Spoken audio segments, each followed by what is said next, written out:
Fourth time is the charm. Yeah, that's a good motto to live by. Oh, hey, how's it going, everybody? There we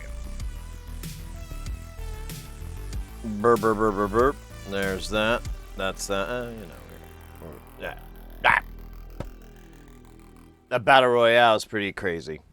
But to be fair, in the beginning, it's like a 50-50 shot or a 1 in 3 shot. You know, it's pretty. The odds are still the same. I joke that it's weighted, but I don't really have any reason to believe that. I think it's just good old statistics. I'm in every game. Every game. Every time there's a game played, I'm on it. So I think that that accounts for my streaks.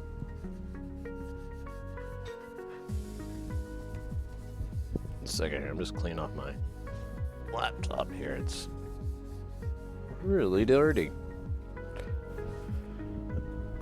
And I just found out this gig, I thought it started on Sunday, but it actually starts on Saturday, so I guess I don't have Saturday off like I thought I did.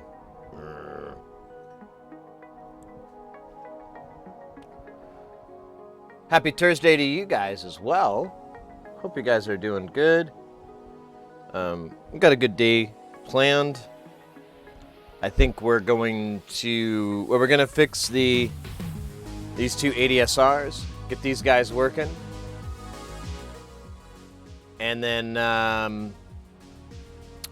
I've also I went nuts with these nuts. I just realized I didn't mean to do that. It happened organically. But I went crazy with these nuts. There you go. And I put them on a few other modules, and then I went and found the cheapest supplier, which, if you want to know, Antique Music Supply / the website's called tubesandmore.com. They sell these for less than anyone else I can find, and if you crack $90, the shipping can be free. So no one else does that. Any of the other suppliers that I saw do that, where they take shipping off if you break a dollar amount. I'm sure they'll give you a discount, but Antiques freeness is too cool for school. So I almost bought them all last night. Almost bought 200 or 250 of those nuts, but I was like, oh man, let me wait. Let me think about this, and it's not like we can use it because I think. I think Wednesday when we get back, we're going to be in Jamtown. I'm going to try to move everything over to Jamtown and do some Jamtown action. Because we haven't been able to do that for since January.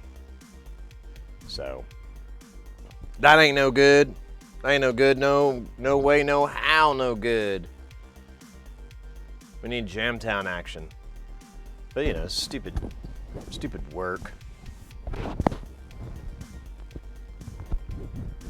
Microphone looks crooked. How's everybody doing? We got some battle royale wins and losses. Oh, I was gonna give you a free one. I was gonna throw one in for free, but they are pretty cheap. They are efficiently priced. What do we got? 1, 2, 3, 4. 4 people. Now, keep in mind, guys, if you're just joining in, you see these little duders here. You can make yours spawn by just saying something in chat. If you just want to lurk and chill, nothing's going to happen.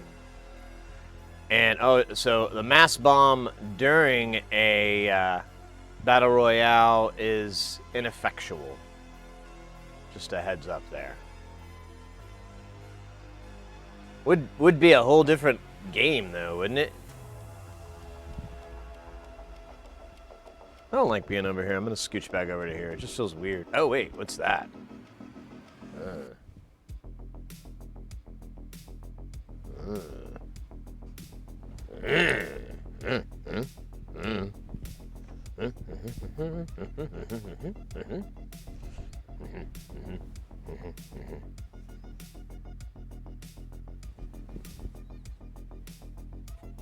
Oh, there's a box pushing against the back of this. That's what's up.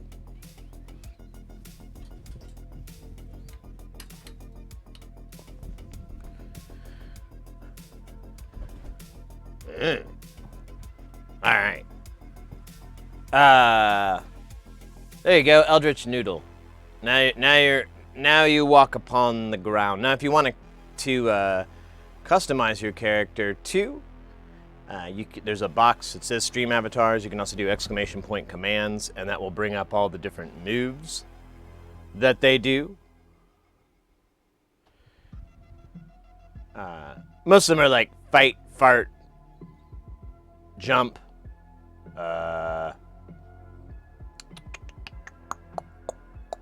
dance, that's a good one.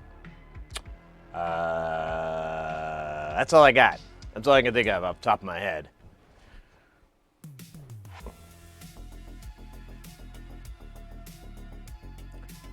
Let me hook you up on that mass bomb from earlier, because I know you dropped that at the inopportune time. There we go.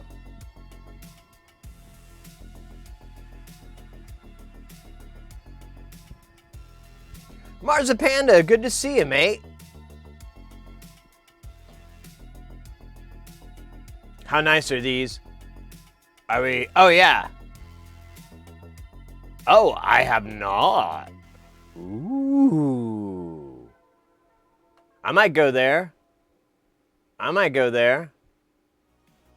I've been trying to find a way to snazz up my switches. I've never been happy with switches.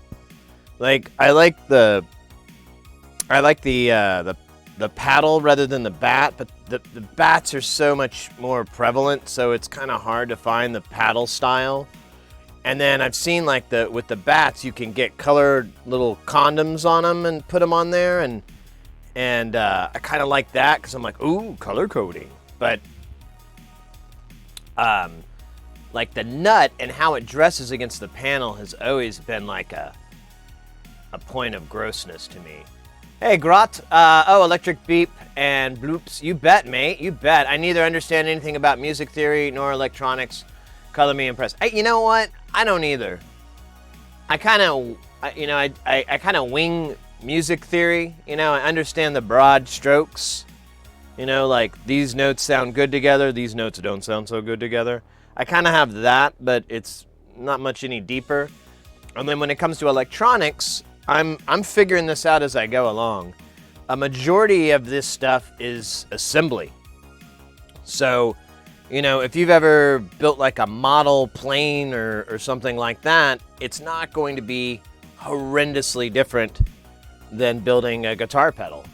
It's a lot of just kind of paying attention to what you're doing. It's a little bit of fine work. It's a little bit of like, you know, getting something, you know, a round peg to fit into a square hole kind of from time to time. But a lot of it is just connecting the dots and putting it together, powering it up, crossing your fingers, and hopefully it works. If it doesn't, then you got to learn a little bit about electronics. But even then, you don't really have to know a lot of it. You're basically just going through the basics, the steps of troubleshooting.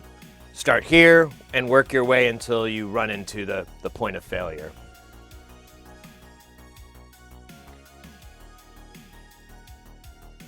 Yeah, if we could throw the mass bomb, I know. So it does work for other things. Here, let's do this.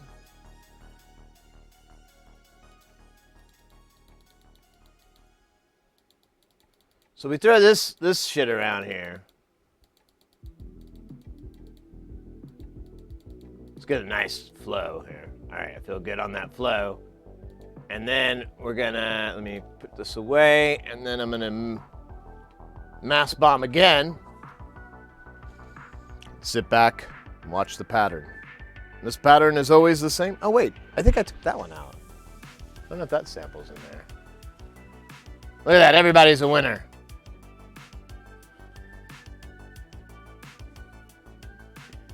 And look, there's still leftovers.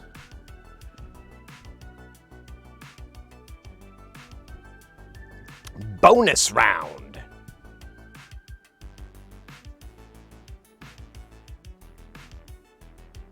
Sizing up your switches is better than dressing up your nuts. Switches love nuts, though. Yeah. Switches love that shit, man. Damn. Dressing up my switches. Switches love dresses, yo. That's the best. Trying to do my best Charlie Murphy impression. It's pretty bad. Texting and shit. Switches love texting. All right, enough pop culture reference stuff. Oh, Biznot with the dance party. I like them apples. I like that. That's a good idea. You know, I was about to get ready, but let's do this instead.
Yes, there we go. That.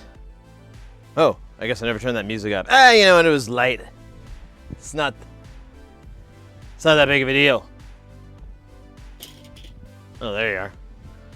Christ, for a minute it was just a blur of colors. Not like a fine Matisse or a Man Ray. Wait, Man Ray did black and white a lot, didn't he? He didn't really do much color stuff, did he? I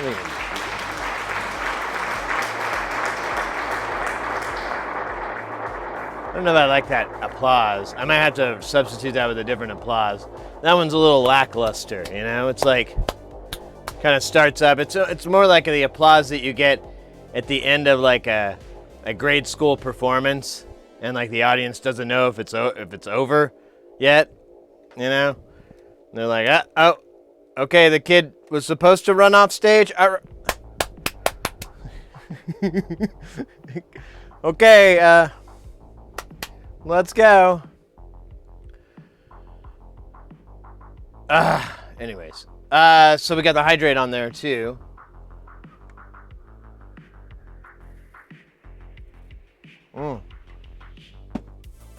Good hydration. Did I put this? Oh man. Stand by. I don't think I ever wired this headphones in. I think I just stuck them on. I totally forgot to put them on my thingy. It's on. Playing around with a game called Turing Complete, which is a electronic simulator. Oh, interesting. Such a powerhouse for a man in his prime. Well, okay. I accept your compliment, but agree to disagree. I'm gonna make myself a little shorter there. Oh, look at that. Oh wait, but this. That's okay. Oh, but now we got this. Here.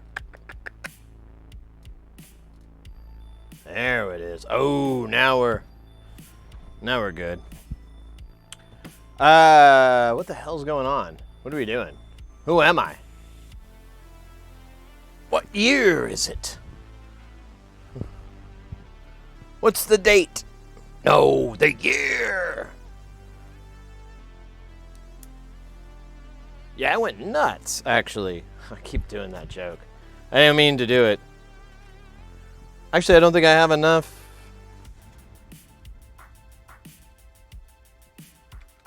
To do what I was gonna do. Yeah, so, well, I'll put some reds on some stuff. We got some red action here we can do. Oh, did you guys hear? There's a new Boss pitch delay out. It's the RE202. They just announced it like this morning, and it's basically just a hyped up. I didn't read the whole thing, but it just looks like a hyped up version of the original RE200 or 20, I think, whichever it is, and so now I'm wondering what that's going to do to the market for the old ones, because the new one is even more expensive. So I'm kind of, I don't know.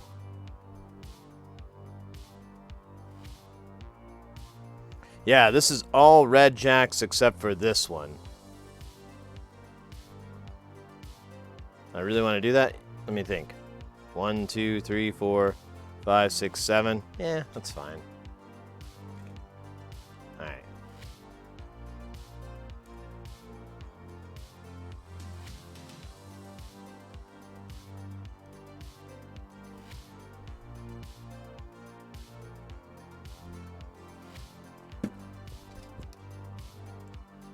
Here, I'll move back over here.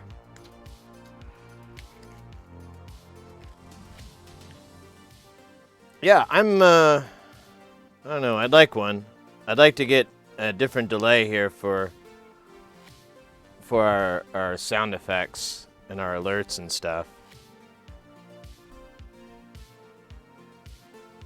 The old one was so fun and so badass that my favorite part is that, like, you would have an alert, and then, you know, like 10 minutes later, out of nowhere, it would just come back. Like the feedback would just start regenerating itself to where, and then it would almost become too loud.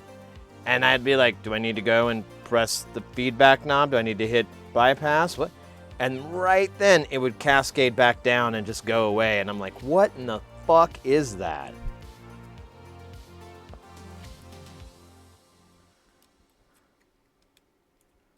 I'll take 2, please.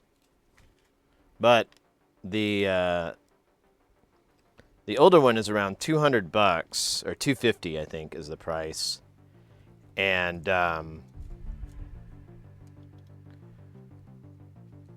this one looked like it was closer to $400, but I don't know if that's MSRP that's up there, and it's really going to be like 250 or 280 or something like that. I'm not for sure. I haven't. It's not in stores yet, I don't think. Or I couldn't find it a price other than what Boss put in their website. I didn't see it on Sweetwater yet. That's what I was.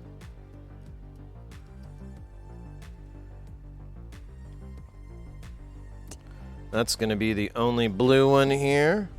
Go ahead and do that one.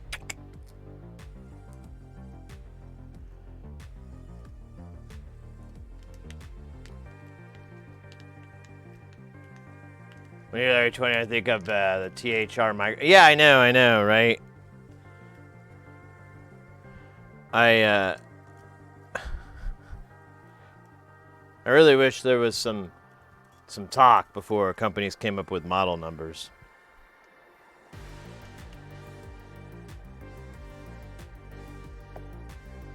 But it's just a fucking free-for-all.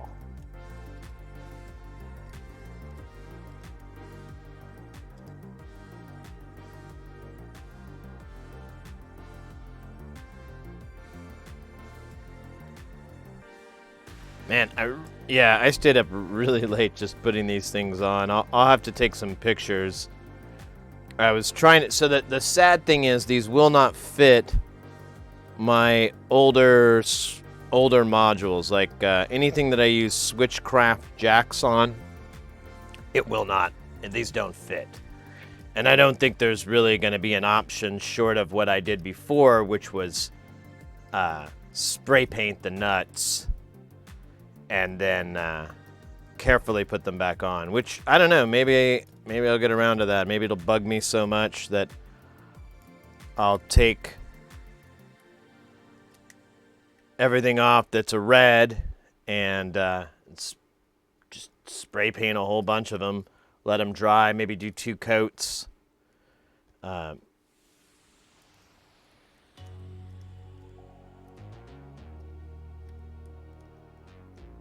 It didn't look too bad last time, so.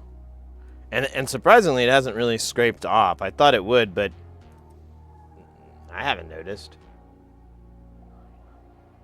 These are round nuts.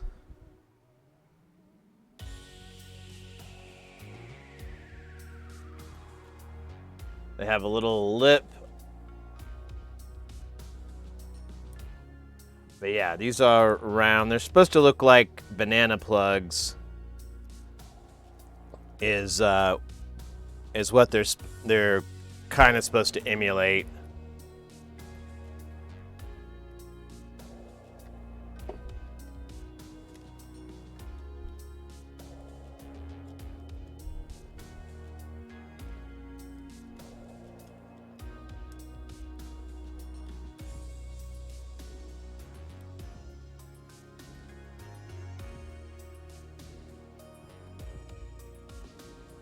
Oh my gosh, this one's a little cattywampus here.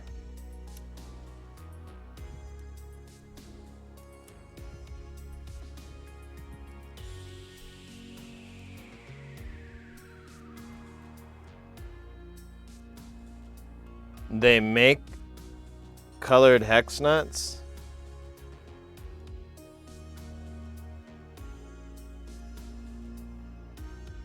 I don't think Bafaco does. I haven't seen any. So that the yeah, they're hexagonal, but they're smaller than the Kuai-Ping Thonk jacks.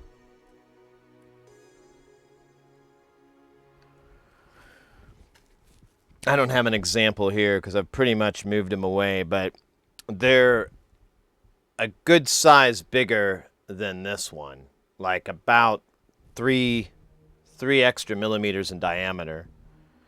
Well, if you could, if you have a link to it, I haven't seen those. I would, if I could buy the nuts that are bigger, which fit the Switchcraft, I'll switch over to that. I'll go with that any old day. I'm more than happy to run that. Look how pretty that looks.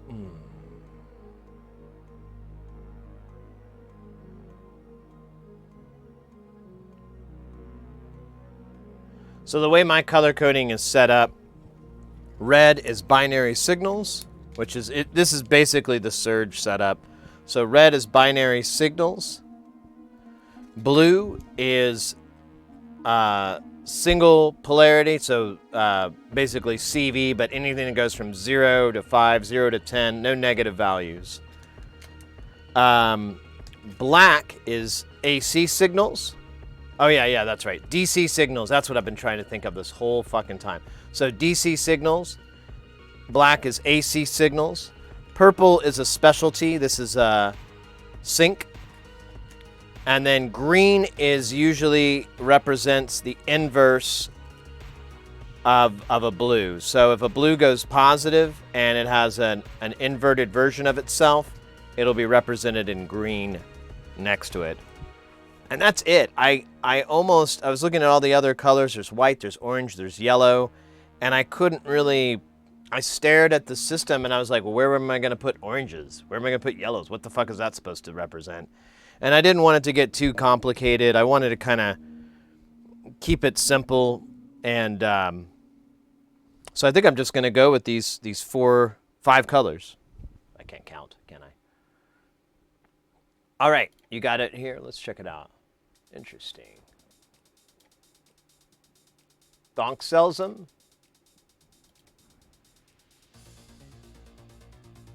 Ooh. Cosmo nuts. All right, I'll look around for these some more. I need to see. I don't think these will fit. I think these are the same size as these, because they say they're compatible with all the thonk size jacks and the Kobacon jacks, and those are all the same size. Nah, I'll probably have to spray paint them. It's fine.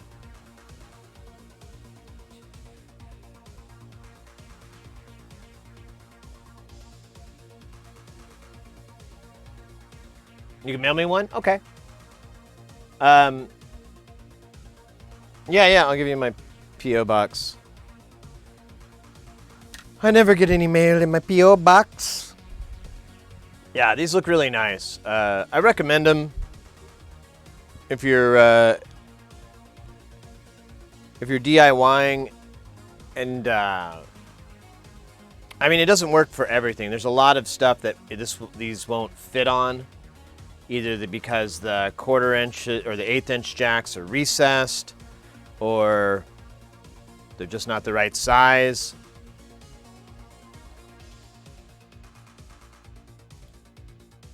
They still look pretty as hell. Which board? Help me out. Someone know, what board am I waiting on? Is it the Plinky? Or, wait. Damn it. Oh.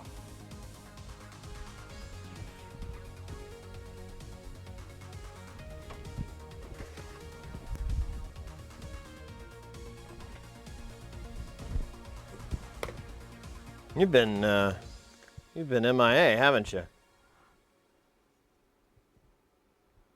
All that's left is there's a component that goes right here, and I'm waiting on that to come from China.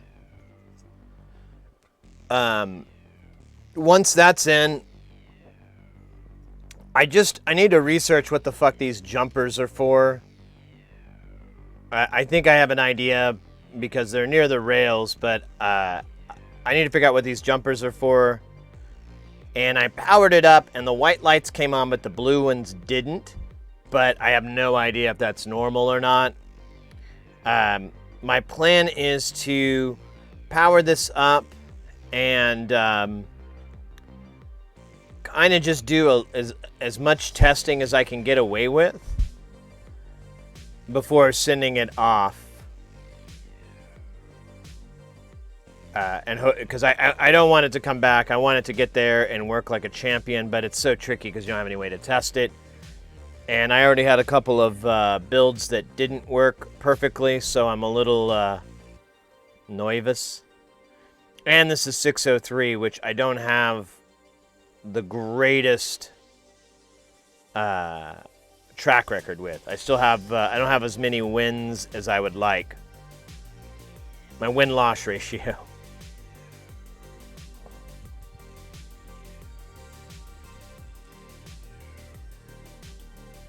Hey, you haven't do I make my own boards? A little bit of both.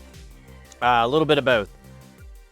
Most of this stuff, I order the PCBs. I order the boards. It supports the DIY designer, the engineer, helps the community a little bit.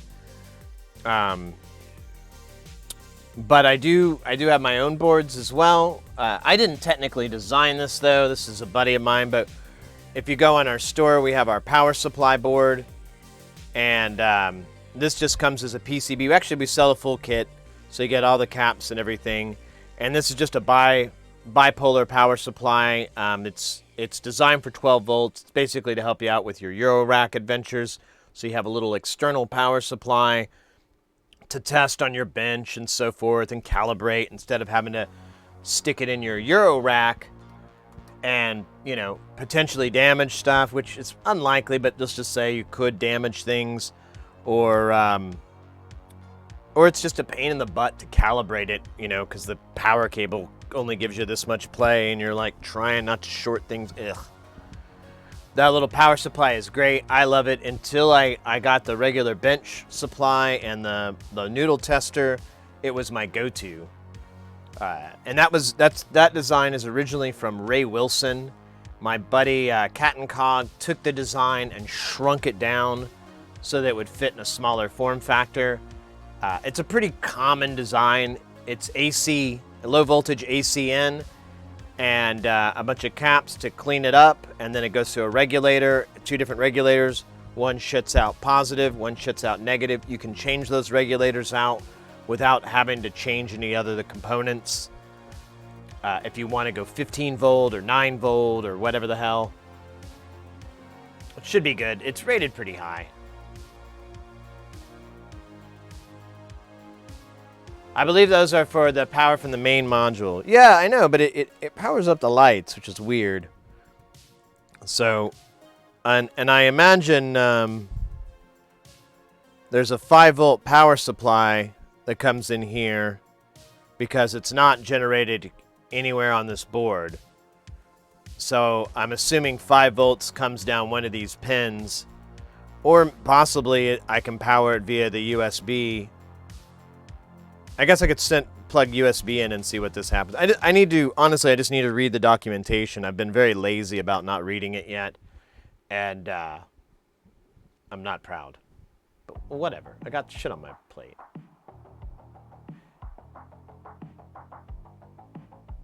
Today, Pinky? Pinky, are you pondering what I'm pondering? I think so, Brain, but Dollywood is ever so far.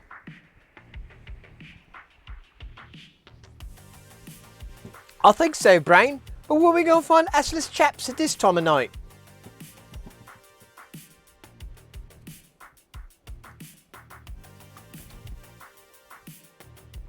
I'm going to try using KiCad, but I don't know if I can make them the way I want. No schematics, just design the board. So I just started using KiCad for a project I'm working on, and I fucking love it. I love it. And it's kind of like my hub. I thought I was going to be breadboarding and then going back and forth, but I'm designing everything in KiCad and then breadboarding it. It's so... I used Eagle a long time ago, and I hated it. I really didn't like it. I had a really hard time with it. And tried KiCad like a month or so ago and was just blown away how intuitive and easy it is, and I was able to fly through and design a board and some schematics, and threw it over to the PCB side. It started generating the shit properly. I was like completely blown away. And very relieved, too, because I didn't want to learn a new program.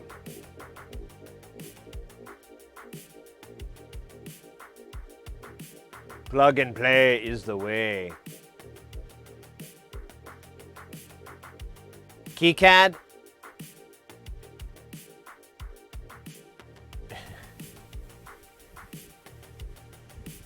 You know what's funny is, so there's a company in the video world, and everyone pronounced it so that its spelling is AJA, and everyone would call it Aja. So they make recording decks, video recording decks, and that's what they're kind of known for in the AV world.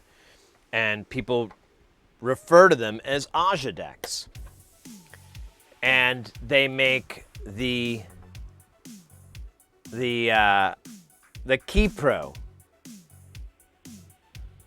KiPro. So a friend of mine tells the story. He contacted them up because he was trying to figure out, I can't remember what it was, but he had to call the company. The secretary, they answer the phone and they go, "Thank you for calling AJA Industries." So right off the bat, this whole time everyone's been pronouncing it wrong. It's an AJA, it's not Aja. Apparently, like, AJA is like the founder's first or last name or something stupid like that. It was never a word. And my friend like immediately was like, "I'm sorry, did you say AJA Industries?" "Yes." "Okay, because we've been saying Aja for like years and years." "No, it's AJA Industries." And like he was corrected very firmly, like, "That is not correct. Shut the fuck up. I know." And so he was like, "Okay, I have a question for you. Is it the KiPro or the KiPro?" Because we've been, I'm not even going to tell you what we've been saying. You tell us. And she was like, it's KiPro. And he's like, "Oh, we've been saying KiPro for literally years and years."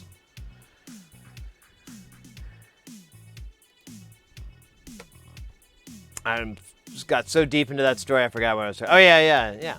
So I don't know how to pronounce anything anymore. It's all subjective, right? Subjective pronunciation or unsonation. I tossed one into a card and put it in an envelope with a stamp and should get tossed into the mail soon. Oh, okay. Thank you, mate. I appreciate that. I'll give it a try. All right. Well, this is done. I guess we got to do some work.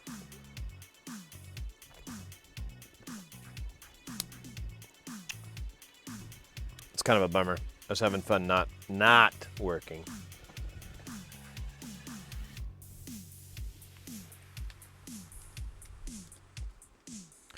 So yeah, I think I'm gonna buy 75 or 100 of these.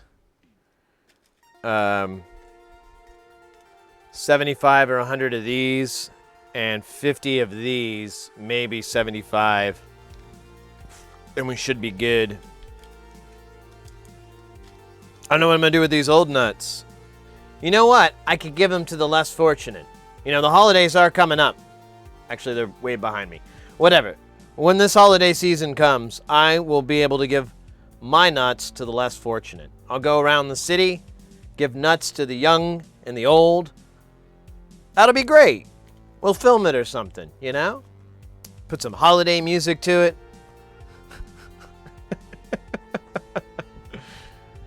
What? Hi, I'm here to give you some nuts. I don't want any. No. It's not what you're thinking of. It's not my testicles. I'm talking about these nuts. I don't want those either. Are you sure? I've been collecting them all year. They're absolutely free and there's no obligation to you. Get the fuck out of here. You got a 5 spot? You got any cash? Get the fuck out. No cash on me.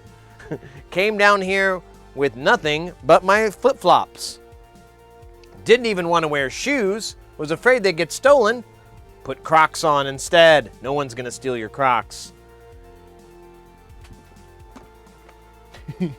Actually, that would be the saddest thing in the world, right? What happened to you, Sid? Oh, I got mugged. What? Where's your shoes? They took my Crocs, Mama. Oh dear. Yeah, they took my Crocs. What kind of monsters would do that? I don't know why I live in the South. Deep, deep South, and my mom is Scarlett O'Hara. Oh, what dangers. They're taking my boys' Crocs.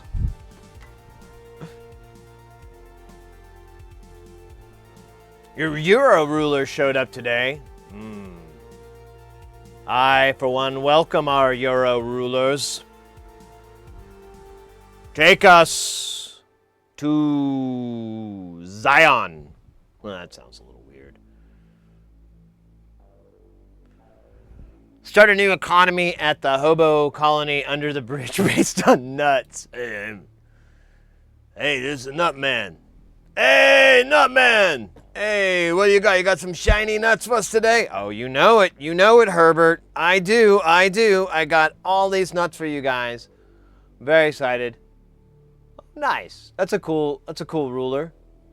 That's not what I was expecting. I was expecting something a little more regal, but oh well.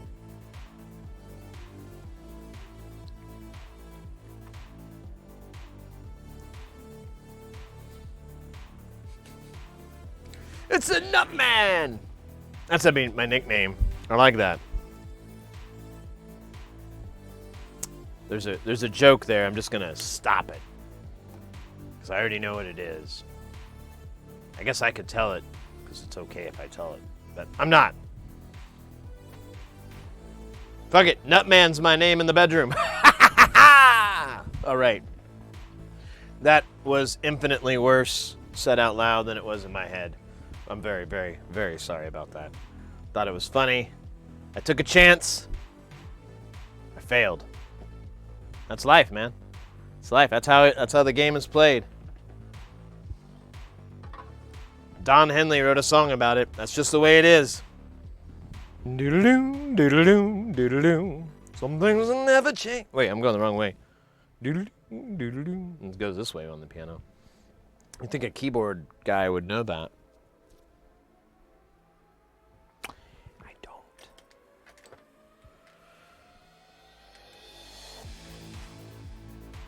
Epic music here. Ooh, a dab. I like that, Mapples. Ladies and gentlemen, boys and girls, we got the X in the house. Good to see you, Mr. X. You're just in time for a dab. I gotta check the levels here. We got a couple of dabs left. I gotta warm it up. Warm it up, you know. And scratch my nose. My rip. Found anything yet? We ain't found shit. I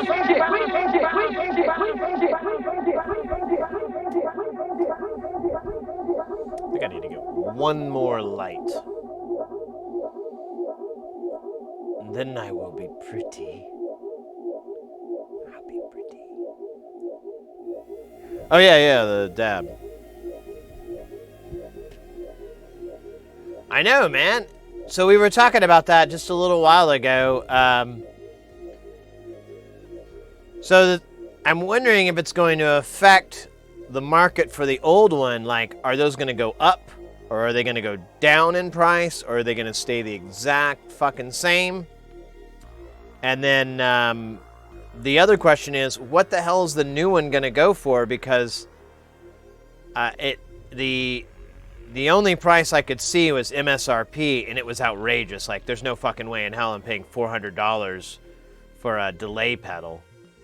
I could go buy, like, a fucking Eventide for, like, a little bit more, and, you know.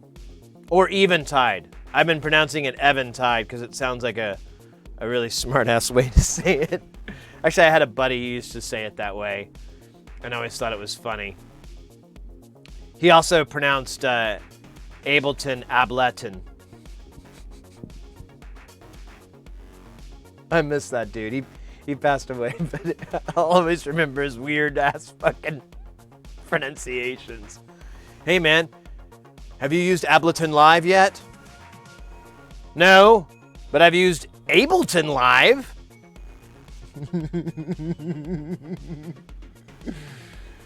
Would you live with your dog Rusty under the bridge? Yeah, of course. Effing tide.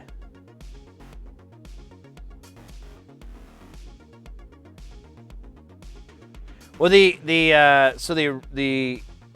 Space Echo, or the one that we had, the was it the 20 or the 200? It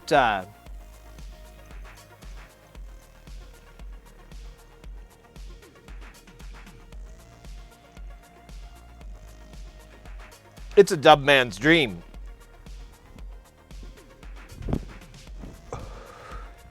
Like miles of dub. Miles and miles of dub. You turn that thing on, it's on and on and on and on until the break of dawn. And then some more. It's pronounced Oben Ozentide. Eventide. It's not pronounced Eventide. It's pronounced Uzentide. Uzentide? I don't know how that O with the umlaut is supposed to be pronounced in English phonetics. I can't even do it when, when the Wikipedia has like the pronunciation thing. I'm like, oh yeah, I don't speak Gaelic. It always looks like Gaelic to me. Or some or Welsh. Oh, the oo sounds like ooh. The O sounds like oh. The hot side's hot and the cold side's cold. It's Gaelic. Ooh, very clever.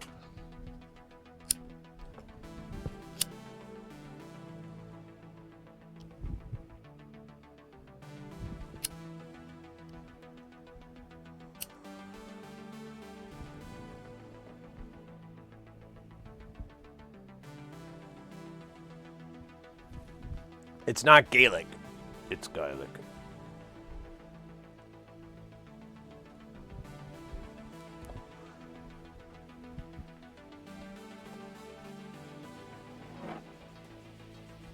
All right, we're gonna need this guy to do our work, the great work. Yeah, 400 euros seems a little excessive for an effects pedal. Especially if I can get the OG one for less, which I would prefer to, because I kind of like that one. I'm sure I didn't get a chance to really read up on it. What, was there anything really amazing about it that the old one doesn't have?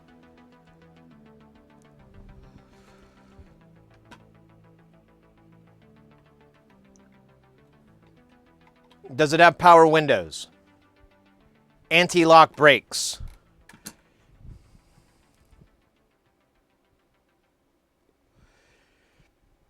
Actually, I like my brakes to lock because, I mean, I've had my brakes stolen before. That's terrible stuff.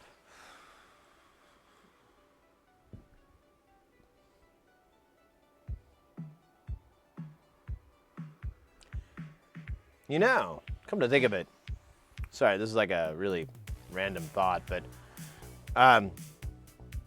you know, in like movies and stuff, or like, crime stories, there's like, remember the old adage, they cut the brake line. And I always thought that was weird because I'm like, well, if your brakes don't work, you're gonna find out really, really early as you back out, Or you pull up, you get ready to pull out of traffic, because you'll tap your brakes at least once as you're getting ready to come out into traffic. And if the brake line's cut and there's nothing in the hydraulics, you just press the pedal and it'll just flop onto the ground. And that was back then. I mean, nowadays, I guess the drive-by-wire thing would make it even trickier, but still, I never understood that. And then I started to think about all the actual murders that have ever occurred where someone cut the brake line, and I realized that number is 0. Well, it's not 0, but it's got to be single digits.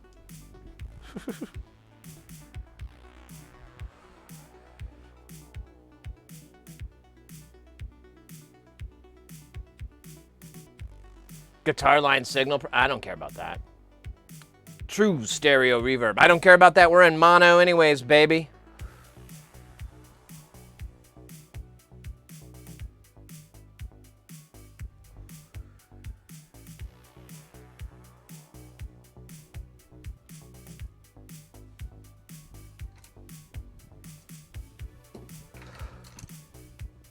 Let's fix this one first. Because once we get this thing fully functional, then we can use that against the one that is extremely non-functional.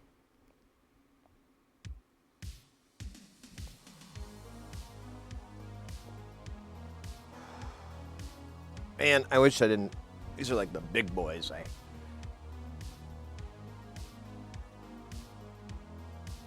Stereo reverb not necessary. Are you a mono lover like Wambra? No, I just, it's just not necessary here. I mean, you know, if this had like a cool ping pong delay, we could do that. Now we're talking, because then it'd be like pom pom pom pom pom. That'd be cool, but we ain't got none of that.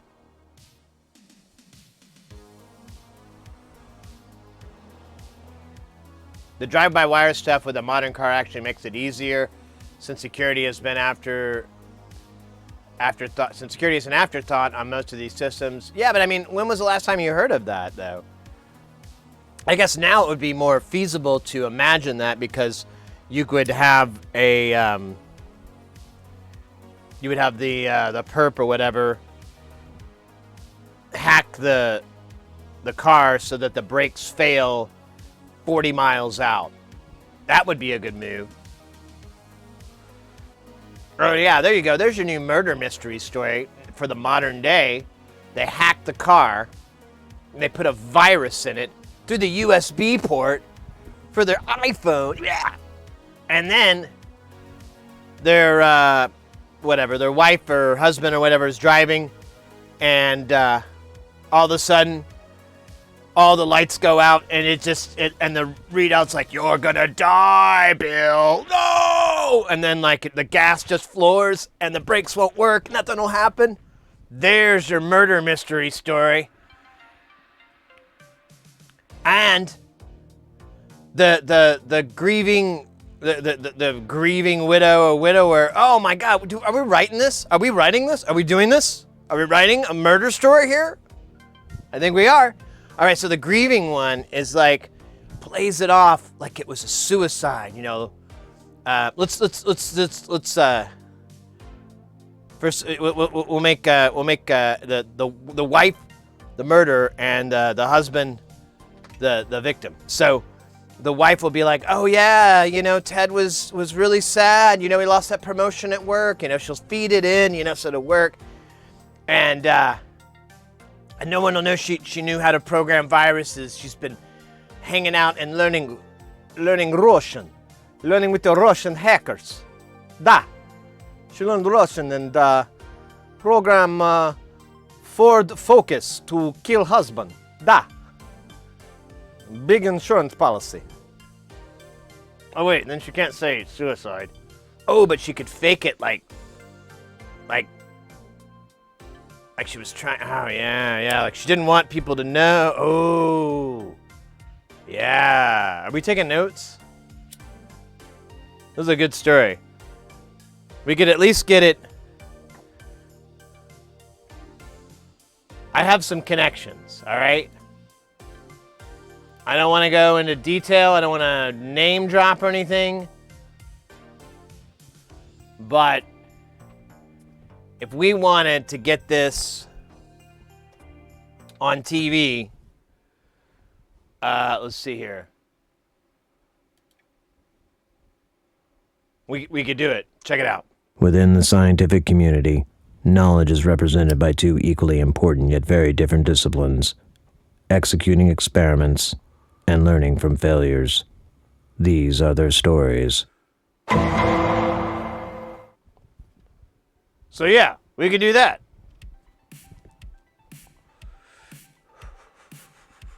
We've got a whole episode of Law and Order figured out.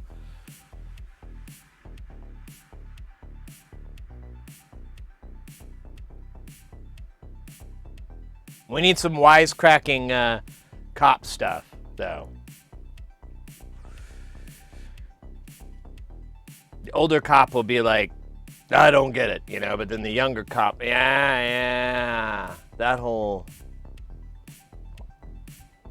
All right. I'll shut up. So, the issue before here was that the gate and the trigger... Oh, shit. Now it doesn't work at all.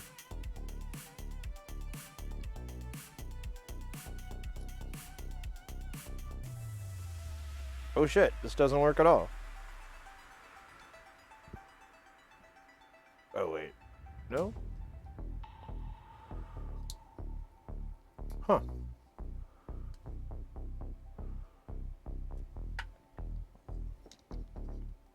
Okay, so this doesn't work anymore. It was working yesterday.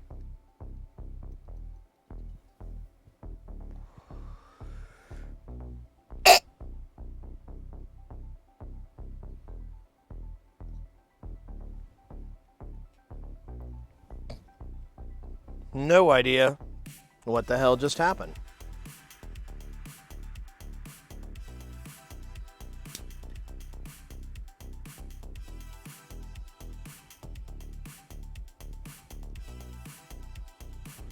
Oh yeah, the chicken edition was best. What?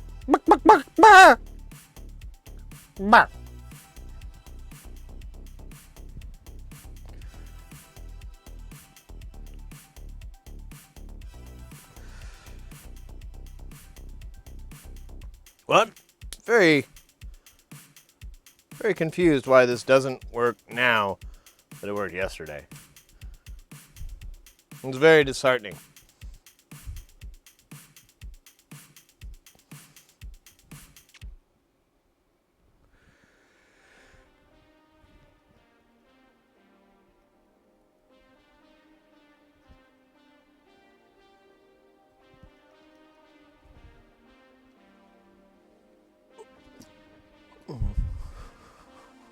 Why the fuck doesn't this work? That's so weird.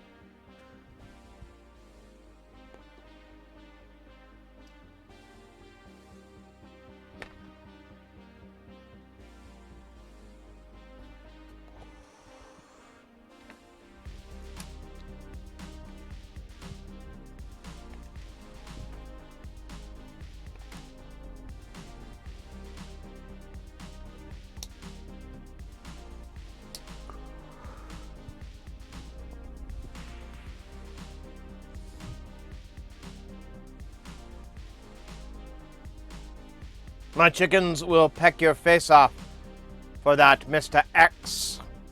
Oh wow, we got some evil villain shit. Fly, my winged tick. Fly, my winged chickens. Fly. Oh yeah, that's right. Attack my winged birds. My flightless friends.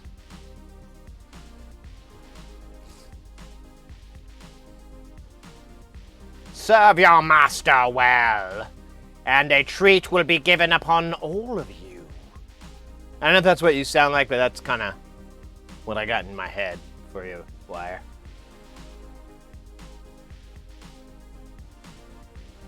The birds leave no evidence. And as we all know, bird law is a laughed at form of Judaism? I don't know. Almost said Judaism, which is absolutely not what I meant. But funny that I can get those words confused. Maybe the power cable failed. Maybe you failed. Yeah, I don't know. Maybe your power cable failed. I don't know, man.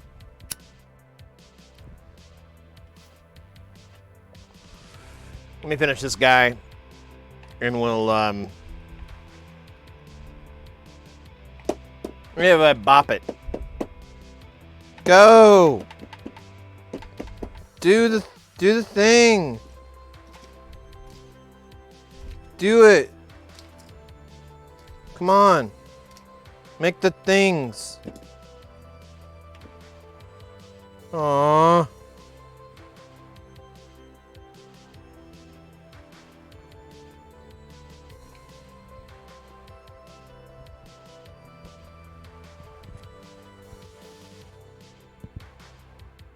Maybe your parents failed as a power cable. Take the package.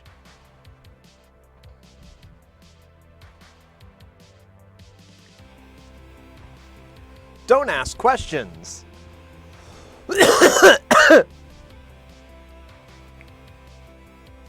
On early for a change? What are you talking about? I started late. I started like 15 minutes late or 10 minutes late, but I was late.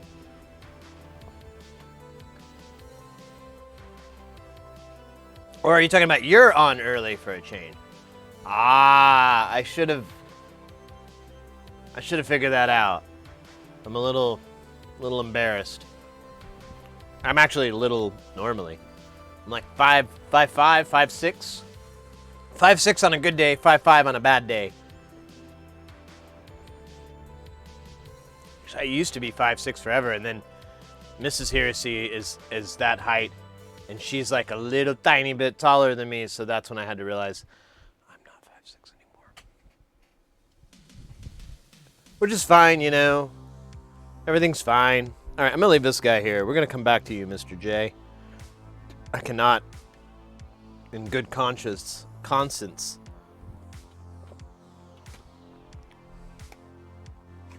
continue to try to enjoy you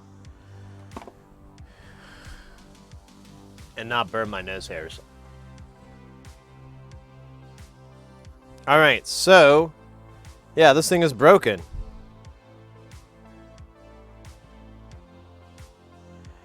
Now I did put it on the pile, and there is the possibility that I could have, like one of these components could have gotten,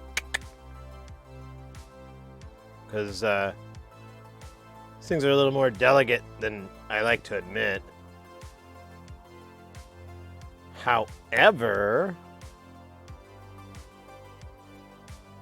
it looks fine to me.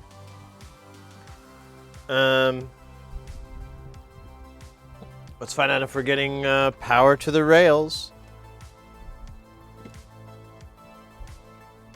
Also another fantastic song. Power to the rails.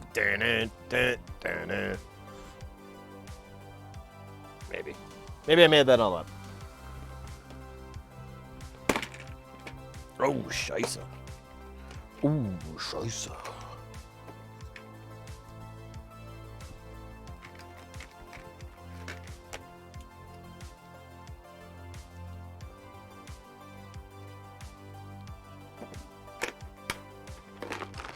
What? Yes. Okay. I don't know what that was about. Just seemed like something I was supposed to do. Which actually seems even weirder, doesn't it? All right, we're going to put this on voltage mode. We're going to put this in front of me, and we're going to check these two ferrite beads. We got negative 12 here. That's fantastical. And then we got positive 12 here. That's great.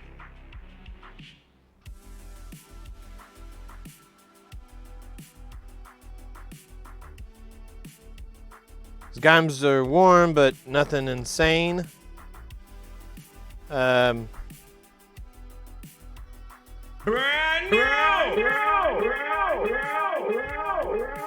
Barry Kill Switch. Let's go. Thank you for the follow. Welcome in. I'm kind of just probing randomly. I don't even know what I'm doing. Honestly, don't know why this stopped working. It's not a bit. I'm like genuinely like, the fuck? How? I didn't do no nothing.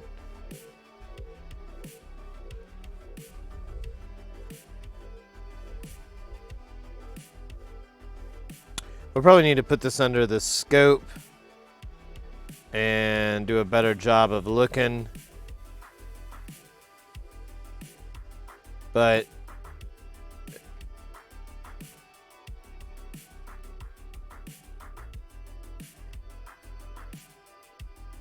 I am deeply troubled by this news. Oh, hey, why you got no voltage, brah? Where's your voltage, bro? Oh, it probably is charged. It's probably to charge that guy. Never mind. All right, bro, you're good, bro. Just keep your nose clean. Not literally. It's disgusting. You know, this board is pretty disgusting too. I wonder if that's its problem. Like it could just use the cleansing power of Ruben alcohol. Let's do that. Because this thing fucking worked, and now it doesn't, and I didn't do anything. Except get into a fight with it. But I really didn't, you know, I just gave it like a backhand. I didn't close the fist. You know, that's the rules, right? Closed fist, open fist. Here, let's just look at it so I don't feel like a doofus. Oops. Well, too late now, huh? Too late now, son. You dumb as fuck. Too dumb to fuck. Turn down for what? Yeah, so there's a lot of goo there. You know, maybe that goo, maybe it's no good no more. I don't know. I've never had a fix that way. But I am ready for anything. Yeah, we're gonna move over here because that looks weird. Hanging in the air. We're gonna border that son of a bitch.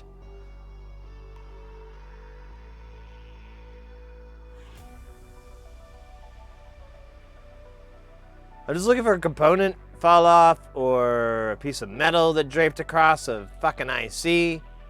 I don't know.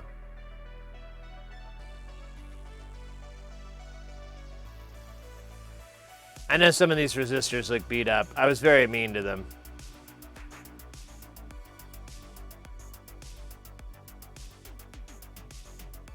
They said Star Wars and Star Trek were the same thing.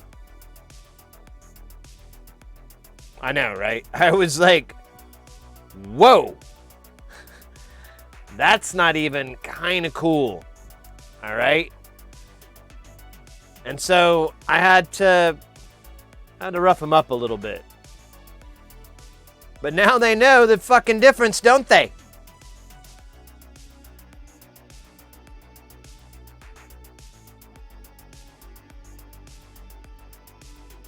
One takes place in our future, the other takes place in a galaxy far, far away. In a time long ago. So the past, not the future. Get your shit straight, resistors. God damn. I'm sorry, I get a little upset when resistors make those kind of, gross statements like that. Speaking of gross, what the fuck happened to that guy? Man, he does not look good. I mean, he's alright, he's on there, but it's like a little hat. Like I put a little hat on there for him. Alright. Anyways. Enough of crafting with solder. It's like a barista thing. We're gonna put a little heart on it, and this one we're gonna put a little army man. He's gonna have a little hat.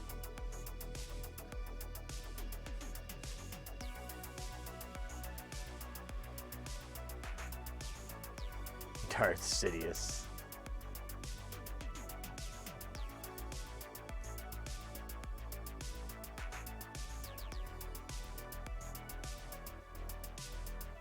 All right, so I don't see any damage. I mean, it doesn't look pretty, but...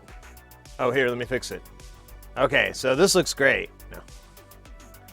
No, honestly, I can't... I mean, it's just messy and dirty, but I don't... None of these resistors are cracked in the middle, which is where you usually are going to tell that they're genuinely broken. The labels on the top scrape off pretty easily, especially if you're making stupid statements like Star Wars and Star Trek are the same thing. The only thing they have in common is the word star. That's about it. Both have star in their names. All right. So, yeah, I don't know. I'm going to soak it. I'm going to turn this into a hot tub stream real quick. Real quick for a long time, baby girl. Oh, wait. Oh, Jesus. Hot tub stream. Not what you were expecting. I know. Me too. Me too. Actually, I got to put on some gloves because this shit just dries your skin.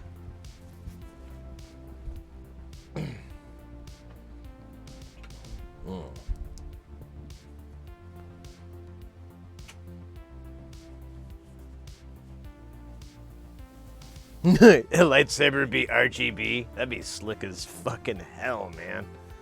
Mate, I would dig on that all night long. If I could get a lightsaber that was RGB, oh my gosh. Do some cool psychedelic, like pulsing. Ooh, then we can make it like Star Trek, because then you can get the little, what are those, the Jeffries tube thingies? Whatever. There you go. Now you got your mashup going. Oh shit, there's a stretch. Oh, that's a good idea. I'll stretch and put gloves on. You know, like any warm-blooded American. Wish I could read chat from there, though. Sid Speedo. Do you have a resistor in a cap spot? I don't think so. The labeling is pretty chaotic on there.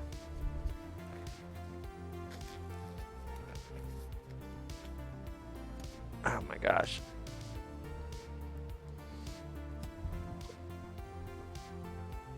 Oh yeah, stretch. Oh shit, there we go. Crackle, crackle, right out of the bat.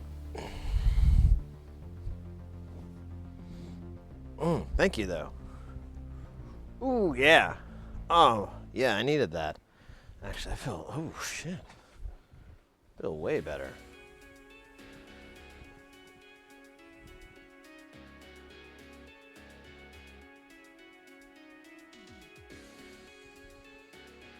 Show again. Oh, you want to see that board again? All right.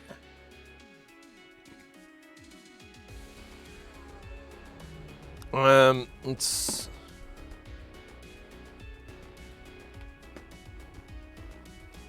Sorry. Of course, when I put the gloves on, my nose itches.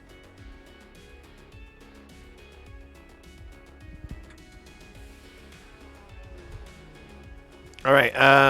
Okay, so we're looking upright. This should make it easier.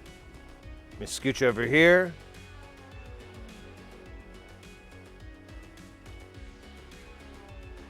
I'll try to move pretty slow.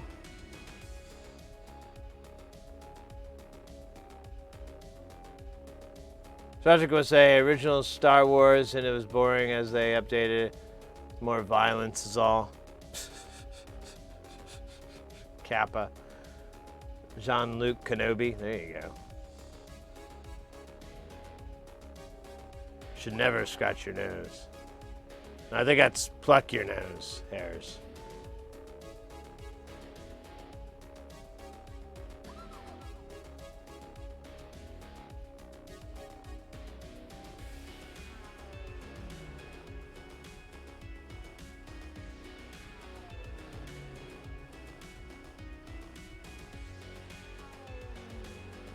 Meow. I don't know what this song is, but it's the meow meow song to me. All right, we're gonna go left to right.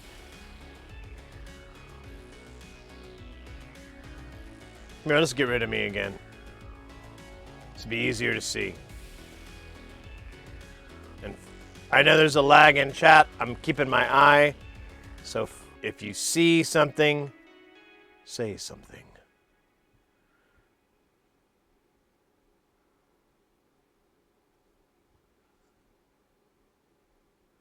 Hey, whoever, or whoever. That's right.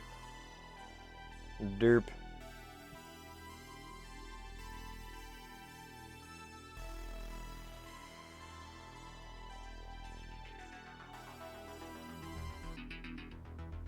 Oh, there you go. Yeah, you could clip it. That'll work too.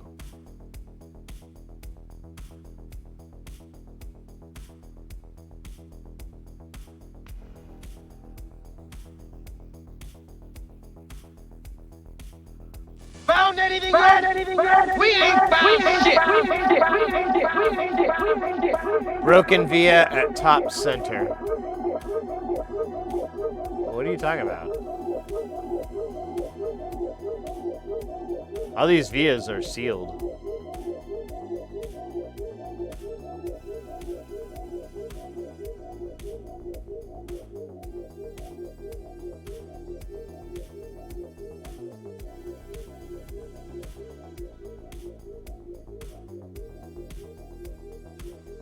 R13.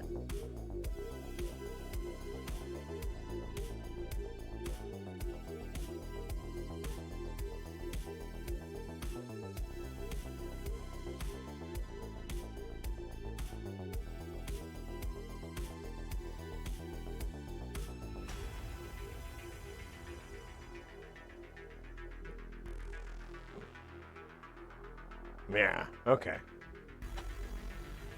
Under R5. Under R5. All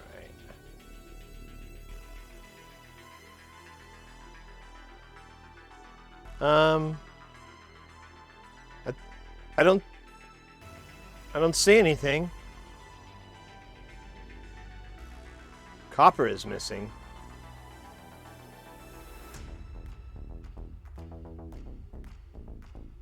Are you talking about the vias? The vias have silk screens on them. They all do. I don't know if that's obvious from the light. This glare is hosing people today. Yeah, that's the silk screen. They're all that way.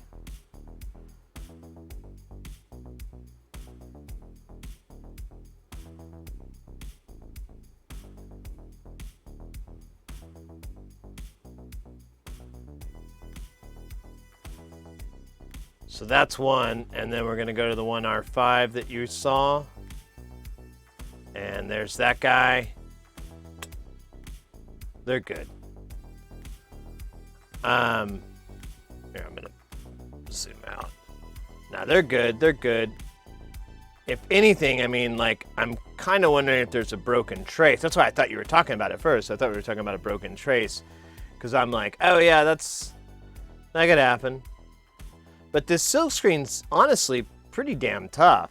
You can see some scratches here and there that just kind of happened. I don't know who did it. Oh yeah, worst ska song ever.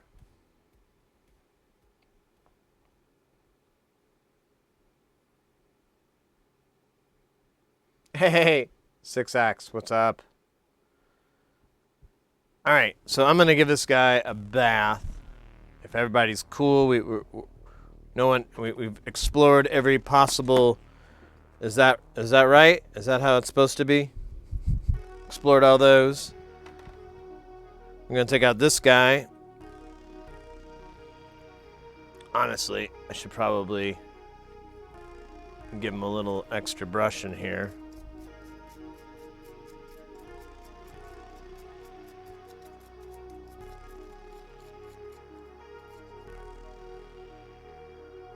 thought I saw this cap moving.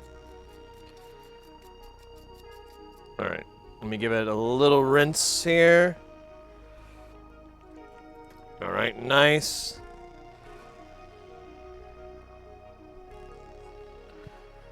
So this one with the knobs on it is one that does not work whatsoever, and this one did work, but now it doesn't. I'm gonna give it a little bath. We'll let it soak. Actually, let me go ahead and get these things agitated and moving. This will kind of speed it up a little bit.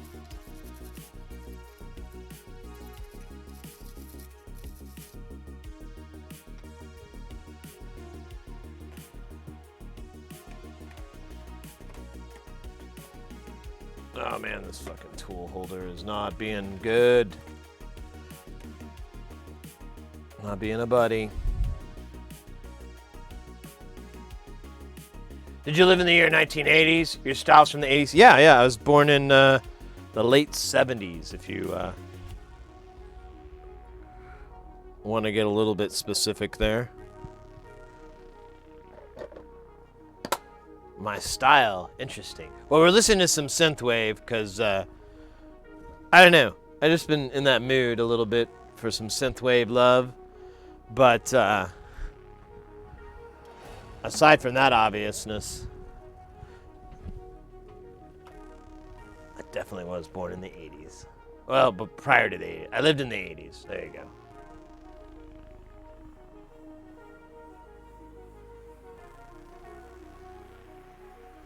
One of the chips is fake, but I don't know why it would work before and then stop working. The 1980s is a myth, and birds aren't real. Sid is a disco kid? Ugh. Not really. My parents liked rock. They were mostly into rock. When they lived in Australia, in the mid and late 70s, they used to go and see this little band. They opened up for Black Sabbath, which came to tour. They were really excited to see Black Sabbath in Australia. But this little local band opened up for them, and they were gonna get big, hopefully later on. They were called AC/DC. That's right. I literally told it exactly the way my dad did, and with all the dad jokes implied. But yeah, they went and saw AC/DC and all that when they lived there, and good times, I guess. I don't know. I'm just living vicariously. Your industry is interesting? Which one? I'm in the electronics right now, but as a tradesman, I work in, I'm an audio engineer. I'm a freelance audio engineer. So I also do that, but I've done it for a long time. I've done it for I guess it's not a long time, but I've done it for 13 years or so, and this stuff though is fun and new to me. And I've been doing this as a hobby for longer than I've been doing audio, or not as long. I don't know. I'm confused. Are you? Good. You're probably the youngest. I was born in 2000. Let me think here. I wouldn't say the youngest, but it's possible. It's possible. We have a couple of people that come in that are teenagers. I haven't seen them in a while. There was one cat. They stream too, so I used to go and hang out in their stream. But they... was it Mozzie? That was it. Mozzie. That's who they were. I haven't seen them in a long time, though. I think they've been busy. They were, I think they were 18 or 17 at the time. And I think the last time I chatted with them, they're like, yeah, I'm trying to decide if I want to go to military or university or what. And I was like, oh, shit, man. Can't help you there.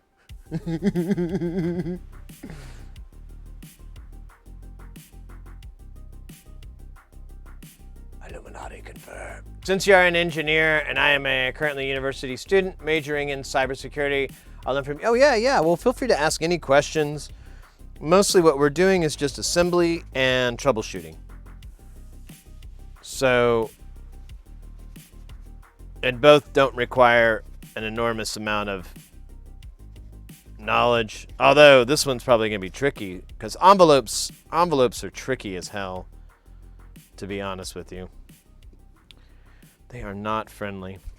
All right, let's power this guy up and just see what the hell happens. So, that's what I had before. The light just stays dead on, like it's frozen. It's very chilly.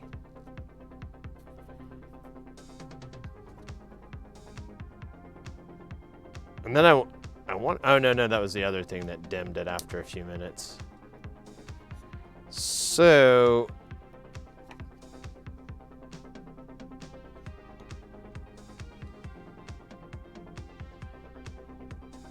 make sure I didn't put the switch in wrong. I don't think I did.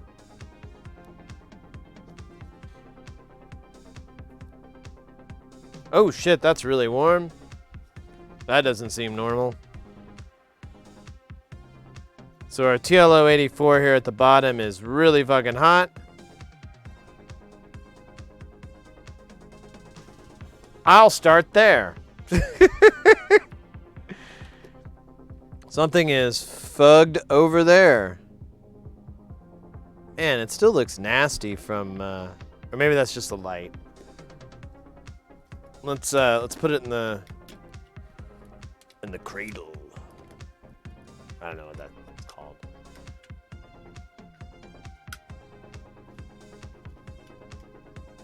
I'll ask you to don't focus on my English, so I'm a mother tongue Arabic. Oh, that's fine. I mean,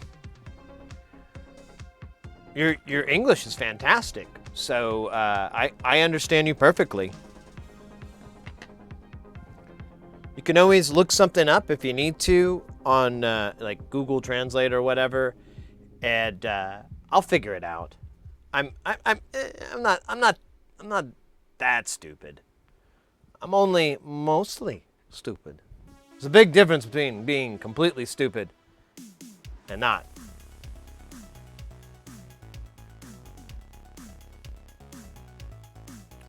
Yeah, the 84 is an op amp, correct.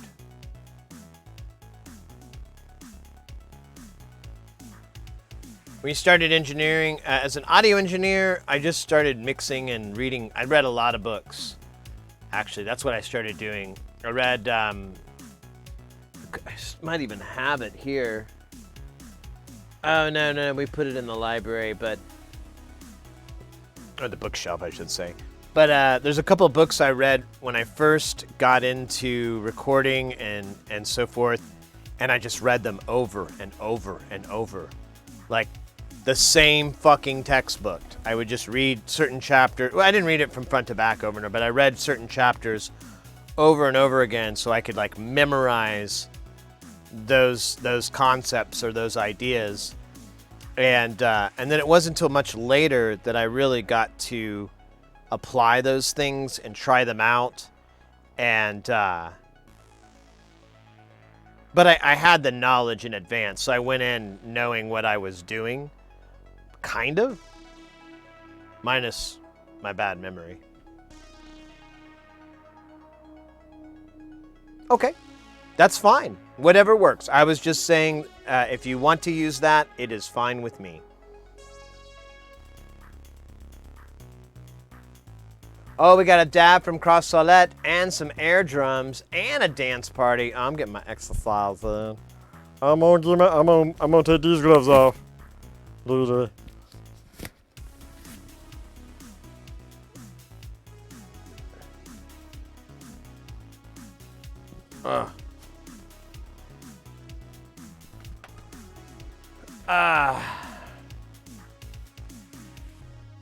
And book for yeah. There's the so I have it. There's a book called Live Sound for Worship, which is really a good book for putting PAs in enclosed arenas and enclosed structures. And that's basically what it covers. And then there's, what was it? It's called like studio recording. I can't remember. It's a yellow and black book. I've had it forever. I used to collect the editions of it for a while, and eventually I moved one day and I just got rid of a bunch of them. And I just kept the edition I like. But yeah, it was a good book to read. It taught me a lot about how sound waves propagate and basic rules of EQing and miking and things like that. Hey, wow, good. Well, Jinxie, good to see you. I don't know if you will, Sid. I tried to translate something they said earlier with Google Translate, and Google claimed that they said, "Why do you inhabit an apple?"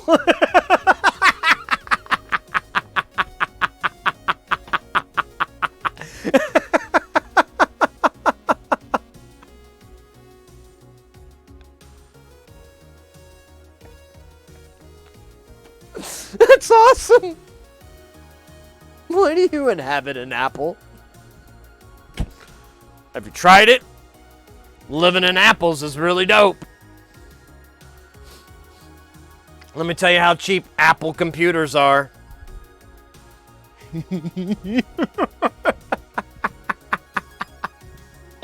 That's so funny. And that's a great example of how terrible.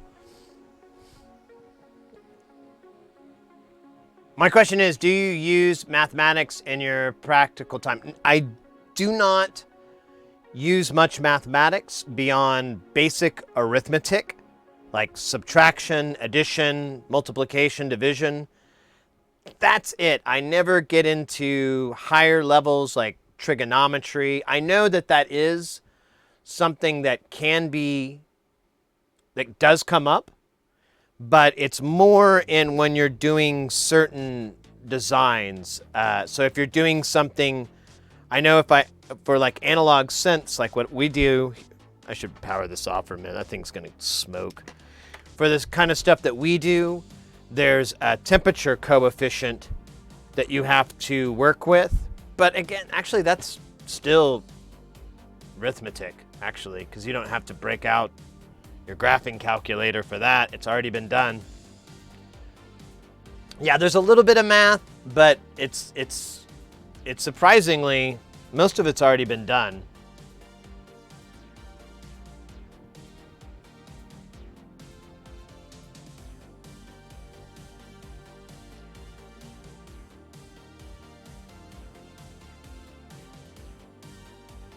That's weird.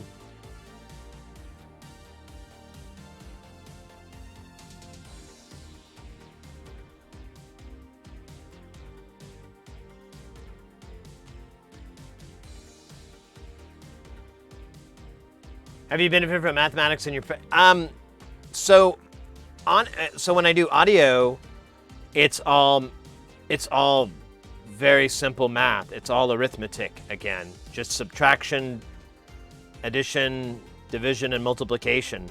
I never get into any higher forms of math when I'm doing audio engineering, because most of the time you're calculating really logarithmic or linear numbers. That's it. You're always dealing with those number types. So you're either measuring the distance between two drivers or two microphones and delaying it appropriately, which you just subtract two numbers to figure that out, or you're doing frequency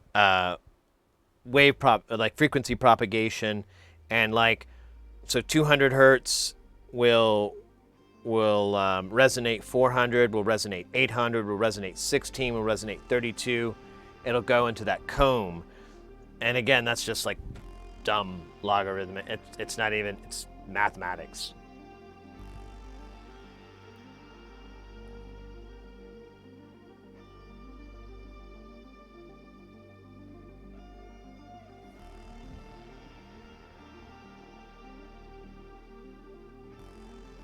Right. And as I understand, well, you have to watch out for idioms, and I try not to use idioms which are slang or metaphors that may not translate from, language to language. It's tricky. It's difficult because I have to think about what I'm saying, but I don't mind. It causes me to speak formally, which is kind of good.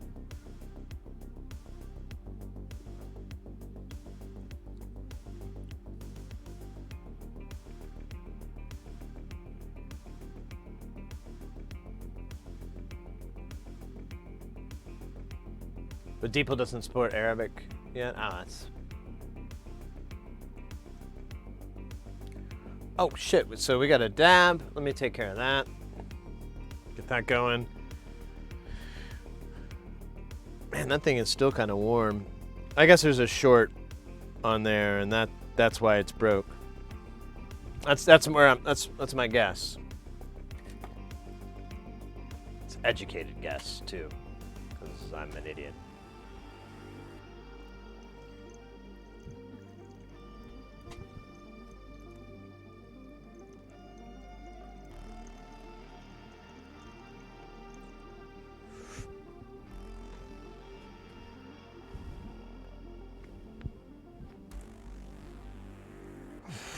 Our university teaches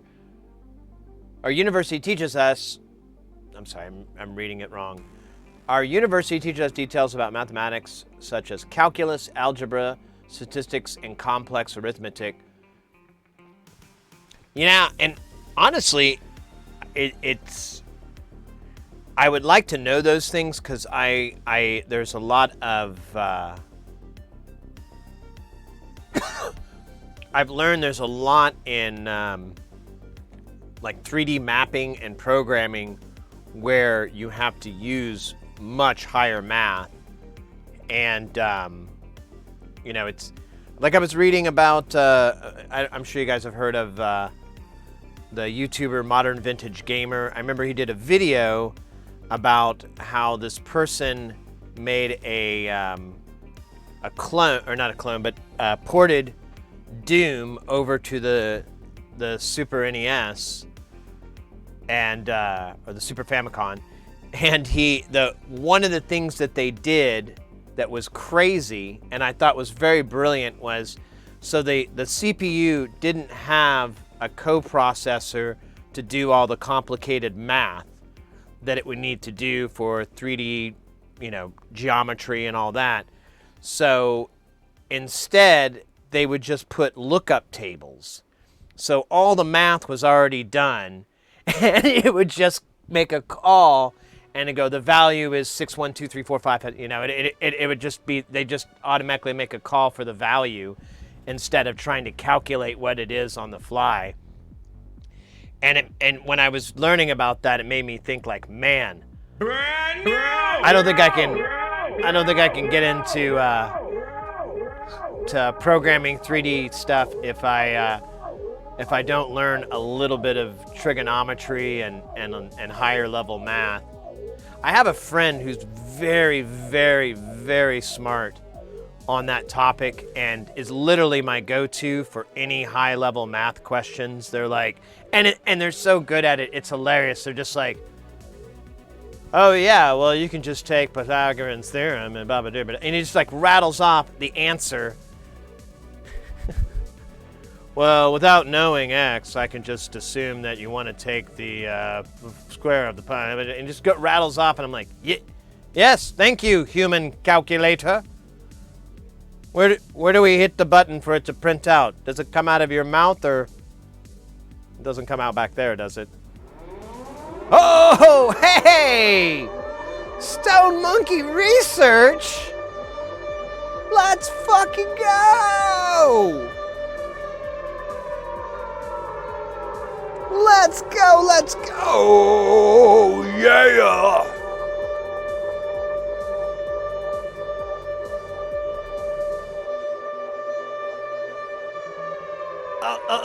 I'm trying to click on the link. There it goes. There's the link. Stone Monkey Research. Am I already following y'all? I am not. I'm fixing that.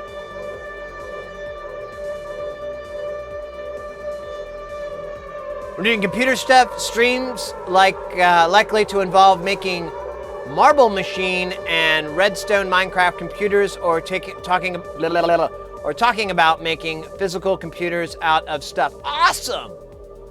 Freaking awesome! Thank you very much for the raid! Guys, go give them a follow for sure. That sounds like some quality content for Twitch. We need more of this stuff. The echo sound is annoying. Housing the Apple annoys me.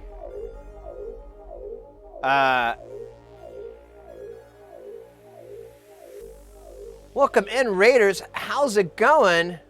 Stone Monkey Research. They're new to me. They're rating us in. Oh my goodness. I got a lot of thank yous here. Subsector 3D. We're just talking about that too. Weird. Thank you so much for the follow. Kieran Clark, thank you for the follow as well. Comic Age Clothing, thank you so much for the follow as well. Let's go. How was the stream? What did y'all work on? Oh yeah, the ads. Or maybe you're still trapped in ad land. Here, we'll get real. We'll make that little bubble seem like really important. Yeah. Now you're like, oh crap, what's going on over there? And you can't tell because it's got the ad going.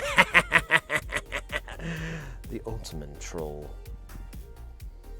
Subcenter would love to stay. I need to drop off, get ready for my stream. Oh yeah, no worries. Hey, Stone Monkey, how was your stream? I went ahead and gave you a follow. You're new to me. I'm all hyped. I'm all psyched. How was your stream? What'd you guys work on? Are you just studying down everything? I hear you. The life.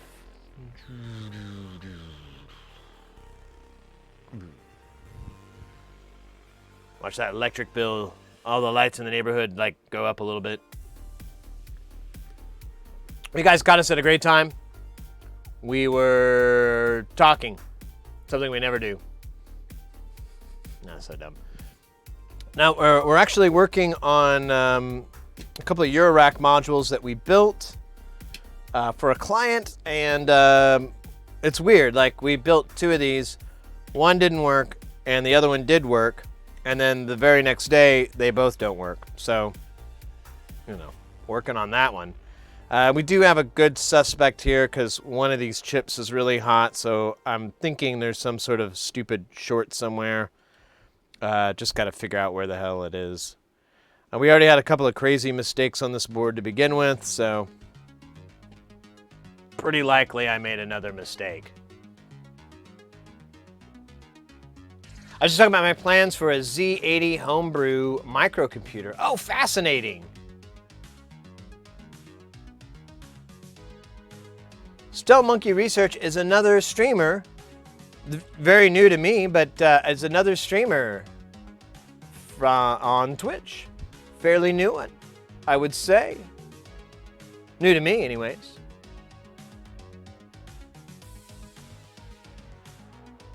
Why does everyone welcome you? Oh, that's a good question, Six. So, the way that Twitch works, I assume you're maybe new to Twitch. The way Twitch works is it's a lot to do with community. So once I end my stream, once we end here, it'll either just go to a blank screen or we can raid another channel and keep the party going. So we'll go and find another stream that we like. We'll raid them in, and that way our chat and everything will join their chat, and you can decide if you want to stay or not.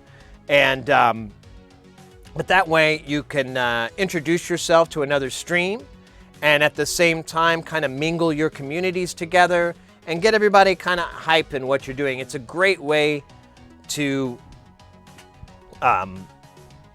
really just to meet meet other streamers and mix your communities together. Stowe Monkey finished up their stream and decided to raid us, and we're very, very honored. That's really, really awesome. I hope that answers all your questions. You're taking off, Mr. X? Thank you so much, mate. Have a great night. Little battle royale for the end. Good thinking. Yeah, anybody new to the channel, like I said, we're electronic stream. We do audio, mostly soldering and so forth. So our focus is to get people into soldering, into building, into making stuff. So feel free to ask any questions. These little guys down here, these are, right now they're doing a battle royale, but these guys are your stream avatars. If you say anything in chat, it'll spawn one. If you want to customize your character, there's a box down over there, and it says stream avatars. You'll click on it, and it'll give you all the different characters. Some of them are really customizable, and then some of them you can't really do that much with. Like the Rick and Morty's example. There's also exclamation point commands to bring up all the different moves and things that they can do. And there's under your stream points, or synth points, or channel points, whatever it's called. You can go down there, and there's different games they can play, like basketball and boss battle, and as we've been just doing, the battle royale. The first two, you actually are input games. That last in the battle royale, it's just a kind of a dice roll. Whoever wins, wins. It's just like a real battle royale. But we have a air drums from Cross Salette that's been waiting for a while, followed with a dance party. I think we're gonna put those two back to back. I think that's the only way to do it properly. And that's another thing we do here. With your channel points, you can redeem various forms of ridiculous entertainment. We call it we don't know what to call it yet. We call it awesome. We call it fun. For example, we shall do the we'll do the air drums first. So first I got to make myself full size. There we go. And I got to fix my glasses. These things have been messed up. So, and then tighten my helmet here. Got to be ready, because you'll see why.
Let's go. That That is the air drums.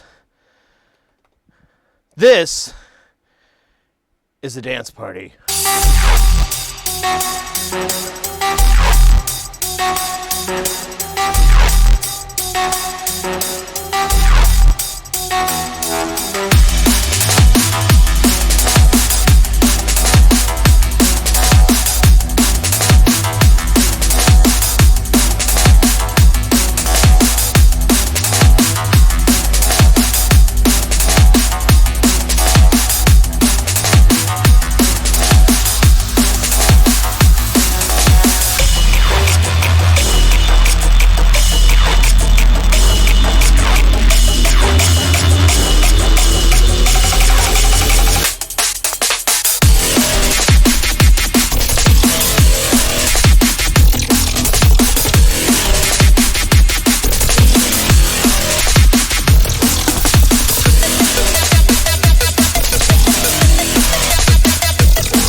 That is how we do the dance parties, and we open that up with a drum thingy. What are we calling those? Air drums. Whew. And now, where's our heart rate at? What are we at here? Buck 56. Fuck yeah. Fuck yeah. All right. Now I'm gonna die. It was great knowing you all. I'm dead now. Goodbye. Love you.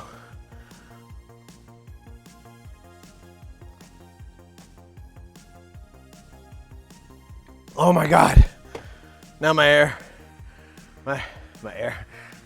drums to supply the party dance. No word. Brain attack. Dude. Potato.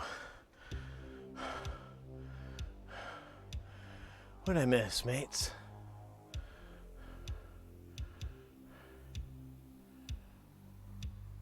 Think you're English? Yeah, me too. I hope to someday be as cool as Sid here. See, that'd be easy. Just, drink like 16 Red Bulls. Which will go to the hospital. So they got medical bills to deal with. Oh my God, I'm sorry. All that dancing kind of jostled the Dr. Pepper in me. The Dr. Pepper in you. The tiger in you. Oh man, all right. Starting to see the words again. There we go. Oh my God, it's seriously warm in here. Where's our temp gauge here? Man, it feels hotter than that. I think it's the humidity. The humidity is so high. Ugh. Open some windows. All right.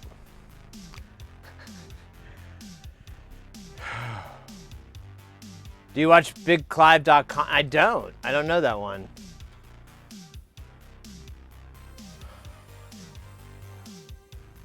Oh my God. All right, there's some water options on there. I'm gonna do that again.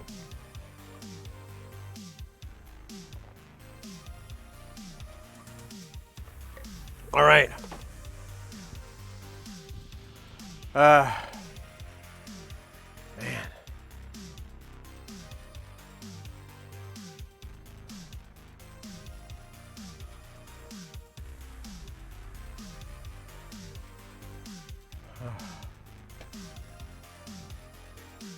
All right. I'm almost, my glasses have almost defogged. Jesus. That's why I don't do that. That's why I won't do it, man. All right, while I'm trying to brain think again with mouth face, I'll reconnect wire. Happy? Yeah, well, I'll scooch over here.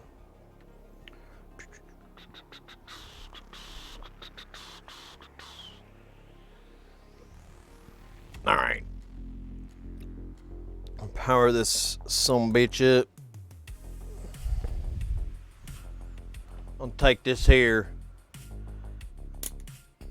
probe, try probing them there circuits around, trying to, yeah, find them out.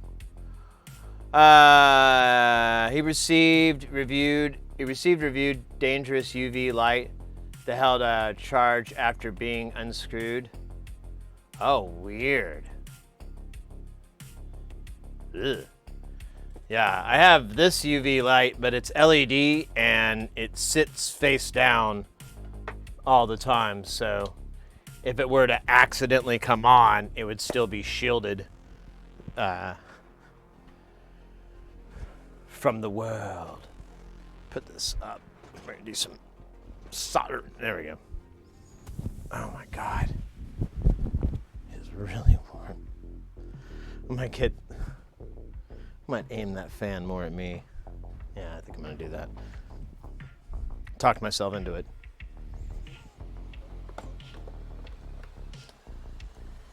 There we go. All right.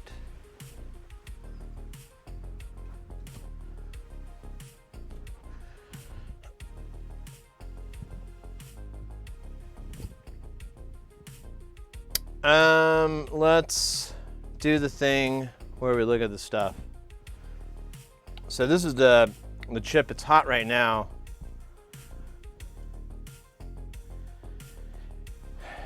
And I don't see any shorted pins. Here, let me zoom out so that we don't throw this off. So I don't see any shorted pins. Let's check our power rails on this guy. We've got one rail here. I'm showing positive 11. And then here I got negative 11. I've got negative 10 here. Got positive 9 here. And I've got positive 8 here. 9, 9, 9. Oh, that's weird. All these are positive. Okay, I guess there's no, it's just a loop. I don't know. 666. Oh, wow. That's pretty cool. All right, I don't get that too often. Oh! What happens on the third one? Okay, it's ground.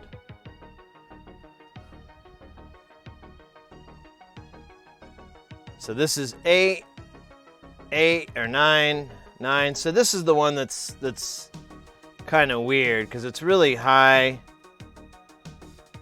I mean, it may be correct. I'm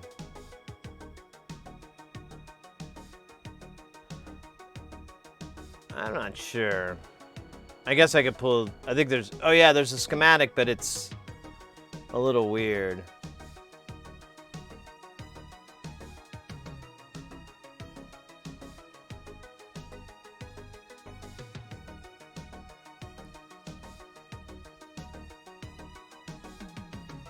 This is that LED that's stuck on.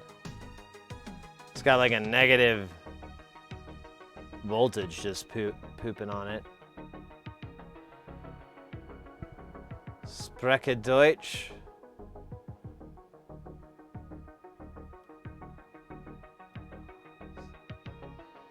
Maybe. What's this? What's this shit? Ah, it's just hair.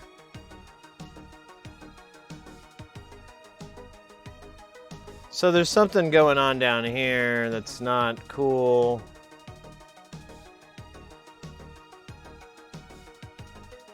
Zero. So this is like a pull down.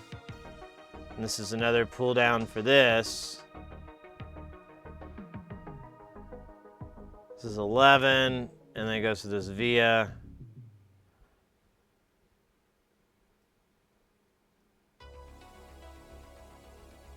Ground. 11. That's a bypass cap. That's a bypass cap. Those are both good. They're not shorted out. It's really strange.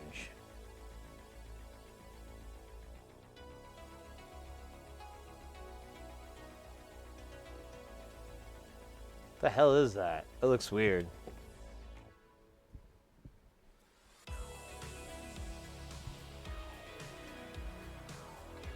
I'm gonna power this down and see what that is. Is that a via I'm looking at? I just want to short this out with my. I think this is a via. That's weird. All right, whatever. Powering it back up.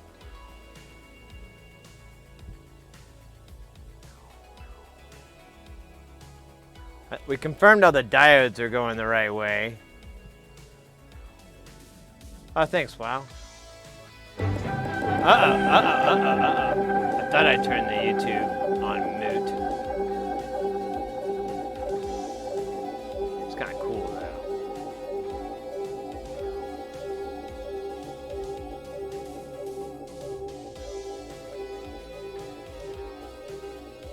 All right.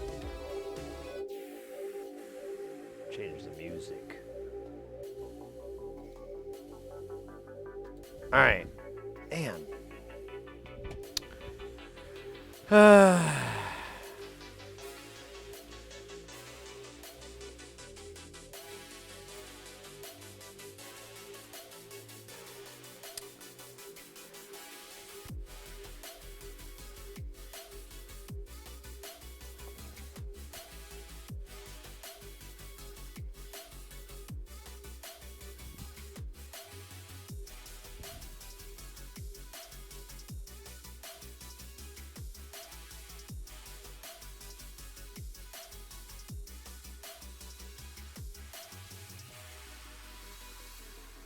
This is going the right way. I had one of these chips backwards, so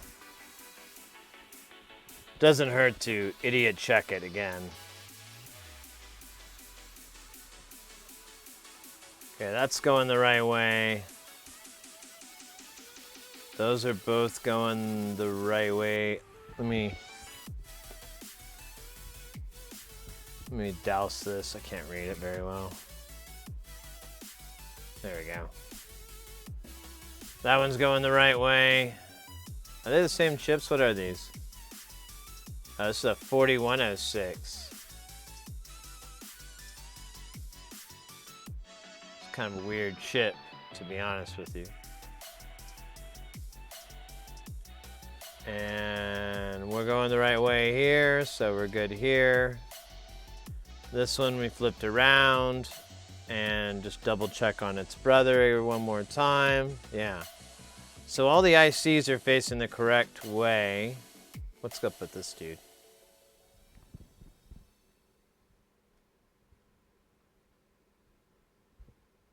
I think he's okay. Yeah, he's okay.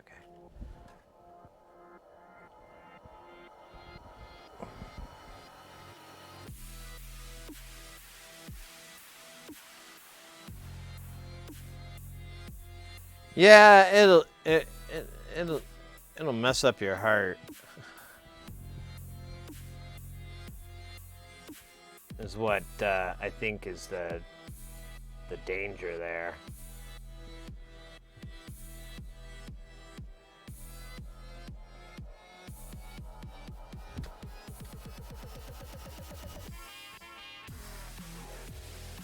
But I think it needs the current to really penetrate through the resistance of your body, you know, because you're not that great of a conductor.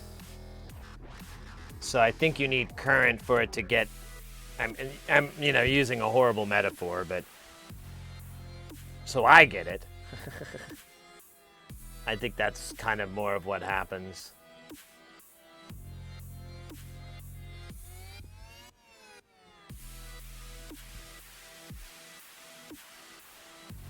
Oh yeah. In AV, I deal with high power. There's like 100 amp services, and it's 3-phase power, so it's 3 legs of 100 amps. So that's 300 amps total. And then this big cable, it's about this thick or so. It's really, really heavy. It's called feeder cable. And it's measured in aughts. And when you put it on, there's a method that you need to follow. And one time I saw a guy not doing it, and I was like, hey man, and I explained to him basically that I was like, hey man, whenever you're dealing with power, and I knew that it was off, so I didn't really make a big deal about it to him. But I was like, whenever you're dealing with power, you need to always assume it's just live and it's ready to kill you. So best practice when you're connecting a power distro, or if you're ever dealing with power, is to connect the ground to everything first. Because that way you have a safety for a rogue voltage or anything weird or something bad could happen. It's going to take ground connection first over your body. Then connect neutral, then connect each one of the legs individually, one at a time. Don't leave them, you know, don't connect 3 and then carry them over. Run them single file, one at a time. All those cables too, you want to figure 8 them so that they don't create an induction coil. You don't want to coil them because it will, if anything metal goes in between it, it'll melt. Or it'll get stupid hot, and it also causes the copper in itself to get really warm, and it will cause the jackets to melt. So you have to do a figure 8 when you fold it, and then when you power down, when you disconnect, it's the reverse, exactly the reverse. Disconnect your phases, then neutral, then ground. Ground's first on, last off. Yeah. There's plenty of videos of people getting electrocuted out there, and it's just like, holy crap, because it's so eerie. They're just like, they're doing something, and then they stop, and then you just see smoke, and then eventually they fall to the ground or something, and it's like, oh my God, that's how quickly it happened, and there was nothing they could have done. You know, you couldn't have ran out of the way of it or anything like that. It's just done. So it's really terrifying. One of the reasons I don't really do much power stuff. The show I worked a show not too long ago. I won't say what it was, but I did a show and a guy got zapped really bad. Had to go to the hospital.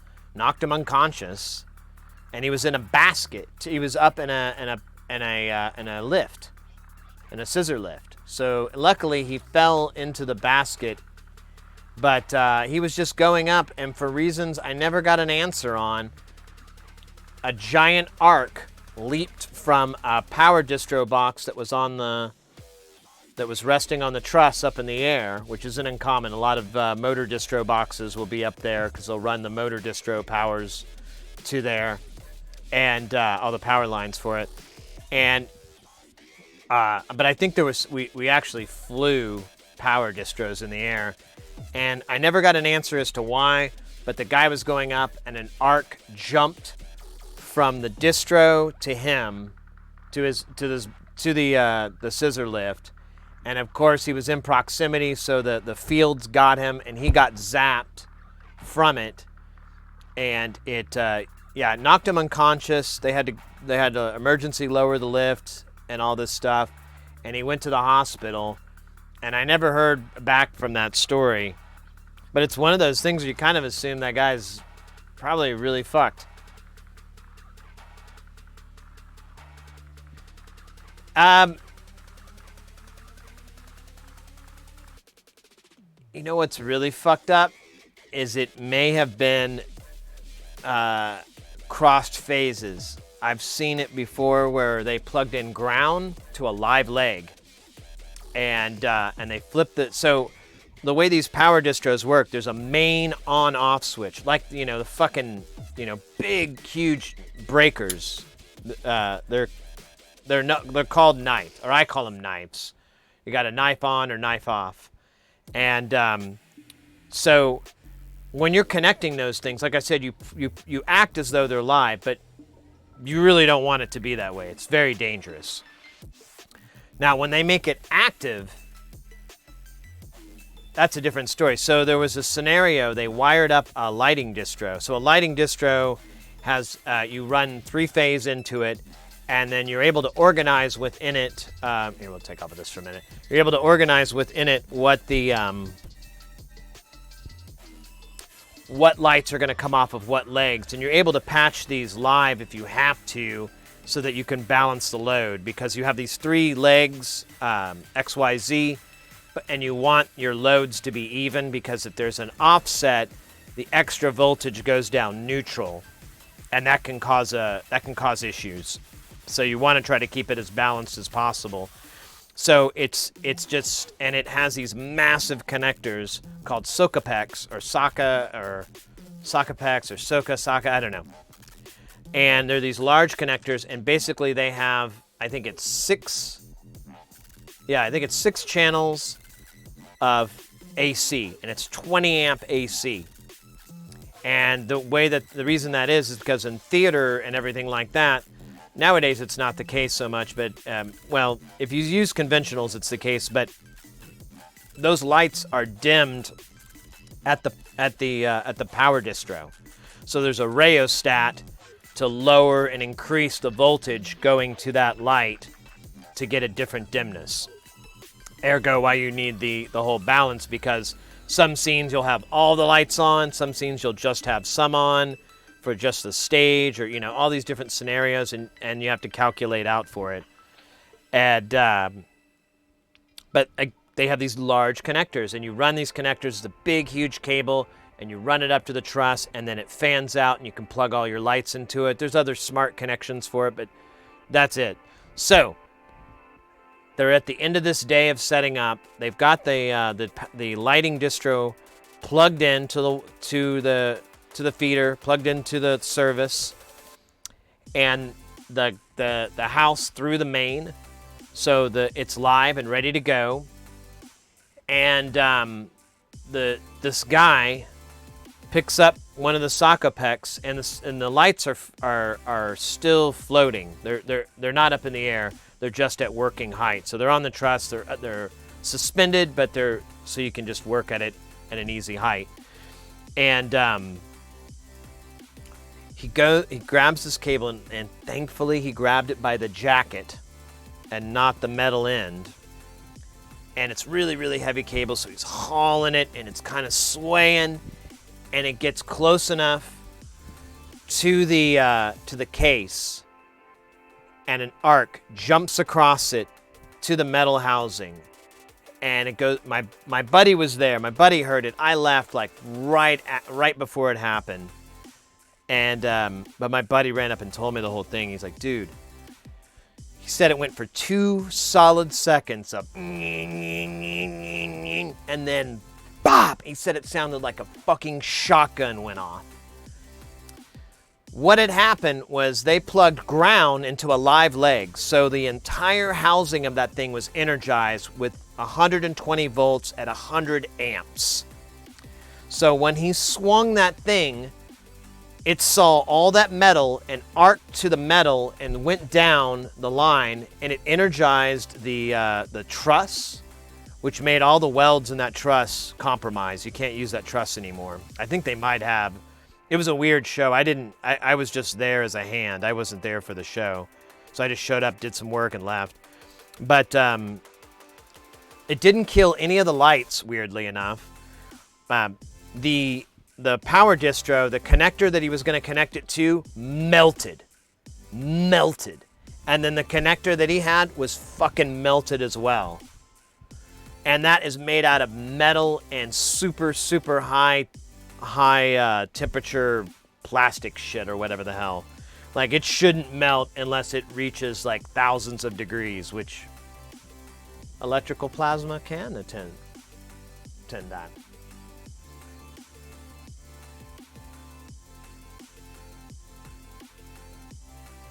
A balancing, you really can't. You can't, because you need to be able to accommodate for what it is. Now, usually the solution for most lighting scenarios like that is just to throw more distros at it. So like a show like the Barrett-Jackson car auction, that has a ton of lights, and they're all conventional lights. They have LED lights in there, but they're really just for like colors and show. They don't use that for the cameras and to light up the stage. They'll use conventionals, which are regular, whatever, the 1,000 watt. They're 975 watts. Hey, Axe Death Row, welcome in. We're just chatting. I got a mustache. You to groom. I was just, we're talking about lights and audio and stuff. I'm kind of reminiscing about how much I'm not going to miss the AV industry. That's sad. But I mean, man, I just think it's, I've already possibly saw someone die this year, and it was February. We're not even through March yet. I don't want to be one of those guys, you know? Initially, when I was telling the story about this cat that was unplugging and everything, and I told him the way to do it, he was like, "Oh, will I get shocked?" And I'm like, "Dude, Google electrical plasma burns." And I go, "Make sure you're not eating. It is some of the most gruesome fucking shit you've ever seen." And I don't recommend it to people in general unless you really want to be scared of electricity or feel really bad whenever you read about someone getting electrocuted. There was a guy, or I don't know if it was a guy or not, but there was a person at the airport here in Phoenix. And one day I flew out and the airport was the power was out. And they were on emergency power. And it turned out that like someone had got electrocuted. They were servicing it and the transformer exploded. And I thought about it and I was like, and they were like, I don't know if the guy's alive. And I'm like, man, I hope that person either didn't get injured very much at all, like, some mild burns, or they died. Because everything in between is got to suck. It's got to be terrible. I don't mean to make light of it, but I mean, seriously. It just burns you. It's like a burn, but it's so much more powerful.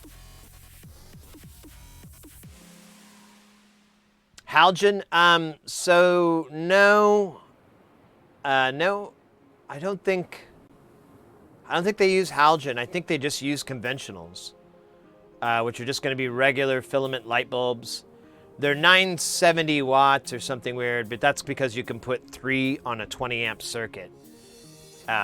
Is why, or they're 875s. I can't remember. I'm not a lighting person.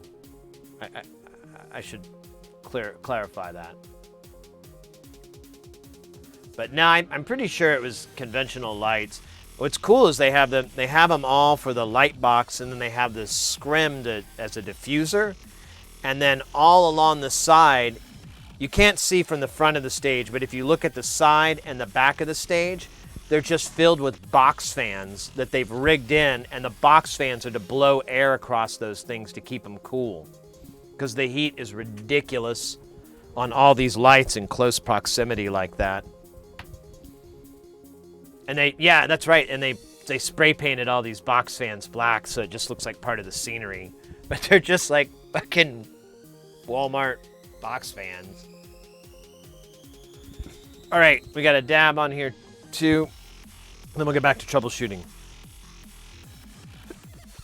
Oh, actually, I think I may need to. Levels are low, but not the worst. I broke my banger today. I picked up my pice and hit the desk with it. Wait, what? I don't think I think I got missed some parts there. Oh, your banger. Never mind. I just figured out what you meant. Ah, that's terrible.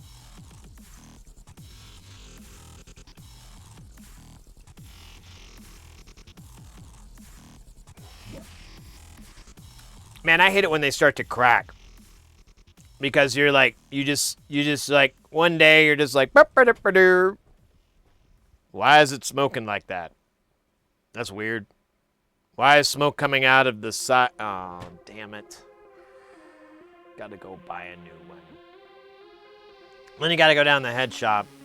And I don't mind it, but actually I found a place I really like to go to, but generally I hate going to those places because they're just, I don't know. I mean, I look pretty, I don't know. I have no idea how people perceive me when they first see me. I think the mustache is kind of silly, and people tell me that I usually look mad or upset or whatever, like I got resting bitch face or something. So I always think I come across maybe a little bit like that, but man, I don't know, like most head shops treat me like I'm a narc or something. I'm like, are you fucking kidding me?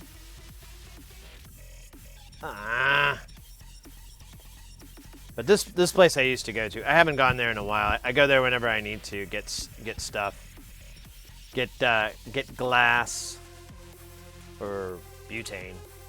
My father was a welder when I was young, and he hurt his hand somehow. I'm pretty sure it was from plastic. Yeah, you know, and that happens with welders. They'll get burns through their gloves and shit. I've heard of those stories too. I still want to get into welding, but I definitely want to see about investing in, like, being able to get, like, fresh gloves pretty regularly or whatever, so I don't get any little cuts or seams. Because that's what usually happens, is there'll be that, and you'll get like a little arc, and it'll burn you really good, and yeah, your hand is so delicate. You know, if you get a something around here where your tendons are, then you can't do this anymore. Then what do you got? You look like a narc. I don't know. I think I do sometimes, especially with the mustache. When I had the goatee, I like to have videos with me with it. I don't really like it. I don't like the goatee anymore. Once I shave this mustache off, I'm probably just gonna do mustaches and this. I don't think I'm ever growing the goatee again. Maybe when I get really, really old, it'll finally get thick. But it looks stupid. I was looking at old videos. I'm like, I look like an idiot. I'm sure I'll say the same thing about the mustache too. You should sue them for discrimination? I don't really have a case. Def Hacker! Hey, good to see you. Glad to see you. Oh, I never did that dab. I think I just worked on cleaning things. I will tell you, how would I get upset?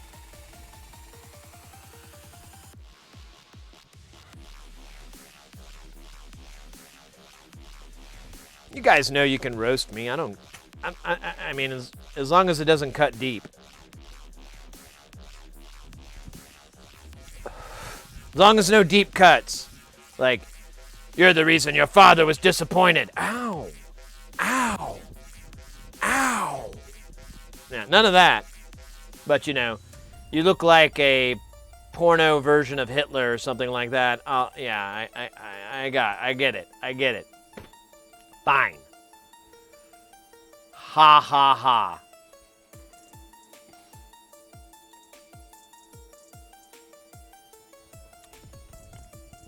All right. I think we got everything cleared off. I'm really bummed out that this thing isn't working, so I'm going to pull up the good old schematics. Or as Sean Connery would say, schematics. No one knows who Sean Connery is, Sid.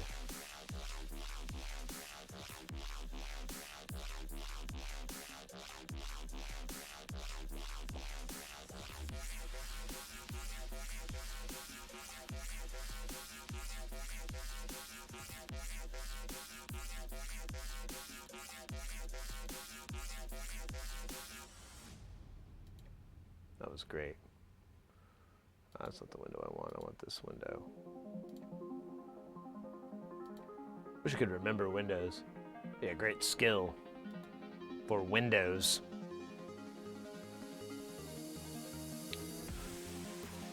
I was thinking the Hitler thing, first impression. I know. Everyone says that. I don't know what to do about it. I'm not changing my hairdo. I like my haircut. So I'm not changing it for some fucking stupid shit like that. I get really mad about it, as you can tell. But and I don't know, I could get rid of the mustache. I'm thinking about it. I have to talk to some friends about it, and it'll be months and months away, but I might get rid of the mustache for a bit.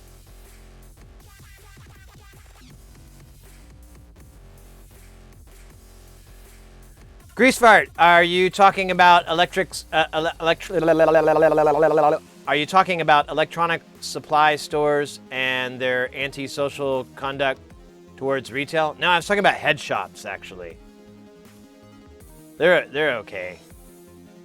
They don't like that they want you to get out of there or something. I'm like, man, I want a head shop. I feel like I can hang out and have a good time while I shop for cool water pipes. You God, I can't talk today. You legitimately look like an extra from Revenge of the Nerds. Let's go. The glasses are fine. It's a combo. It's the comb over hair that does it. As for the stash, it looks like a typical dad stash.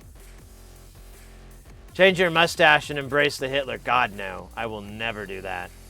Never in a million billion years.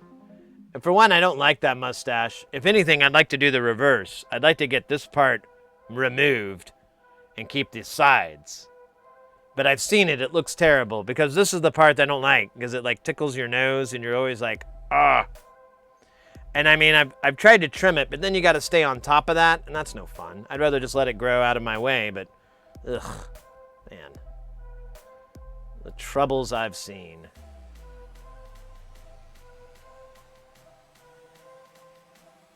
Head shops by Deb. Wait, head shop? What?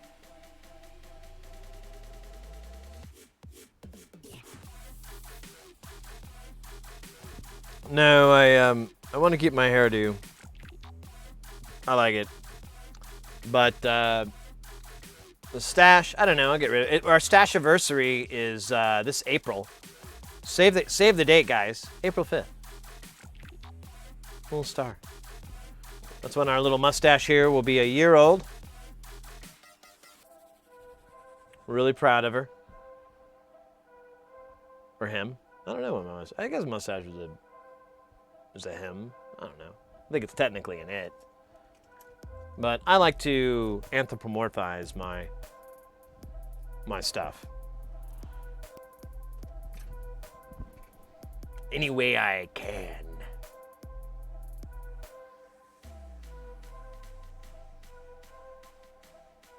I think the nerd look. Oh, there you go. Well, I was like saying a while back, I was like, I have like literally hundreds of shirts, t-shirts, and I never wear them anymore because I always got to wear a collared shirt so I can hang my mic. But I've been looking at getting a shotgun mic, and I honestly, I just realized where I could probably pull it off too. But I was wanting to get a shotgun mic and just use that so I can wear t-shirts again. And, but So the nerd look, that's awesome. I have no qualms with that. I am who I am. I embrace my nerdism. But I like to look cool too. I want to like cool. Yeah, the dad stash too. Let me mold this over too. Yeah, the dad stash is cool though. Honestly, you guys have heard this story about why I did the mustache, right? I'll tell you real quick. So, years and years ago, me and Mrs. Yeah, that's right. So I normally I only shave for work. So I would shave my whole face for work, but I'm a freelancer and a lot of the work is seasonal. So, like one December, I didn't work for a really, really long time, and Phoenix always felt like Los Angeles waiting room. Yeah, there you go. And so I didn't shave, and I had like these long, crazy whiskers that I have on my face, and it just just let it go because I was just like, who cares? And one day, and everyone who's grown a beard knows, you just itches, just like get this crazy itching. And me and Mrs. Hirschi, we were watching movies or TV or something like that. I can't remember. And we were taking a break to get some snacks and go to the bathroom and all that. And I was like, I'm gonna shave this off. This itching is driving me nuts. And so I went and I start shaving, and I put shaving cream on my mustache too. But I was like, my mustache isn't itchy. You know what? I think it'll be funny. I'm just gonna shave this all off, shave my cheeks, and then I'm just gonna go in with the mustache on and act like nothing happened. Don't bring it up. Don't say anything. Just sit back down in the chair, and just play it out. And she, I don't know how you want to look at it, but she said nothing as well, which made me think she secretly liked it, which I was incorrect, but whatever. So I kept the mustache, and then I go to work and I just show up and people are laughing. They think it's funny. They have never seen me with a mustache. And then I'm like, I keep getting compliments from people, like random people saying, hey, nice mustache. And I don't think it's like, ha, ha, ha, nice mustache. I mean, they think they're genuinely sincere compliments. And I'm like, oh, weird. Well, this is pretty cool. And so eventually I just get mad with it. I shave it off or something. I can't, or no, that's right. I just let this grow in and I got bored. And then I did it again like a year ago, and I was just like, I'm just going to shave this off. My goatee looks stupid. You're still recouping from the last dance party. Oh, yeah, we do have a dance party. 4 minutes late. I will make it happen, Captain. I had a lot of bad retail experience in Phoenix. Yeah, I get you there. Shotgun mic, is that the kind of mic that Kurt Cobain used? Wow.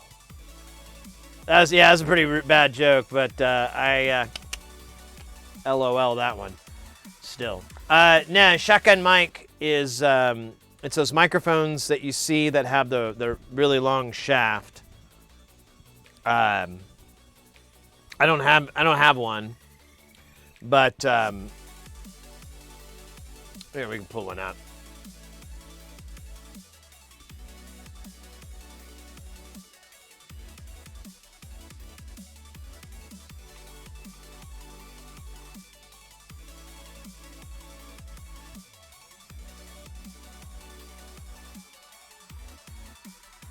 Yeah, here we go. So these are shotgun mics. And I don't know if it shows up. Let's see. Yeah, well, no, that's not a very good picture. Is this a nice big picture? Kinda. This is if I can just open it up and, oh no, open image in new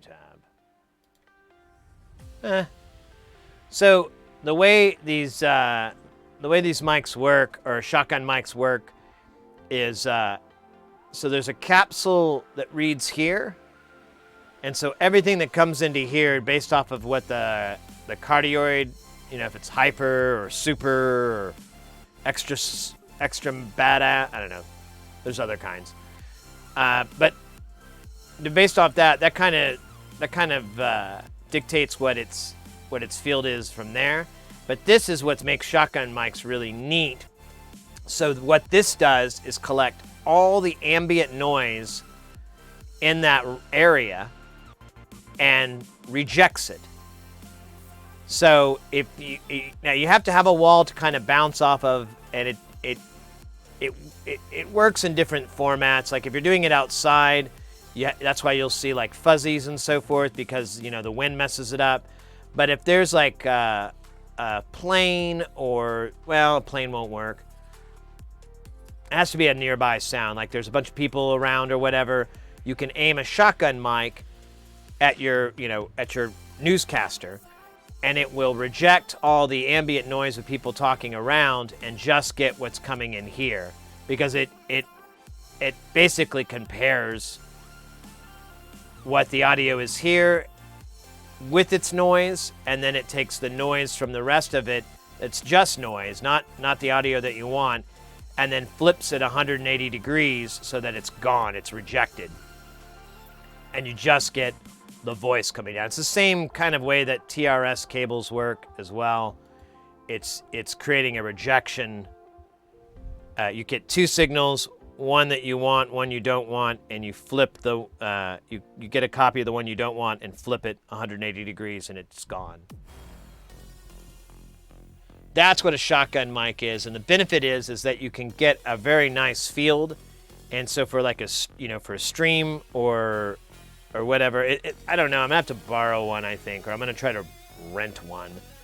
But the idea would be I could aim the mic right at my general location, and it'll just pick up me, and it'll be a nice, clean version of me. Any noise, any ambience will be reduced, so I can turn up that mic even hotter, so it's picking me up even more, instead of also picking up a bunch of hisses and air conditioning noise and all that. But it doesn't work perfectly. If you have too many fields, like you have a lot of material that it's bouncing off of, they'll arrive at the rejection field at all these different times, and it won't work correctly. Oh, I never knew that. I assumed shotgun mics were for high sensitivity, omnidirectional, but they're the opposite. Well, but that's the thing. You can crank up your sensitivity more, but when you do that on a regular cardioid mic, not a cardio, I'm sorry. You do that on a regular condenser mic, you also get all this ambient noise, and a shotgun allows that rejection. And so that you can kind of aim it at your source and it'll pick up. It's like we had one in for a little bit. It was Electro Voice used to make them. I think Electro Voice were the first to make them. And the application they had it in was for a broadcast. There was like newscasters, and they had the mic just out of frame aimed directly at the two newscasters. I get rejected from a shotgun. Wah! Ba-doo.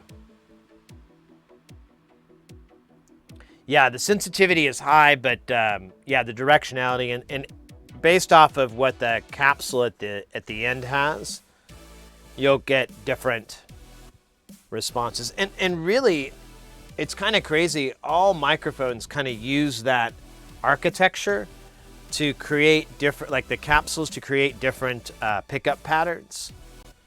Man, I don't really have a good example other than my mic here. Ah, well, we'll lose it for a second. Here, I gotta do this.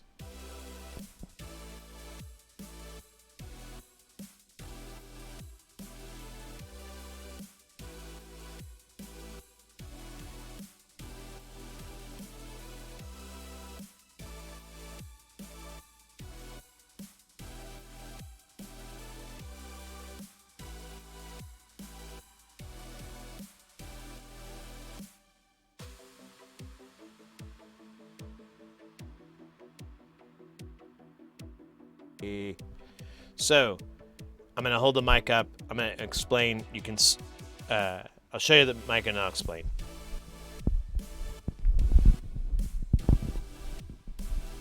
So there's the capsule. But you can see these ports along the side. These actually behave in part of how the cardioid pattern is picked up. The size of the porting and how they are basically work with how the field is going to be bent around that. This one's a hypercardioid, so it actually has just regular cardioid, and it has the largest. The next one up, the next one is a 184, and it's more of a football shape.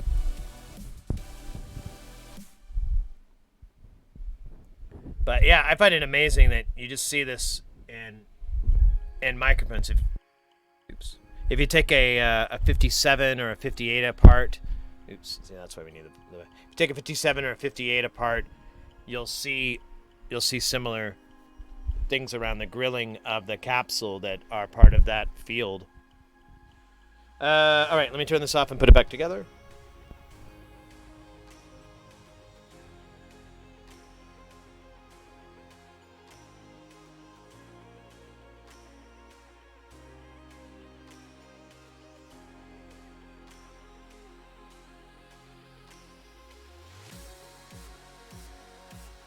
There we go. Hey Sid, would wait, your world be you would be fine with a broken Game Boy Color that would have a repair provided at the cheap? Oh yeah, I'm trying to find broken ones, honestly, because most of the repairs are pretty superficial. As long as the main chip is good, that's all that matters. Everything else is like very easy to repair on the Game Boys. Just the main chip and the main chips, the parts that are you have to get from another Game Boy, or you have to find someone to replicate it. Those are the components that are tricky, that I wouldn't be able to do. But everything else, like there's even boards, or like not boards, like different case mods and so forth that I think utilize different board. Well, maybe not. Maybe, you know what? I'm thinking of something else when we were looking up DIYing a Game Boy. That's what I'm thinking of. All right, we have not fixed any of this at all, and we have a dance party. So there's that.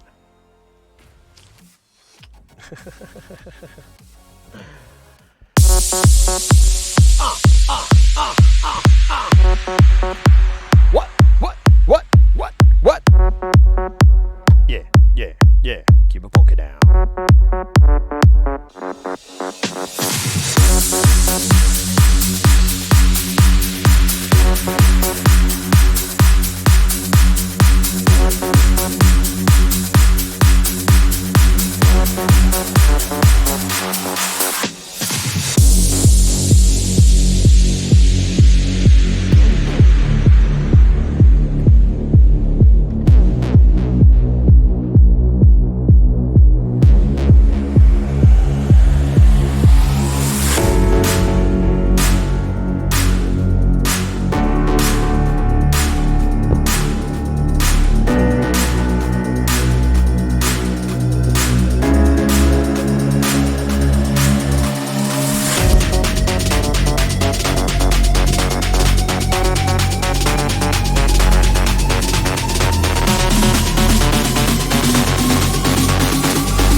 Let's go.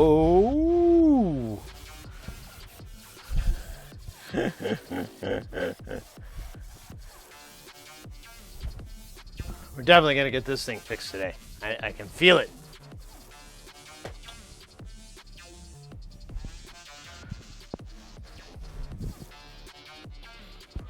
Woo. All right. Thank you for that dance party, Biznot.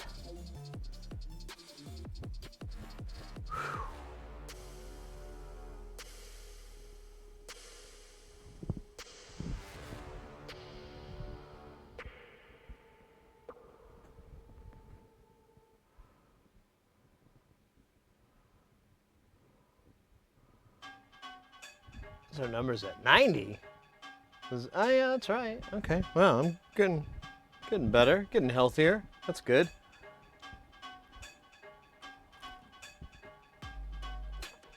All cases are the same except for the custom ones that are made to fit the screen upgrades.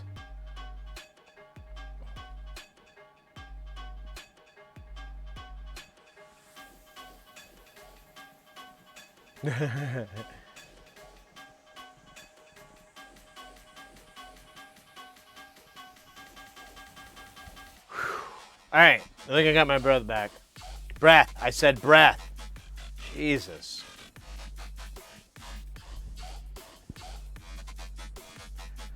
Man, I'm kind of in a weird mood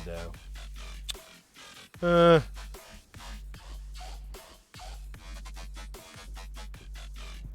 yeah, that's right. I was gonna pull up the schematics.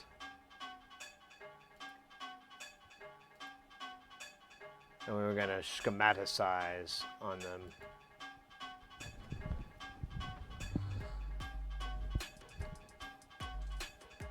Maybe this mouse. So let's see. This TLO 84 is U5.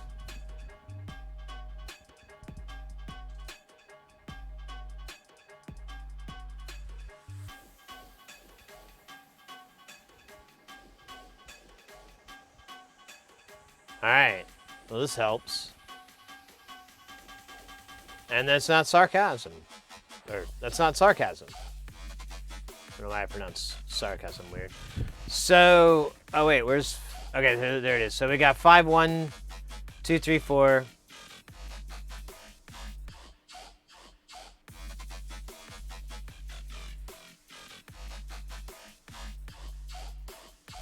Here's VR18.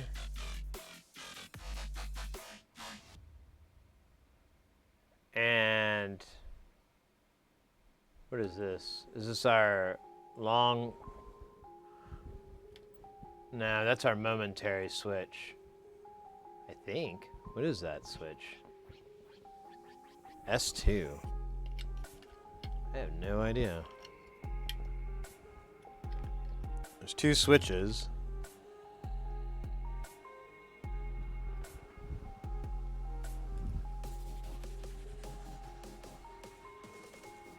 Where's the other switch then?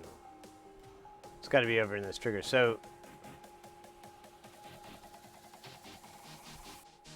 yeah. Oh no, where is it? There's the push button. So, wait, this is the switch between long and short, is whether or not this ground is enacted. That's insane. Oh wait, never mind, it makes perfect sense.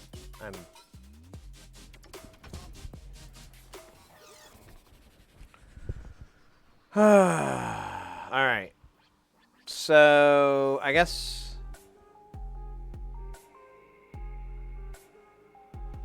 what does this say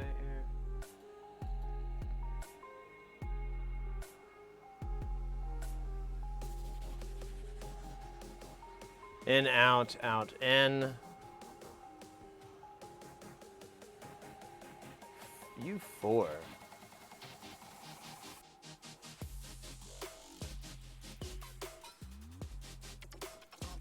What is U4? Oh, wait. Oh, I think I know now. It's the 60 something something something something. It doesn't matter. Bingo. That was his name, oh.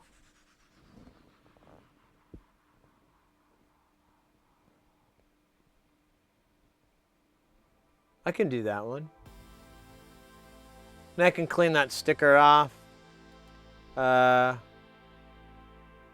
should be able to clean those stickers off.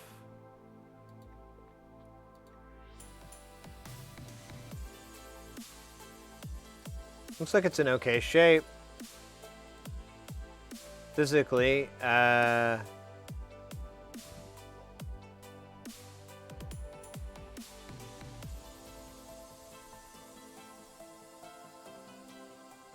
for parts not working, cool.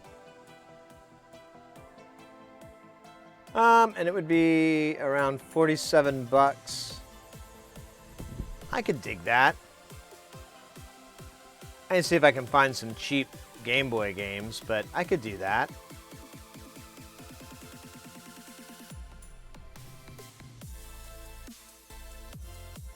Here, let me put the link in the big screen for you guys. Let's see what I'm talking about.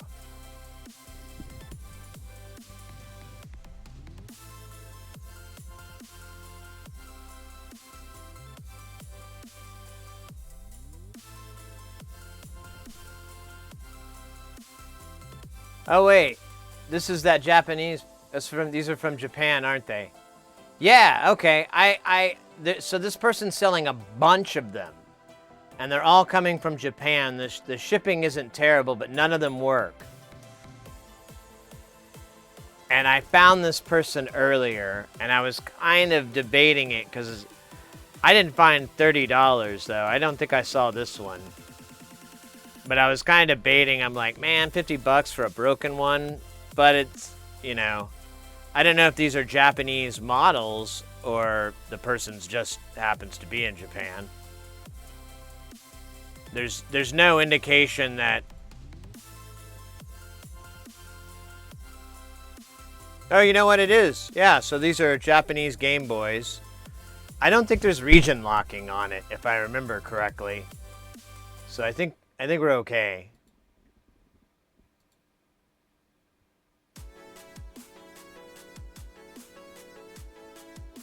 Oh, it's possible to fix. There's always something stupid. I mean, unless the board's ripped up or something awful, but even then, I think it's a single-sided board, so it's still fixable. There is no difference. Yeah, I didn't think it was region locked. Yeah, I can go ahead and I can get that right now. Make it feel better. Nice. Oh wait, actually, I may have to have you.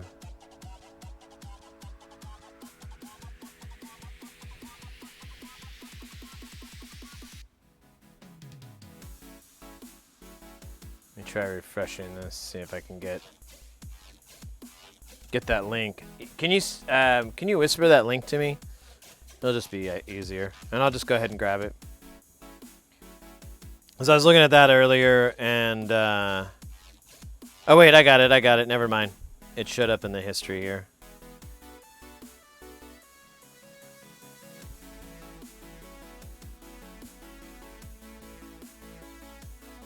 All right. Be here by April. That's pretty fast. Okay.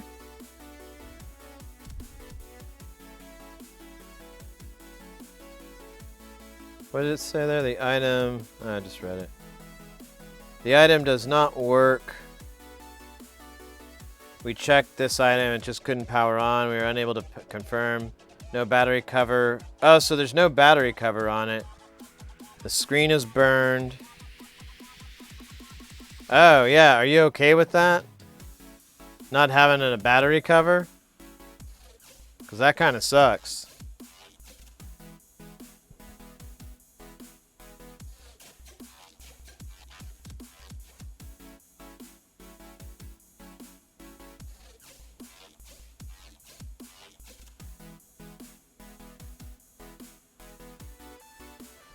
For working? Yeah, well, that's my thought. Okay, but I thought you wanted the purple. Well, I can get this if you'd like. I can keep shopping, or we can go ahead and order it. I mean, I'm cool either way. But I'm happy to go ahead and pop this one in and get it sent here. It'll be here in like a week, so that's pretty cool. Okay, we'll go for it. At the worst, you know, we'll have an extra one. Because I'm not against getting one for myself as well. Because I'd like to, you know, have a chip tune machine. That'd be fun.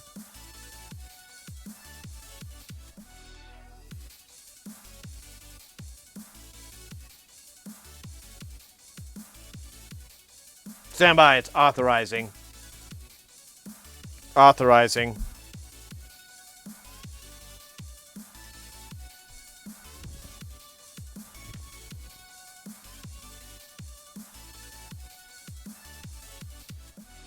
All right, we're in.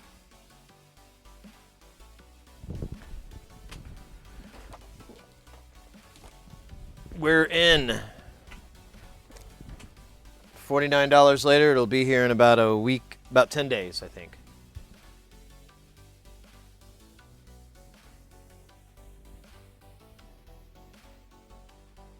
Oh, now you tell me. I already put that order through. Terrible timing. Terrible timing, Biznot.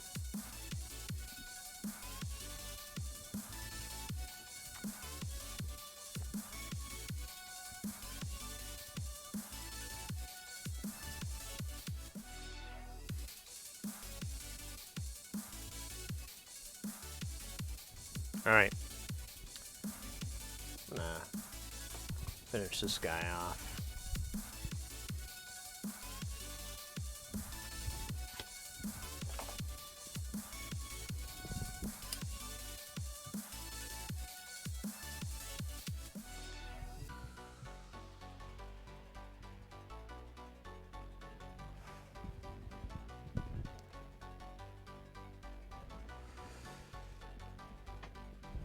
All right, we're at 86.7 degrees Fahrenheit for our friends everywhere else on the planet. That is 30.5 centigrade.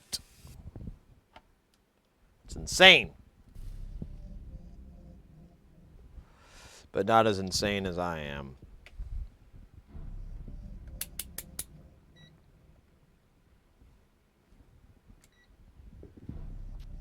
So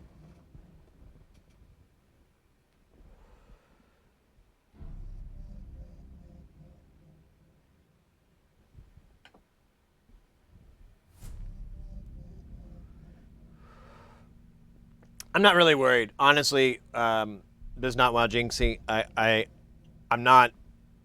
You know, there's one thing I've learned. There's plenty of fucking Game Boy colors out there.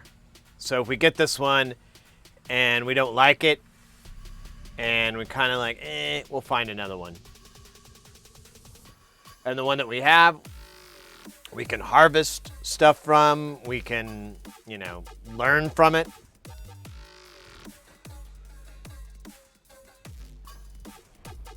I'm just not worried about, you know, missing out on a deal, you know. eBay Master? Well, I'll hit you up next time. You know what we need, Biznot, is another lot. I need to find a good $150 lot of broken consoles and worthwhile broken consoles. Not a bunch of PS1s. I found out that is a bad investment. De-invest from PS1. Invest in PS3s and PS4s. Actually, PS4s would be moneymakers right now. From what I understand, they're still selling really good because of the shortage on PS5s, and people want to play, you know, the latest this and that. So they'll just buy the PS4 and then assume, you know, one day they'll get the 5 version.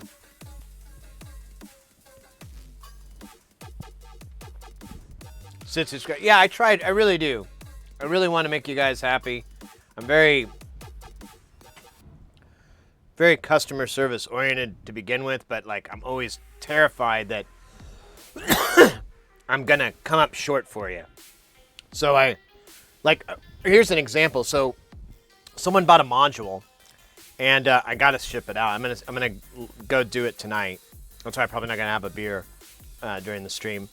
But they bought a module, and I got it all shipped up, and I was like getting ready to go to bed, and I remembered I was looking over the order again to try to figure out how much shipping was and all that stuff. I was trying to figure out, you know, did I lose money or whatever. And I noticed that they ordered, on the modules, I offered as black or white knobs. And they ordered a black knobbed version, and I'm like, I didn't even check. So I went through and got my other inventory and looked, and I was like, ah, shit, I gave them the wrong one. And so I went to bed last night, but I'm going to take care of it.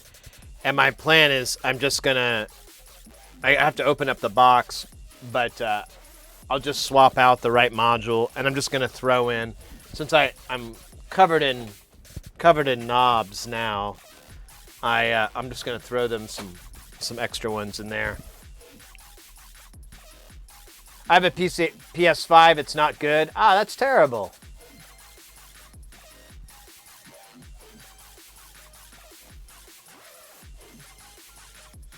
So Sega Game Gear? Yeah, those are cool. I like those old handhelds. I remember the Game Gear, there's a screen replacement that you can do for it. I want to say it's the Game Gear.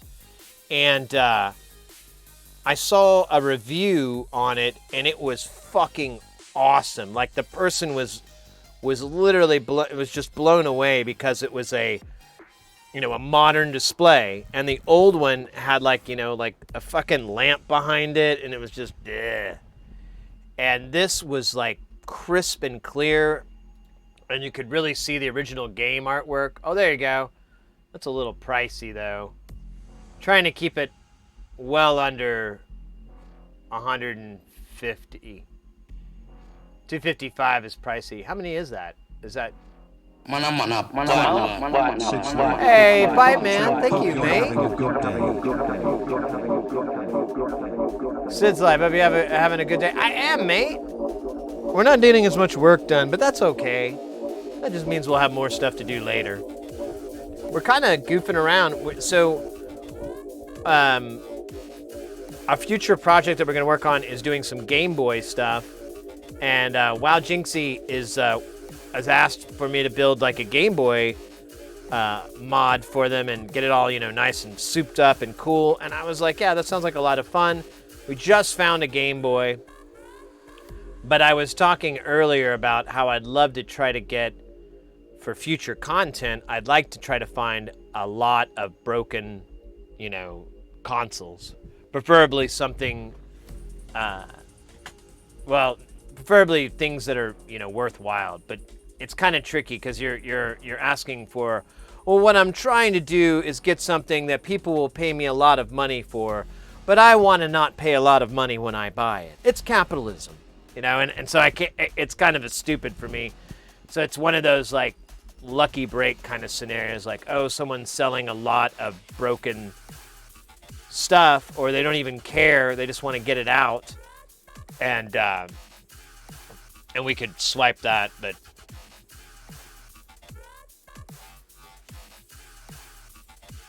Yeah, I'm. So fixing them all is a. Oh man, a lot of them are missing the cases here. Let me pull this one up so we can look at it together. A lot of them are missing the cases. It looks like. You know what? What if I did this? It's a lot of extra shit to remember, but let's see. Oh wait, then I have to do that. All right, fuck it. I'm just gonna move back over here. I forget I have to unlock the screen. I don't want to mess with it. So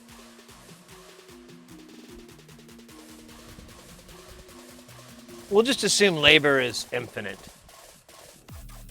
But this is a lot of work. Like, yeah, no battery compartment. Why does every other one have a battery compartment? That's weird. I have a feeling these have been harvested. I think these might have been parts Game Boys. I'm not positive, but it's a reasonable guess. I don't want that. I don't think that's a good deal. Or I don't. Well, I can't afford it. Is actually a better way to put it.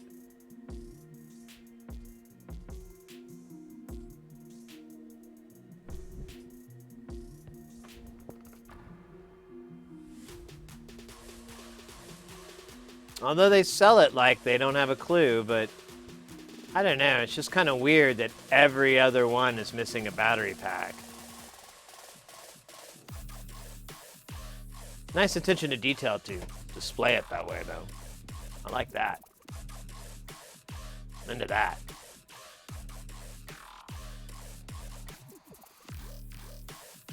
Case replacements are cheap. All right.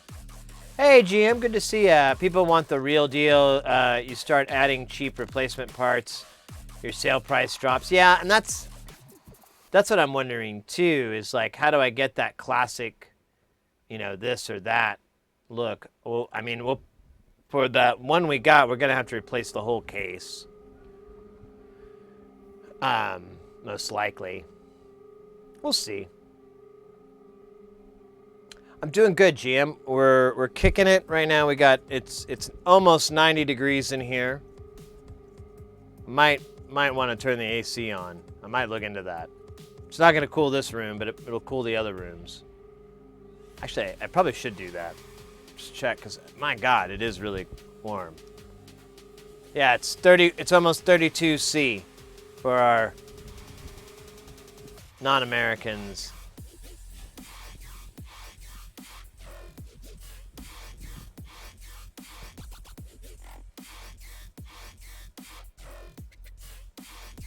Yeah, let me do that real fast, guys. Let me give you the sweet background. That looks dope. I'll put a cool little sign up. Look at that. Looks like I made it. But it's literally this bottle. Graphics. All right. BRB.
All right.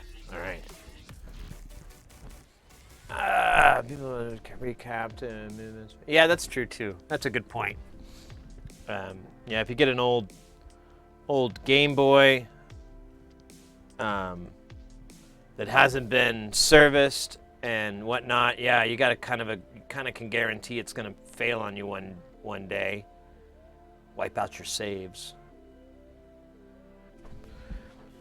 I know it doesn't work that way, but you get my point. So that's a good idea. Buying retro games, I want 100% originals. Yeah, now the games themselves, that's quite different because they're more robust. But the consoles, yeah, people do prefer them to have been serviced in some way.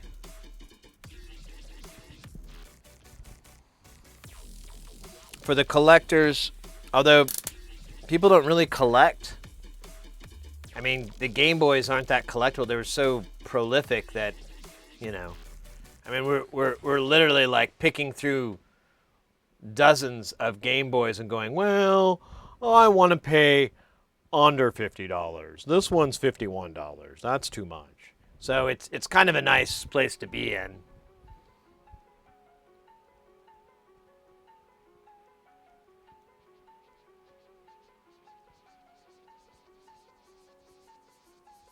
Well, I'm hoping that's not the case, Biznot. So my interest is in in the Game Boys. I'd like to at least make a couple that had MIDI capabilities, so you could do you could do chip tunes or something like that, because there is some mods for it that I've looked into. And I'd also be very, very interested in replacing the screen, because the newer screens look awesome. So awesome compared to the OG screens. And the other thing I'm very interested about is the just replacing the button contacts and so forth as well, because those kind of wear down. And the newer ones are better, although I know that's a really big point of contention with some people. They want it to be exactly the same. And I guess I'm trying to shoot for that with replacing the D-pad and stuff. I'll have to look into it more to find out what the usual modder does. There's a streamer, we've rated them before, and they do a ton of Game Boy mods and builds and repairs and stuff like that. So I would definitely want to check with them and get their thoughts, chew their brain on it a little bit.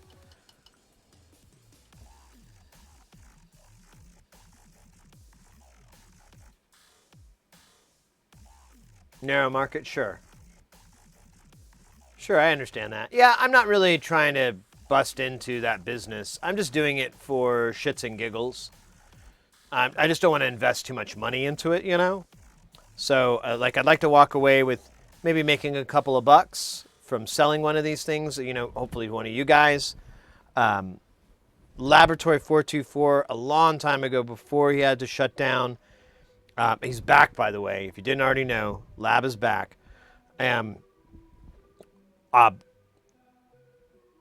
I talked to Jeff, and we were talking about doing some sort of chiptunes Game Boy thing, or chiptunes, and I said the Game Boy was the cheapest entry level into that, because I'm like, well, you could do it for under $100, everything you want to do. But we ran into a giant roadblock with the fact that the synth engine doesn't have a GM format, so you would have to also build something to manipulate the synth engine, and that was where we were like, I don't know. And then he wasn't streaming anymore, so it kind of became a topic I didn't work on. But nowadays, I'm interested in that for myself, and then, like I said, I wouldn't mind maybe putting one of them up in the store for you guys to get if you're interested. If nobody's interested, that's fine. I'm not going to spend my time on it. But if it's we've got a client here, Wowjimski, that is interested in it, so I'd love to help them out and make it possible. I've even referred them to people that do this all the time, and they still want to hang out here and make it happen, and I'm more than game. I think it sounds like an enormous amount of fun and a lot of stuff we can learn. And I've been saying for a while, I've been wanting to do a little bit of gaming. I would like to get some more gaming things done here, just to kind of give that proverbial olive branch to the other side of Twitch, the gaming side. Let, a lot of those people know that you can actually solder, you can actually do a lot of repair works, you can fix things, blah, blah, blah, blah, blah. And it's not out of, your reach. It's we're doing it right now. Arduino boy? Oh yeah. There's a really cool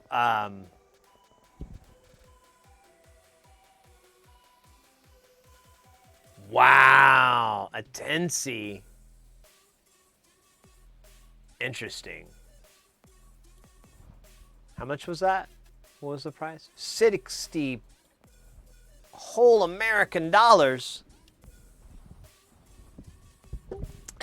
Pardon me. That's not bad. It's open source, so I could just take one of the Tensys I have here and flash it and do it myself. I like that. I can do that. I went to DIY class last night. It was awesome. Hey, Magnet Mancer. That's an awesome name. Welcome into the channel, mate. We're gonna get some work done. I promise. I'm just I'm having fun not working. And I need to get a Dr. Pepper. I just realized. So let me do that at the same time. Welcome into the channel. We're chatting about doing some future content, future work, repairing. No, here.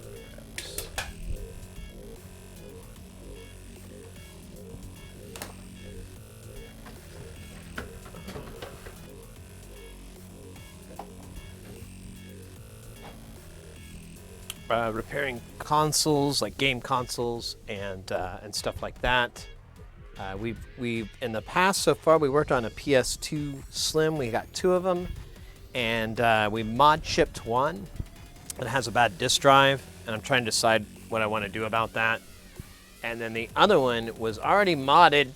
Pardon me, works fine, and it's from Japan.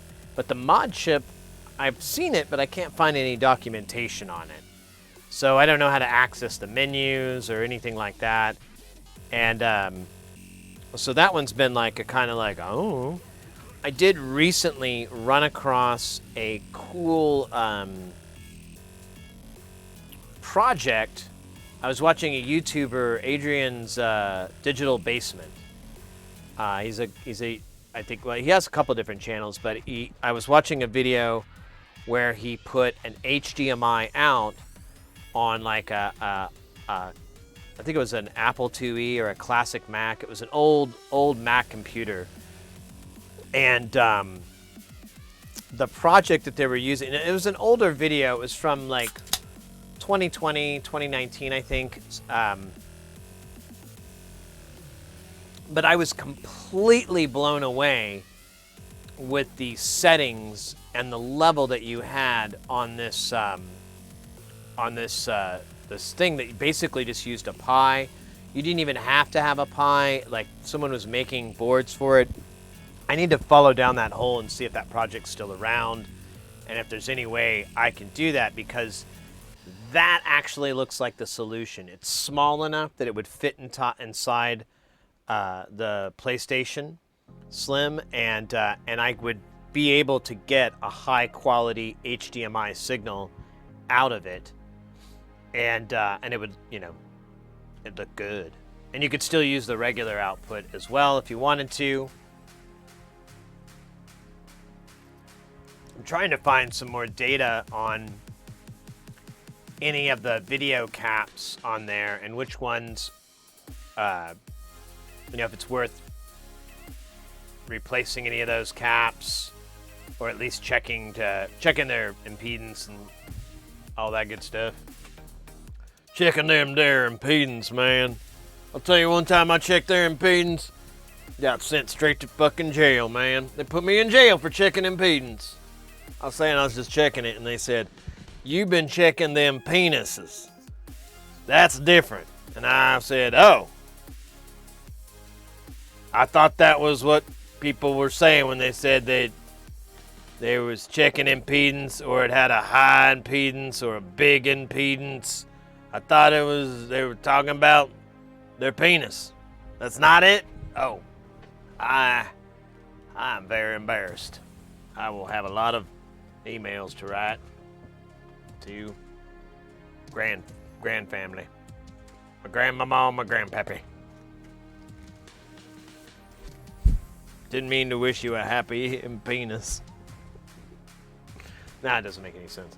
Okay. What are we doing? Oh yeah, we're gonna do a dab. And the dab fuel, where are we at on that?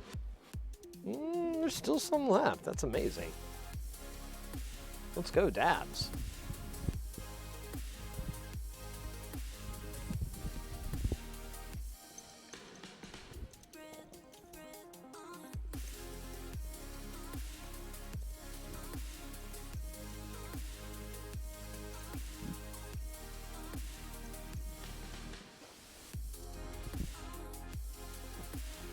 That was terrible. That was yeah, we're gonna have to let's put some more in there. Hey, Magnet, Magneto. I apologize. I just realized I mispronounced your name. Magnetomancer. Sorry. I was looking up through my bottom of my eye. Hi, great stuff. Everything I'm into. You on every day? Oh, I'm so happy to hear that. So our schedule is Sunday, Tuesday, Wednesday, Thursday.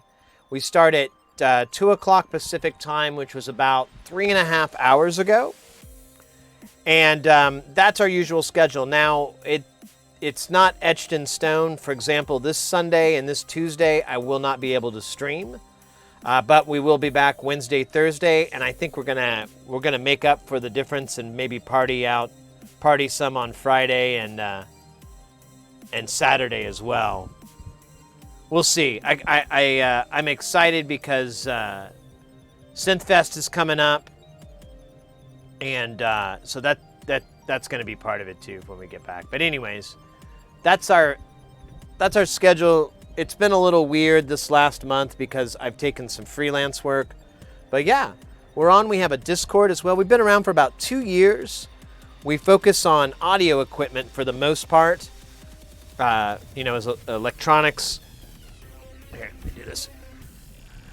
On audio electronic stuff, but we were just talking about working on some consoles, and we've worked on some computers. We've worked on other things, to repair it. But I like audio because for one, it's something I know, and two, I feel like it's more rewarding. Like our whole goal on this channel is to get people into soldering, let people know that it's not that difficult. It's within most people's skill sets, and so that's. You know what? I think I might have gone overboard. Stop this madness. I'm just kind of feeding these fish until they die. But yeah, we're all into getting people into soldering, into building, and I feel like audio is kind of the easiest thing and the most rewarding. You can build a guitar pedal, like a distortion pedal, all by yourself. And it's not that difficult of a circuit to build, and the rewards are incredible. And it's kind of neat too, because there's a lot of stuff that's not commercially available anymore, like old pedals from back in the day, and you can usually find a clone of those that has been a PCB, and because it's so under the radar, they don't really get sued or anything, and there's no IP infringement because the company that made that is gone. Long been absorbed, so you feel good about getting like a classic this or a classic that, and there's a big market for it too. It's pretty awesome. That's one of our favorite things, making pedals. We also make sense. This is a Eurorack module that we're working on right now. We built it and it doesn't work. Story of my life.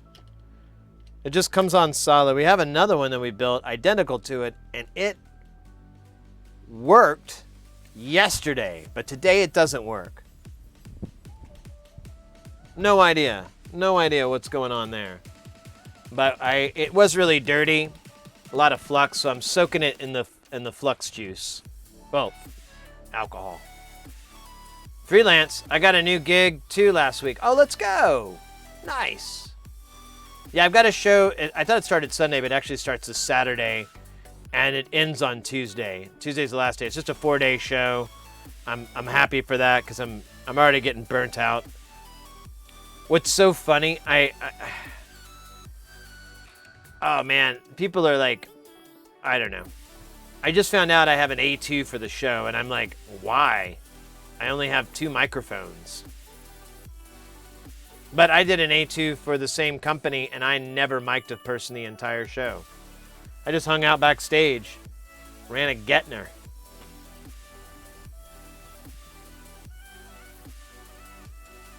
I like consoles and computers myself. Yeah. Well, and that's why I try to do different things too, just because I want to attract other people into this as well, and just so people can if someone comes from more of a computing background and they want to just learn basic soldering skills and or how to wire something up, we definitely want to help with that. And I think especially modding a console, that's I did the PS2, that was the first time I've ever changed the tip on my iron. I've always used the big screwdriver tip because I just love the big fucking giant heat, but I could not get it. The spaces were so tiny that I had to switch to a conical tip. And that kind of gave me perspective. And we still we're still on the magnification and everything, but it was very difficult. I had to zoom in quite a bit. So the challenge level had gone up, but I kind of like that. Kind of my thing, if you haven't figured that out. I like doing stuff the hard way, one time, and then never again. No. I at least do it 3 or 4 times the hard way.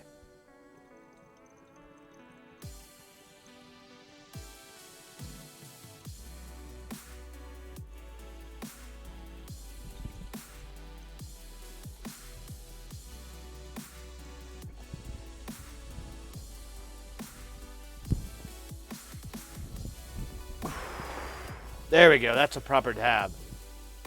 Sorry that took so long. There was a lot went into it. A lot of time.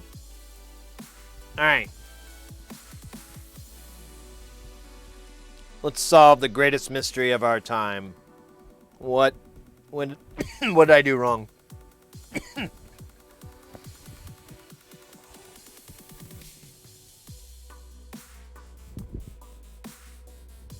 So this guy is shorted out.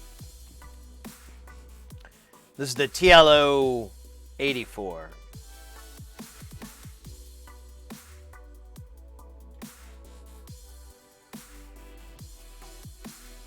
Let me scooch over here so I don't get crushed. So here's the schematic.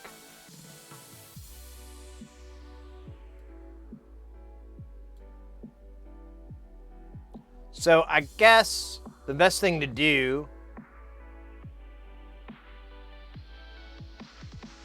would be to follow this signal path here. Yeah, here's our output. I haven't even measured what the output's reading. I'm sure it's just a locked voltage of like 999 or 666. Yeah, because our light's attached to it. Why did it tell me to get a fucking dual color LED and I only use one color? That's stupid. Maybe I misread that. Oh well. You promote people to solder, yet you push solder wick instead of solder suckers. Yes. I know. It's controversial. But I firmly believe you got to know how to wick before you're going to suck. You got to be good at wicking before you're going to start sucking. you just rely on sucking, you're never going to learn how to wick. Then you're going to have a hard wick. And that may not be the way to be.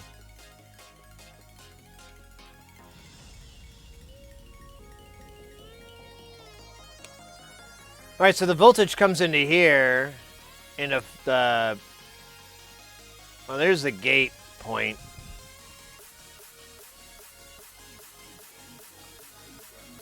So there's these gates here that register the different stages as it pushes through.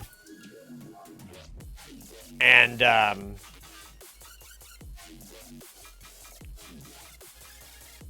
from these rude boys,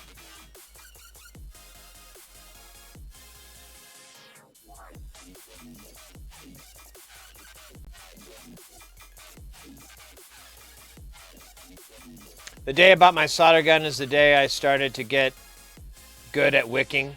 Go figure. But I'm not John Wick.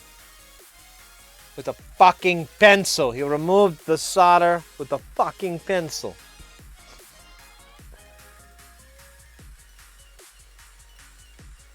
I have money invested in the copper industry. I do live in Arizona, and our main industry is copper. Well, I think it is and oranges. Copper and oranges, I think. I don't know if that's true. But we do have copper mines here. So you may be onto something.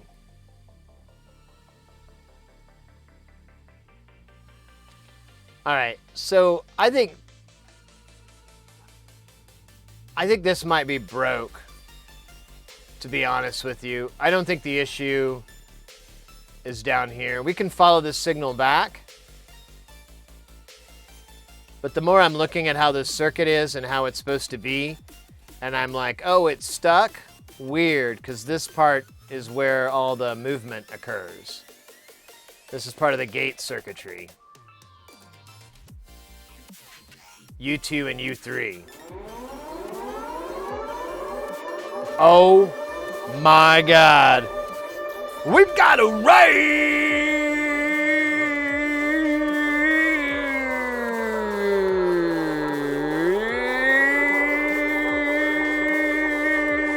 Oh God, I got my face covered up. There it is. Ah, we got a raid! Let's go, let's go. Virtual Labs coming in hot and spicy with the ever delicious and, let's face it, super nutritious raid.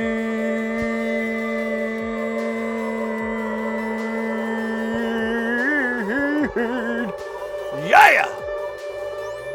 Let's get that. Let's get it. Go. There we go. Let me pull up your channel here. What y'all be doing? Hack watch, fingerprinting, passive Bluetooth, LE. Let's go. Hey, Fight Man, thank you very much for the 100 bits. Lead died. Hey, thank you for that follow. Welcome in.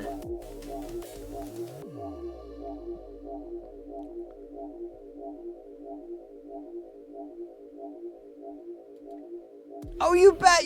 What were you guys working on? I saw that, oh shoot, I think I closed it. It said you were doing some fingerprinting, passive, Bluetooth. Nice. That sounds fun. Hey, Flynn, 4x4, thank you so much for the 200 bits. I'll tell you what, we got an air drums in there.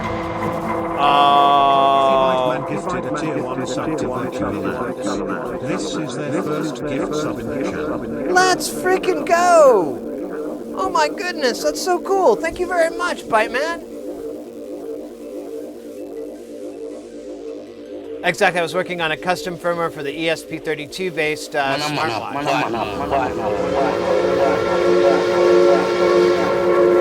Oh my God, guys, we got a hype train So if you had never been here for a hype train in the past, we've got the dance party. We got an air drums right there. So I'm gonna do the air drums first. We're gonna kick it off.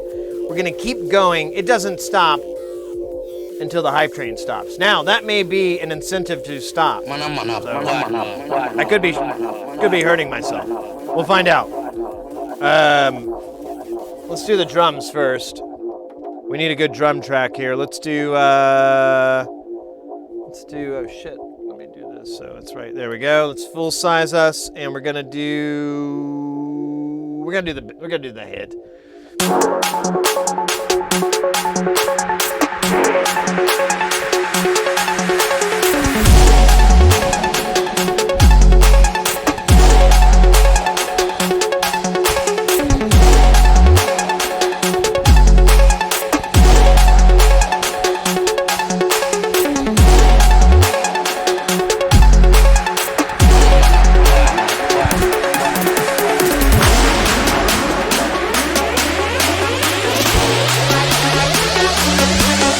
Let's go!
Gosh, guys, let's freaking go. Thank you so much for the bits.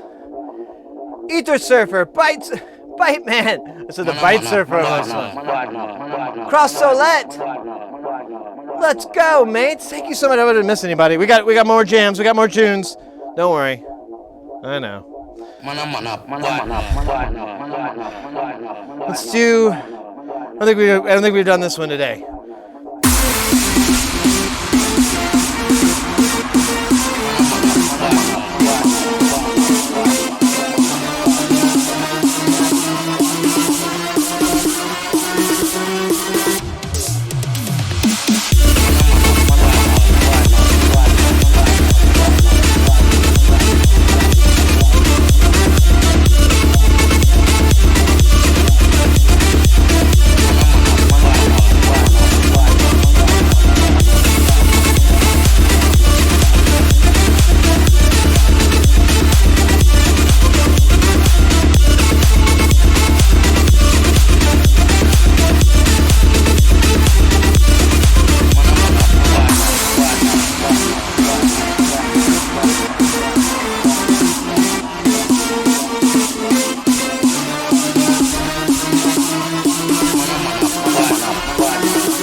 Let's go, guys. Oh my gosh. Thank you so much for those bits. Oh, here we go. Let's go. All right, we're at level 3. Let's go. I don't think we made it to level 3. Not in a couple days, couple moons, couple minutes. Let's take it down a notch. Let's get a little bit of a slow jam. Get that trip hop hip hop vibe.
Leo, let's go. Thank you so much for the boots.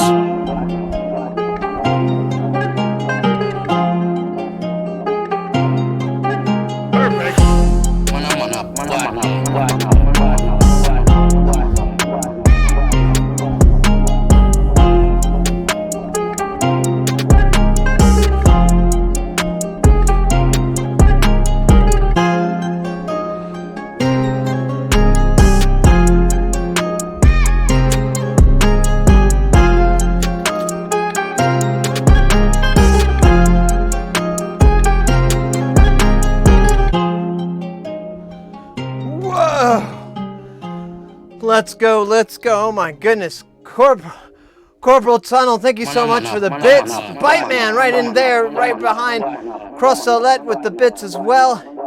Ether Server, Flint, thank you so much, guys. What do we do next? We're running out of tunes. We should do we should do my favorite jam. Let's do the one I like, damn it. This is the one I like.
insane.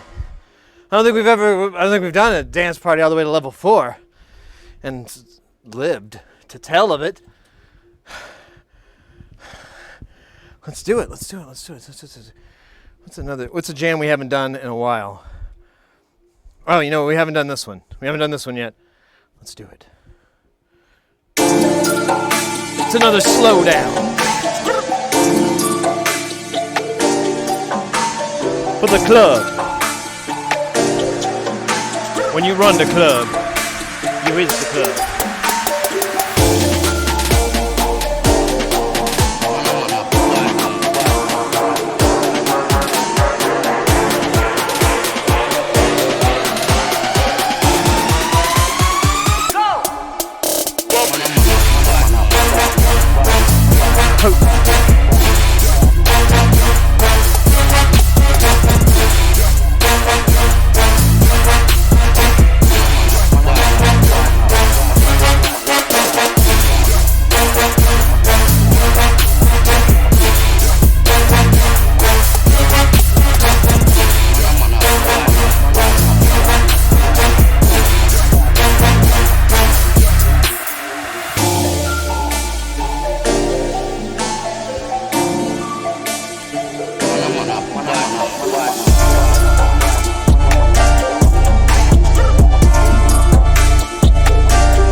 Level 4!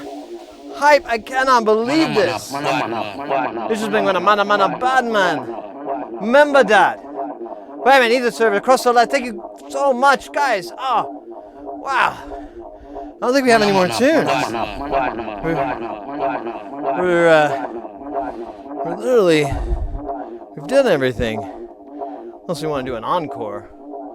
Like, you know, when they do that one song everyone came to listen to. They play it again. It's called an encore.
do I even convey how much sweat I am experiencing?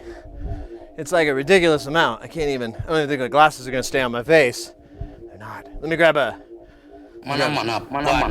Oh my goodness. Let me grab a towel really fast. I'm like Elvis.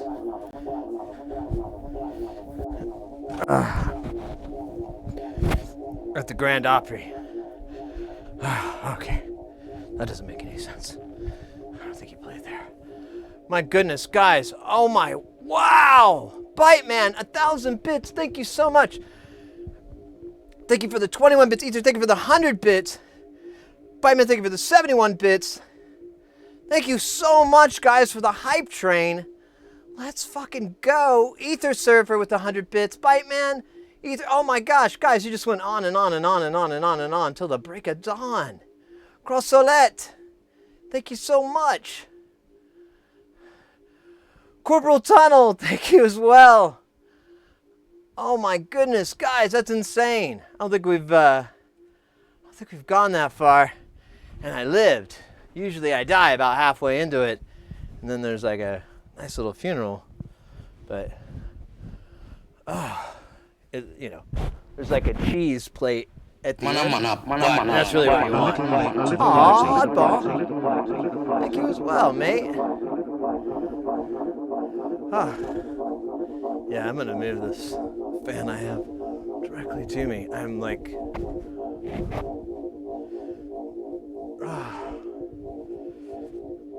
oh my goodness. Thank you so very much, guys. I cannot believe we did that. That was crazy. Oh yes, fan, you're coming right the fuck here, and you're gonna blow me. This fan's gonna blow me. On my face. Blow all over my face, thank you. But not on my mic. I want to get it on my mic. Oh my goodness gracious. Let's put the stupid music back. Oh my gosh. Wow, that was insane, guys. Thank you so much. Level 4. I don't think we've done that. No, if we have, it's been a while. I'll tell you that much. Oh my goodness, and we got a sing mode in there too. I just noticed that. I saw that earlier and I was like, I can't incorporate that. Not until now. Oh my goodness. I gotta put away all my props and bits though. I have all my props and bits. How hot is it in here? Hey, it's cooled down. It's only 88 and a half or 31.3 C. It's cold. It's freezing in here. Oh my goodness. Thank you for the entertainment. You bet, Bite Man. Thank you very much, everybody. I think your personal BPM maxed at 167. Ooh. Nice. It just jumped from me hearing that news.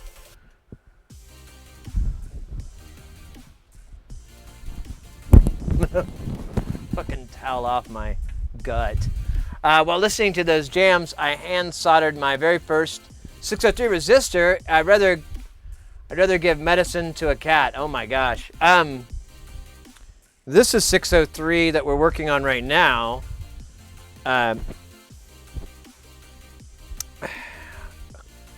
We could. I can show you what how I like to do it. The soldering, and I don't know if it'd be helpful or not, but you let me know. More than happy to take something off and put it back on.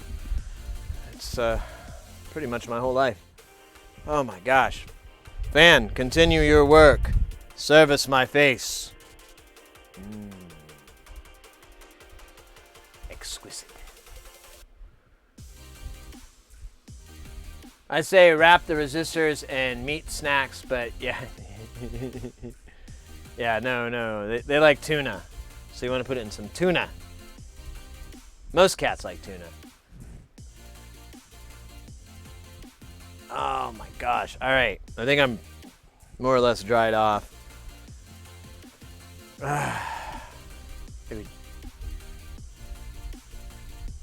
there's the air drums. There's the sing mode. How are we gonna do the sing mode? I got my breath back, so I should be able to sing. Let's see. You know, usually last time it was in the past it's been like grabbing the synthwave music, because that's pretty conducive to throwing lyrics on top of. So we'll move back to that. Oh my gosh. The only problem is it seems like there's like 8 songs. I've done these too.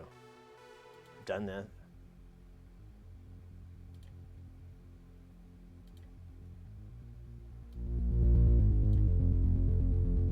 I think I did this one too. I swear there's like a fucking pattern these go in.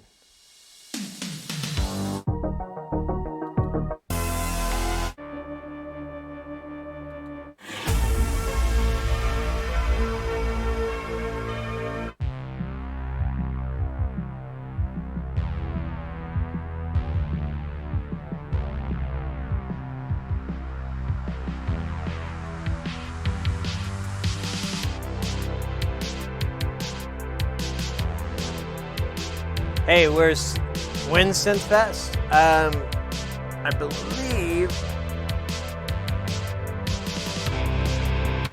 soon. Let me go to the Discord. Let's see what I got here. Looks like it's on the 1st.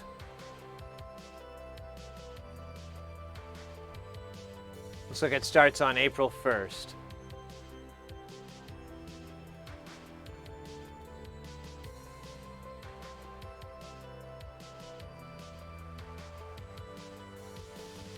Whew. Oh, it says we were boosted. And then our boost was completed. I don't know about that. That was a little... Oh my gosh. All right. I feel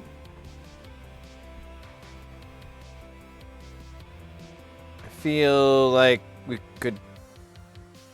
Oh yeah, actually, before we got ready, that's right. Before everything started up, I think I'd figured out what was wrong here, and oh yeah, I was gonna do sing mode. Damn it, I keep getting distracted. All right, let me find a song.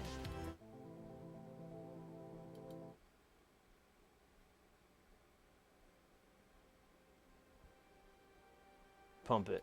I did that one already. Ooh, I like this filter.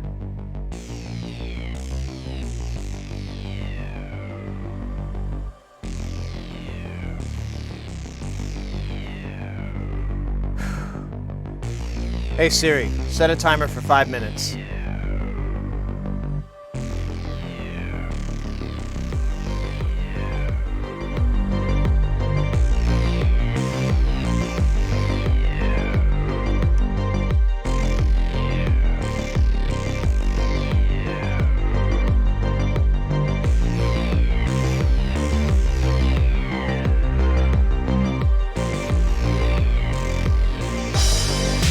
So I've got this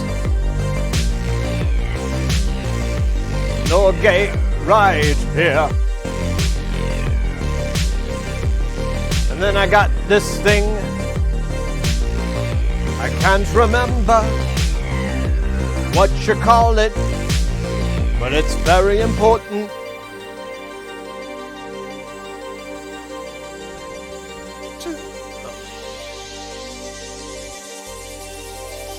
To this working, we need these parts to be working, and I think that they are broken. I probably gotta take this off. May have to take this off as well.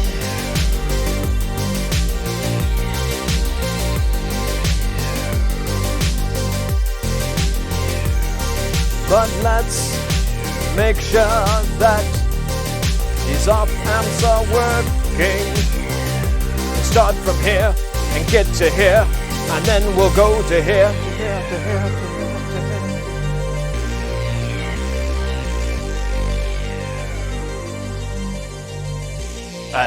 That was short. Now we're going to do another song, and hopefully it will rock. Na na na na na na na na.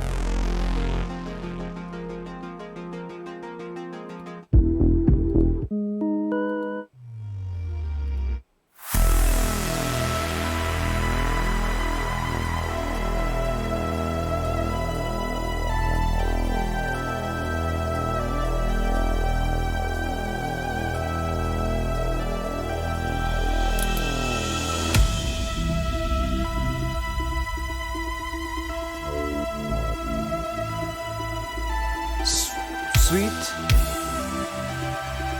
archipelago. Sweet, sweet arpeggiator. Gonna go and see you later. Sweet, sweet arpeggiator. Oh. Yeah, oh, I love my sweet, sweet arpeggiator, bro. Don't you know? You can play a whole jam with just a single key. It's probably the easiest thing that you will ever be. Anyways, check out my jam, man. Jam man, man. Jam man, man, man, man, man, man, man. Check out my jam man, man, man, man. Oh, check out my jam man, man, man, man, man.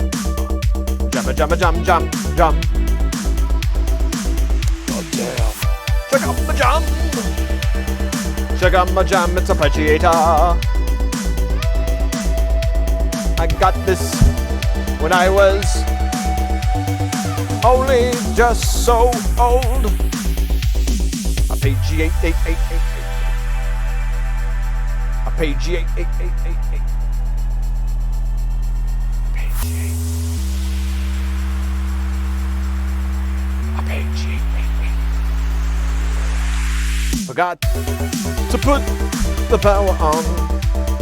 That'll keep it from making any readings. Kinda frustrating, but now I'll get some readings.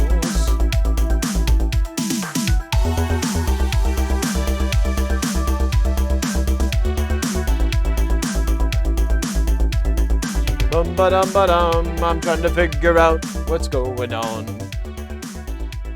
La di di di di di.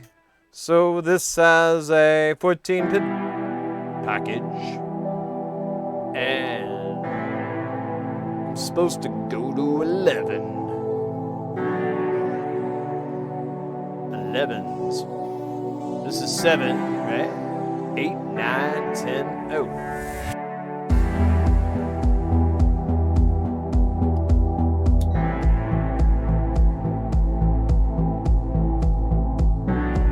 If I press the button, so that part works. Oh, there we go, we're done. All right, we're gonna bump that back down. It's too intense. The intensity is too much. Hey, there's a hydrate. I missed that. Where's the water?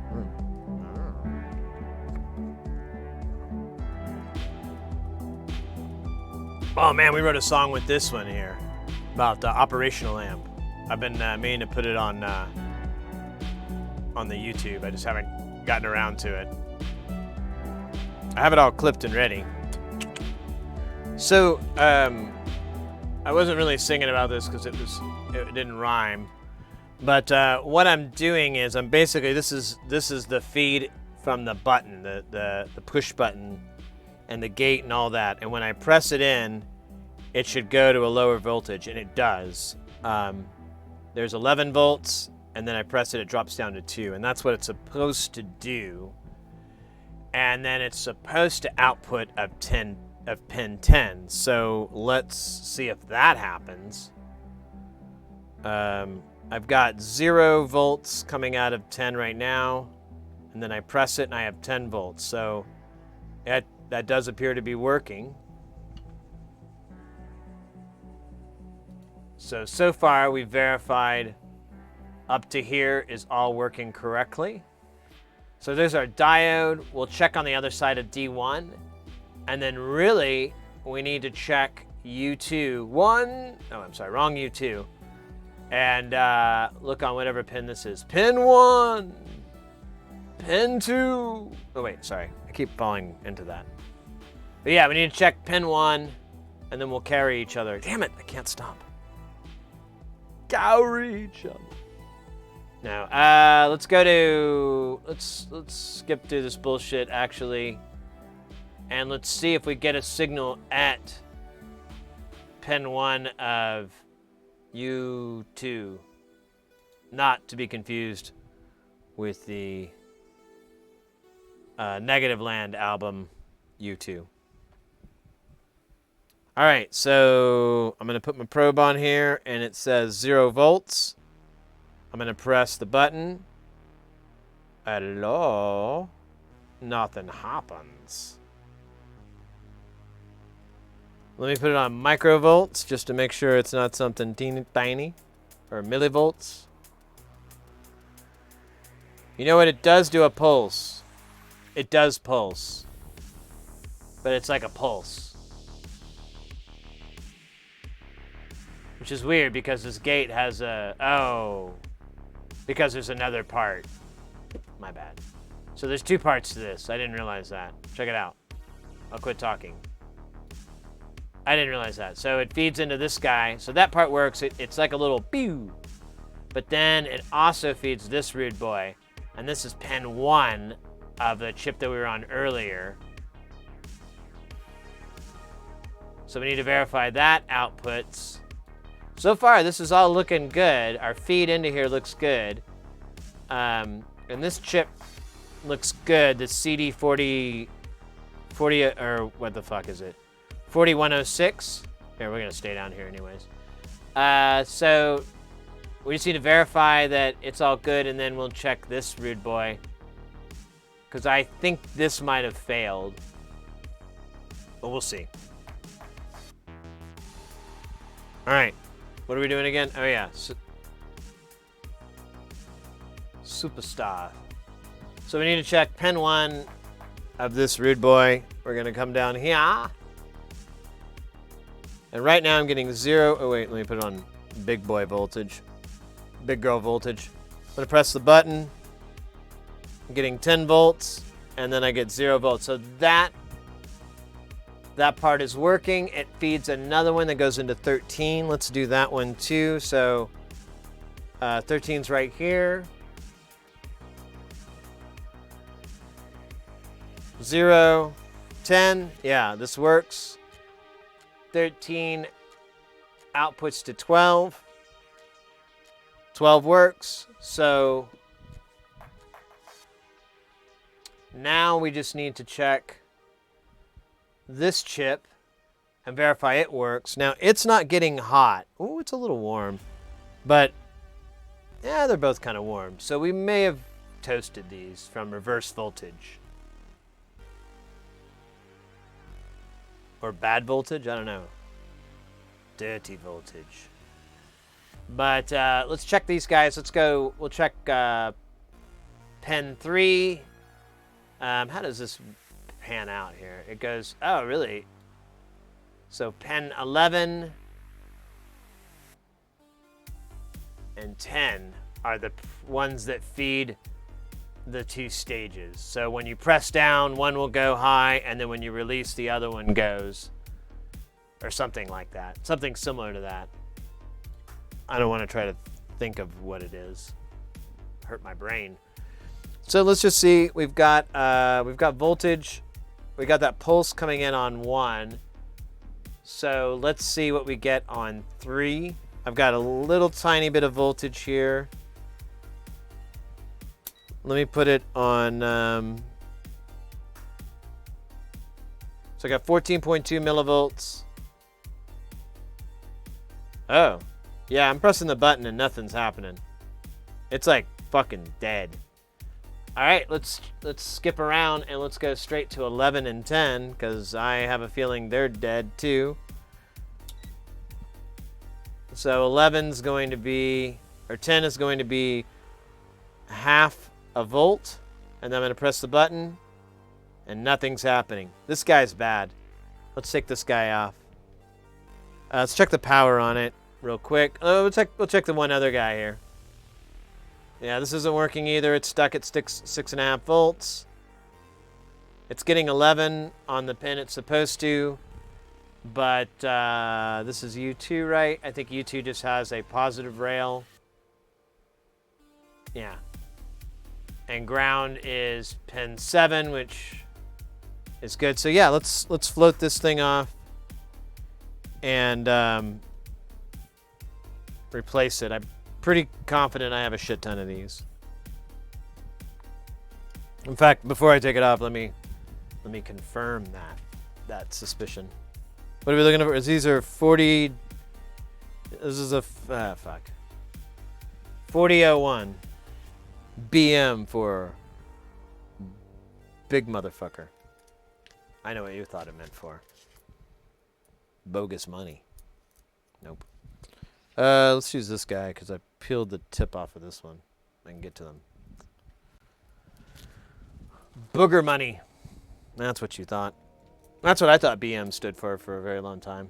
They'd say that on TV. They go, oh, I had to take a serious BM. And I'm like, is that like a withdrawal from the booger bank? You mean you had to pick your nose? Oh, what a colorful language.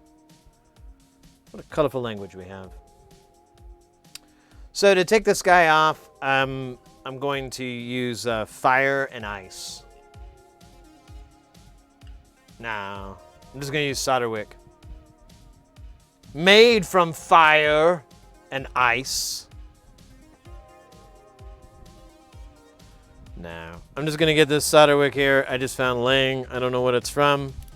Sure, it's really cool.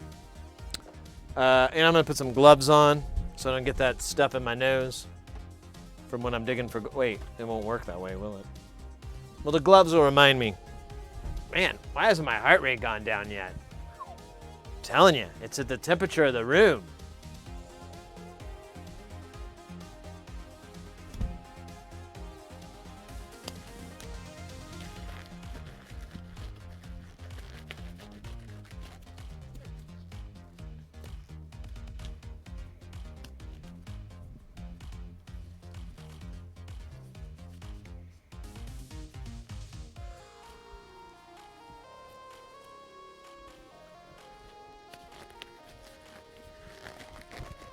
Ooh.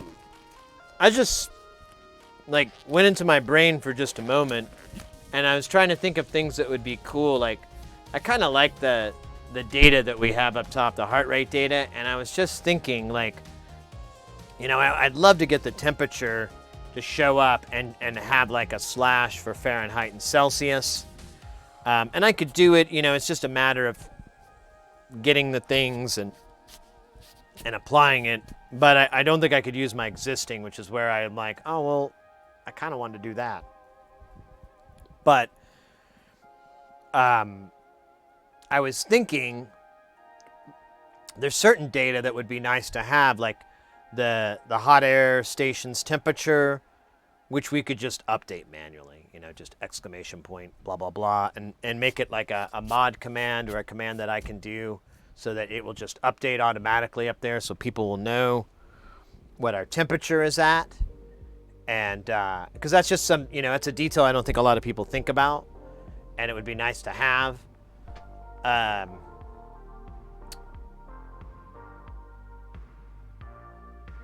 Yeah, I guess that's all I had. I thought I had some more, but I'm realizing I used it all up. All right. Let's goo this sumbitch up. Man, after it had a long bath too. Just to get the goo reapplied. Kind of madness. Kind of mass madness and mayhem.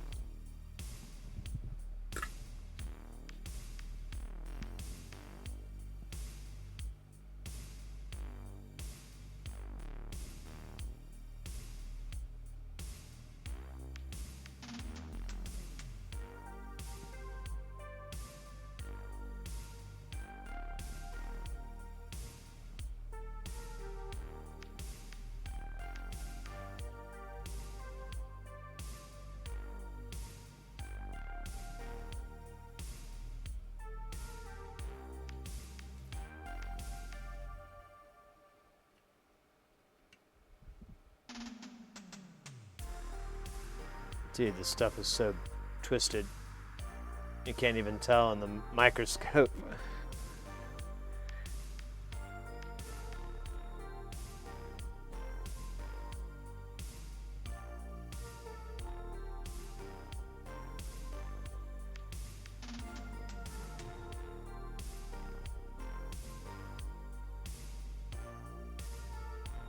Alright, that's nice and fairly removed.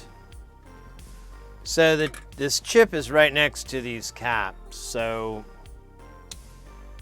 I don't really want to use hot air, but I guess I don't care because I could rip the chip off.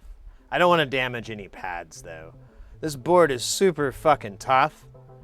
And I'm not too worried about pulling off a pad, but let's just do it the right way.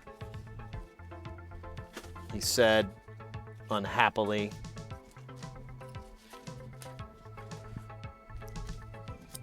So I'm just going to use a little bit of foil tape here,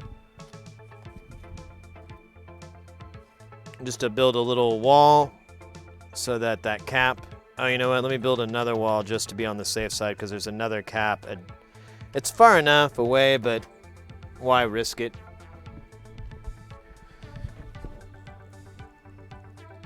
So this has that paper bagging, but you just rip it off.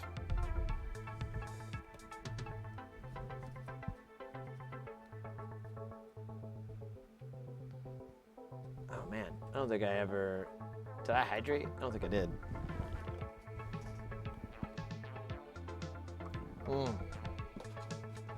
Thank you for that hydration, bye, man. That filled my soul with H2O.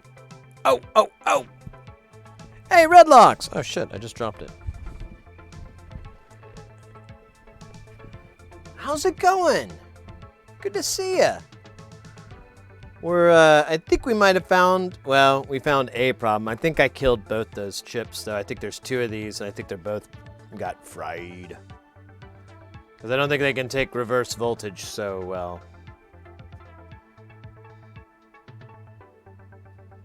Who can, you know? Who does? Oh man, this thing is not peeling up here. Let me scooch over here. Where's the tweezers of tweeziness?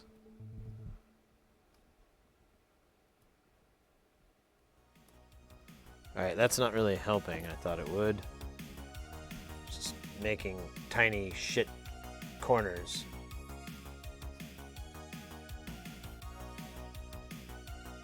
I think if I took my gloves off, I could get to it, but I don't want to because then I don't want to put them back on. They're so gross. Like, if you ever put on one of these things after you've taken them off, you're like, ugh. It's like taking a shower and then you're having to put back on dirty underwear. You're like, ugh, I hate my life right now. I've had to do that a few times. That's why now I travel, I check my luggage, but I have a backpack that I always travel with that has like the expensive stuff I don't really want to lose.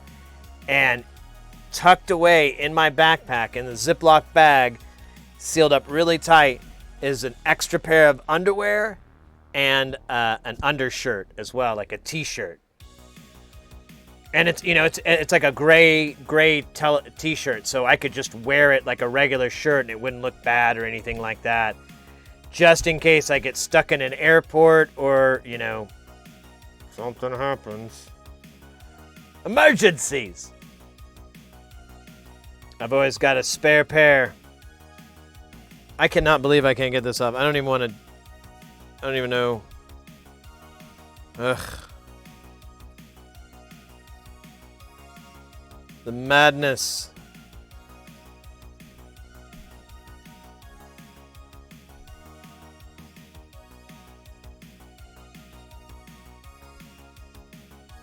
I'm just like scraping the paper away. Hope I can get like a little lip.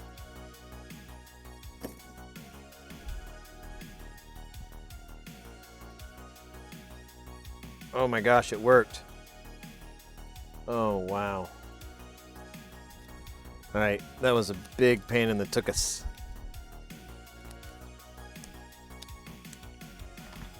So I'm gonna put this guy right here for now. Then we'll do the other one.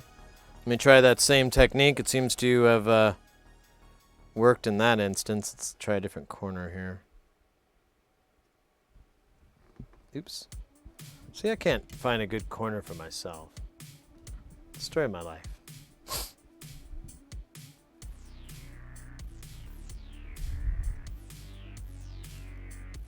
Yeah, we've got this MFOS module that we're working on here. It's one that we built. This one isn't working. I think I'm starting to have an idea why. But then we have another one that's a little stranger. It worked yesterday when we finished building it, and then didn't work today. It's soaking in alcohol right now because it did have a ton of flux on it, and I thought it might be smart to just let it clean up a little bit. But depending on how well we're able to fix this guy, I think these are both the same chips, so I think I'm gonna have to do this for both these guys. So here we got the foil tape on there, and that way we should be able to keep the heat from running into the cap that's over here, the caps, because they will pop and they will probably kill you. If not you, your loved ones.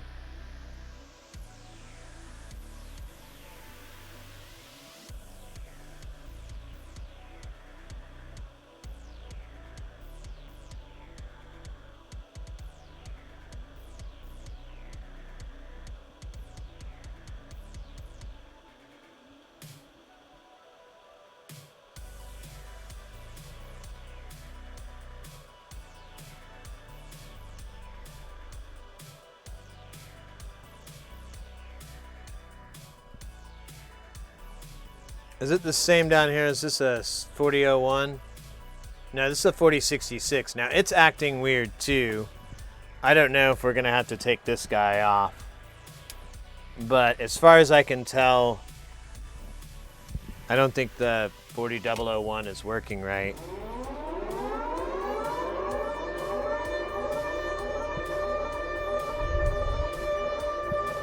Guys, we've got a raid!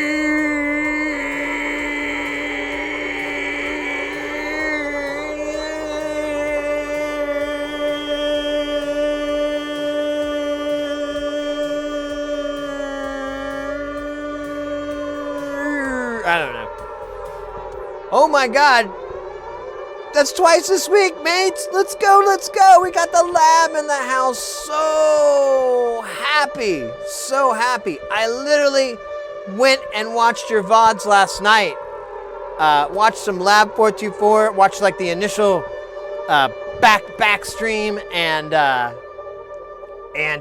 watched a little bit of the stream after that. So glad. If you guys are not familiar with the lab, oh my gosh. Oh wait, it's not doing anything, is it?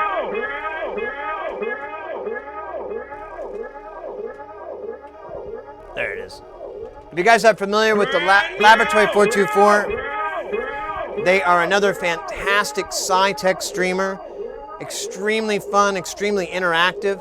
They've had a hiatus. We'll just had a hiatus, and they're back. They're better than ever, to be honest with you. I love watching the VODs. I don't watch VODs very often, all right? Because I want to comment, and I can't because I'm like, oh yeah, it's in the before time. So it's fantastic, you guys. It's so great for you guys to come in. Thank you so much for the raid. Welcome in, raiders. Where's the thing with the names? We got Biff, thank you so much for the follow. ADSR with the follow as well. Vidiot with the follow, and the Code Monk as well with the follow. Mates, thank you so much. Welcome in, welcome in. Words. No. We're good. Awesome. How was your stream? What did you guys work on? Just fine-tuning the old laboratory, or any new projects or anything like that? I noticed the previous streams that it looked like it was kind of just getting settled back into the new workspace.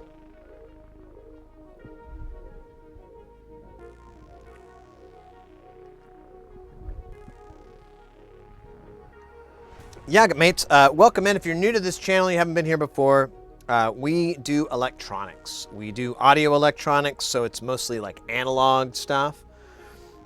We focus on audio synthesizers, guitar pedals, keyboards, I don't know, anything. We also do other things. We've got some PlayStation 2 Slims and Xbox 360. We have computers. We've fixed other stuff as well. But the fun thing is to build synthesizers and build stuff that, that's fun. Fixing things is great and all, but building stuff, And our whole thing here is we want to get you guys interested in soldering. If you're curious about anything, like where to start, where to get tools, good kits, I don't know, whatever. Feel free to ask. We're always try to help. If I can't help, maybe somebody else can. Otherwise, I don't know what to tell you. You're in big trouble. Big trouble. You ask for too much. No, I'm kidding. No, feel free to ask any questions or anything like that. Right now we are working on this is a Eurorack module. It's mostly what we do. These Eurorack modules are individual discrete synth modules, and you connect everything in the front, and there's just a power connection in the back. They all have a standardized form factor that they work with, as well as with the connections. This is called an ADSR generator, or an envelope generator. You basically would use this for replicating playing a key on a keyboard. So when a key is pressed, the gate is active. When a key is released, the gate is non-active. So it's just a simple binary signal. And when you press it, it goes through these stages. And then when you release, it goes to this stage. Which kind of makes sense since it's labeled release. It's it's really a weird module, the envelope generators, and they kind of work with magic voodoo, because it's sending out a voltage that's slewed and moves in this, based off of where your values are on these knobs. So it's kind of a little bit of alchemy, I think, sometimes. This one we built and it doesn't work at all, but we had a lot of weird power issues, and my suspicion is I might have fried one of the CMOSs on there. It's a CD4001, that's right. And so I think we might have nuked that. I have tons of extras, so I figured might as well try.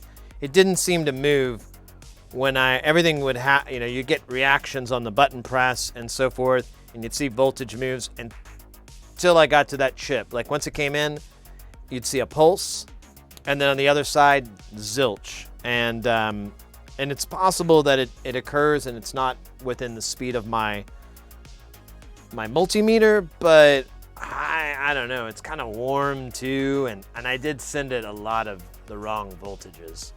So I think I broke it. We're working off that assumption. If not, I have a spare one. I can make I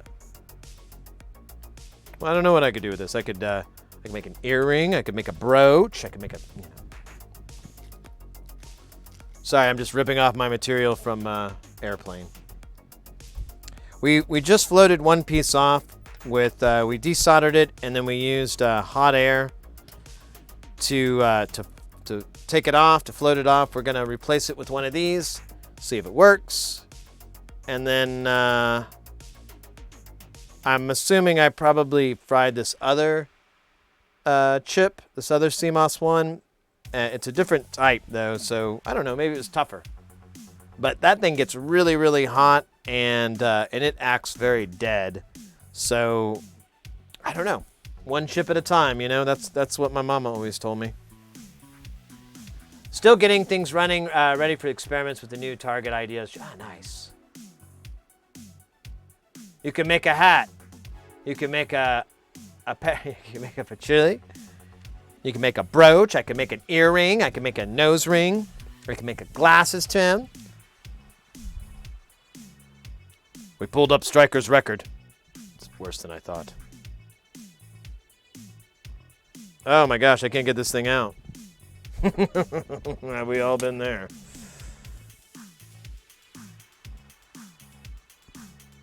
All right. So let's see if it just magically slides on, like in the right spot. It won't. Oh, look at that! I don't want two, sir. Just one. Thank you.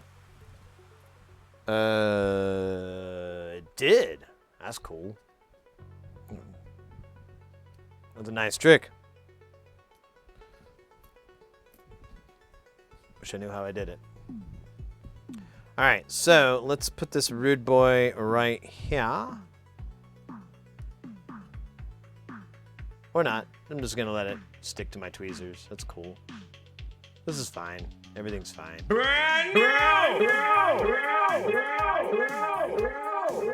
So I'm not gonna hot air solder this thing on because it's just not necessary. Although it's starting to feel necessary. All right, let me flip this thing back around.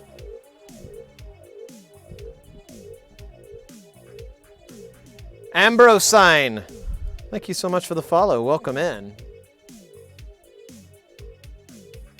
Oh my gosh. You know what? It's so funny you mentioned that line. I used to smoke cigarettes, and I was really addicted to cigarettes.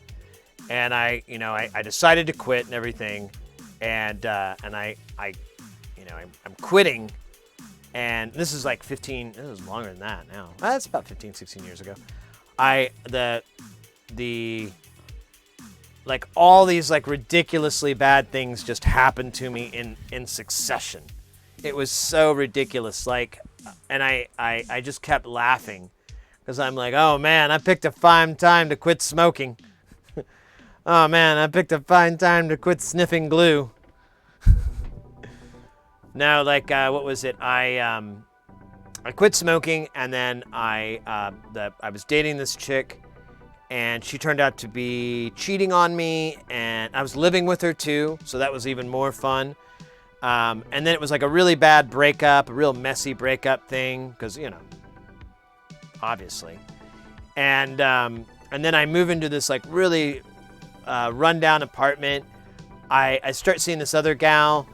I get in a motorcycle accident. That's how I got my, which side is it? Is it this side? It's almost gone. Can't really see it anymore. Or is it on the other side? I don't know. I have a scar. And like the whole time I'm just like, God, it would really be great if I could just start smoking. But I persevered and I didn't, but I was just, I think it was that joke. Honestly, the humor of that whole scene that kept me from backsliding and smoking again, because I'm just like, God, I'm gonna be, oh, I forgot his name, Sheen. I'm gonna be him. Picked a fine time to quit sniffing glue.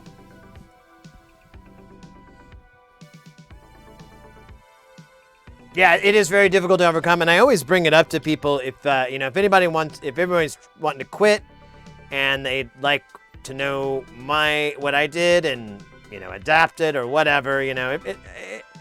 It's a lot of mind game shit, to be honest with you. But if you ever want to chat about it, feel free. I'm always happy to.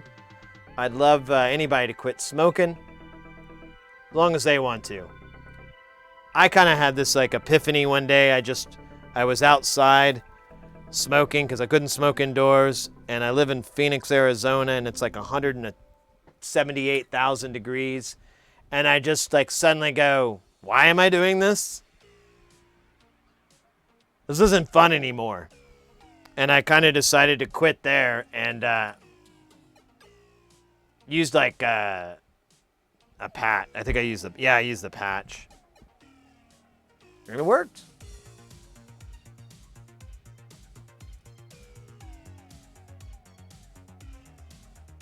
And what's cool thing too is Mrs. here, see, when I first met her, she smoked and she was able to quit as well. And I'm still proud of her to this day, because I know it's a very easy thing to just go, fuck it.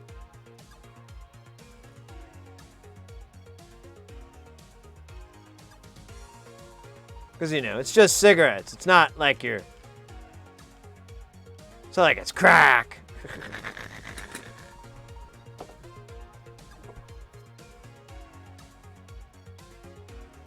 Gain 100 pounds. Yeah, that was the thing. Like, so a lot of the things I did involved like drinks and stuff. Like, one of the things I did was I would eat ice cream, not a lot. In fact, I would usually just get like a small scoop, so I wouldn't, just be eating tons of ice cream instead of cigarettes. But it was weird. I could eat ice cream, just like a couple spoonfuls of ice cream, and my Nick Fit would disappear. The other thing that would work was grape soda. I know I sound like a pregnant woman or something talking about the third child, but I swear it worked. I just realized I can't leave this foil tape on here, because it's just going to short out a bunch of stuff. But both those things helped my craving a little bit. Hey! Null Term, thank you for that follow. And Bruges? I don't know if I did that one right, but thank you as well. Mosey Fate, thank you very much for that follow as well. Oh, weird on both accounts, yeah.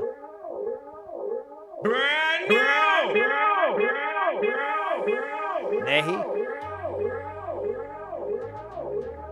Can't stick around, but have a great show. Hey, yeah, no problem. We're here. Someone was asking earlier. We stream Sunday, Tuesday, Wednesday, Thursday. We are.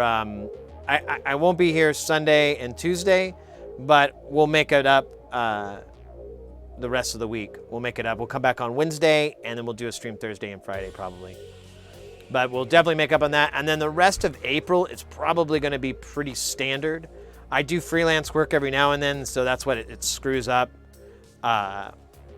the streaming schedule. But, the industry is still kind of dead-ish. Well, it's not dead, but it's still working its way back, so. And I raised my rates. SIGs made me feel like death after one. However, I could go through an old Butterfield. Yeah, that's the thing. And that's one of the things I used to help me quit was I did use ganja, and it worked. I guess I don't recommend it to everybody, and your mileage definitely would vary. But for me, it was all about having a cigarette and having that feel. So if I smoked a J, it really had it. Ah, look at that. It's still stuck on. All right, so the other CMOS is probably no bueno. Let's confirm that this made a difference, though, because it would be really funny if it did nothing and I was. Well, it wouldn't be funny. It would be like one of those really stupid learning experiences where you're like, oh yeah, I guess I didn't know that. Now I do. So, this is our chip that we replaced. I don't know if you can tell. Let's clean this up a little bit. It is really nasty. Oh my gosh, I'm missing everybody. I'm squirting alcohol everywhere but where I need it to be.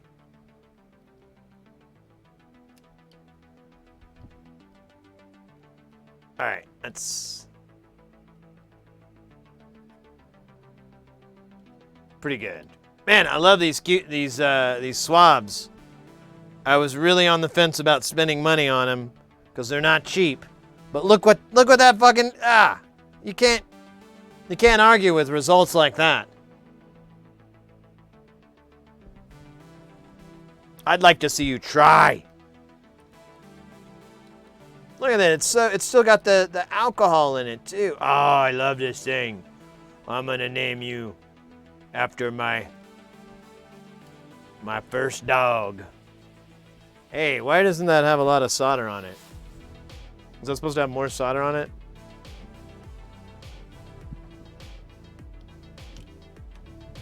It's a little suspicious, right? Let's zoom in. Maximum. Enhance. Yeah, I think that's I could use some more. Just a tiny bit more solder. Let's get that maximum magnification. Nah. Probably gonna make people seasick. Let's go back to wide angle shot here. Oops. There we go. Oh, no. All right. Let's put some snodder there for good luck and to complete the circuit. Because possibly, I think it's touching, but just on the off chance there's a high impedance air gap here.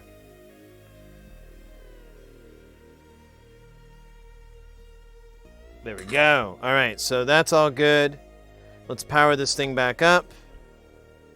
And I'm just going to take a peek. Yeah, that didn't do anything. Let's probe this rude boy. I'm going to read off what the settings are, what we get. And yo, let's go. The alpaca coming in with that the follow. Let's go. All right, so before I would get like a little tiny pulse here on 1 when I press it. We do switch this to mini volts. Yep, there it goes.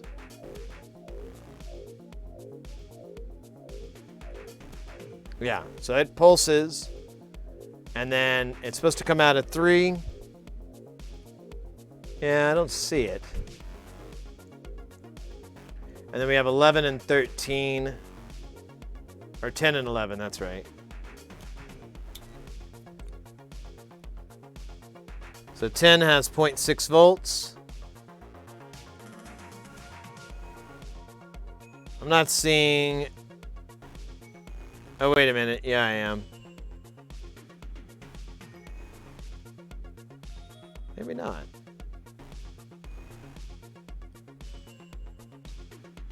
Let's go to 13 or 11, whatever the hell this is. So yeah, there's no movement here.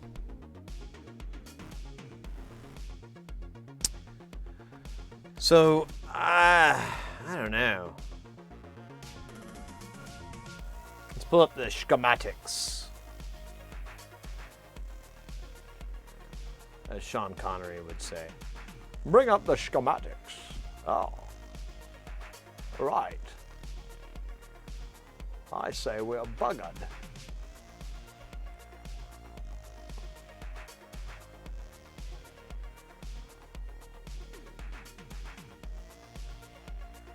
Yeah, I should get fields from this. Let's check out what U4 is doing. Let's check out these pins here.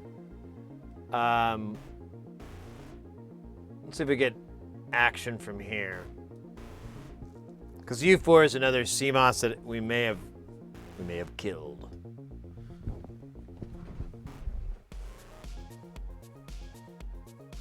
How do I get rid of this? How do I make this go away?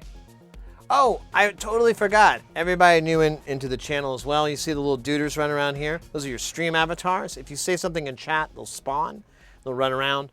You can customize them. There's a box down there that says stream avatars. You can go in there and get all kinds of craziness. Some of them are really customizable, like the kitties and the dogs and the ponies. Some of them not so much, like the Rick and Morty stuff. But it will remember and everything. You can do exclamation point commands to do get up all the moves they can do. You've got your synth points or channel points or whatever. You can use those to activate different games and activities. And there's something I'm forgetting. Oh, yes. And don't feed them after dark.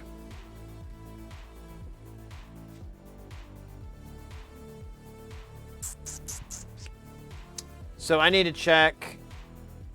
Let's do this one first. We're gonna do inputs 3, 4, 5. Oh, wait. We'll do 3 first. So I got 8.6 volts. I'm going to press the... Oops, that's not the button. That's the cut. So when I press the button, nothing happens.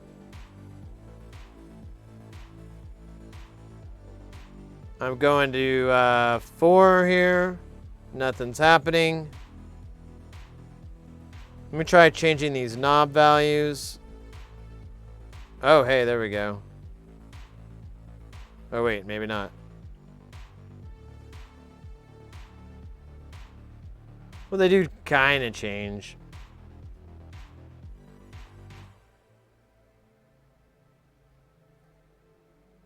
But not enough. I think that's the voltage off of the side of this. What's our next one? Our next one is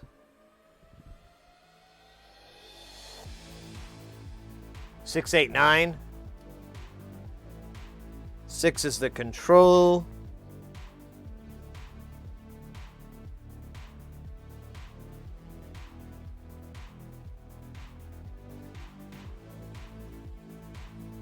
Six is dancing around. Check this out. I haven't pressed the button at all. And it keeps kind of jumping half a volt there. Yeah, it goes to 8 and then it goes to 0.4. If I press the button down, nothing changes. So that's a little... And that's our control input. Here's 8. I'm getting 0. I'm getting ground, which is what I'm supposed to get. And then 9, I should get a variance of one of these pots, which I do.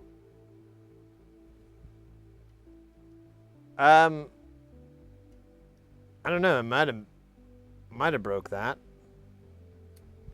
Kind of wonder if there's a short somewhere that I am missing.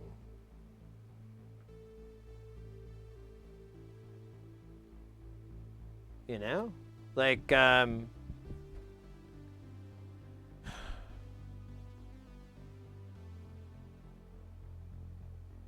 so we verified this works. Now there is this diode, this feedback thing for whatever the hell. Yeah.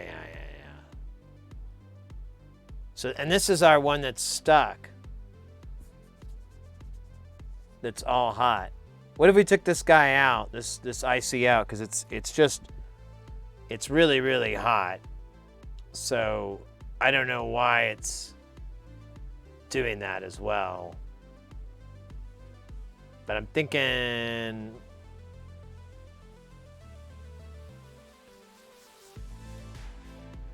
I don't know. To be honest with you, I'm not really sure. I don't know how robust these guys are. These 4066s. But I don't really know if it's worth floating this thing off and replacing it when this component here is the one that's getting hot.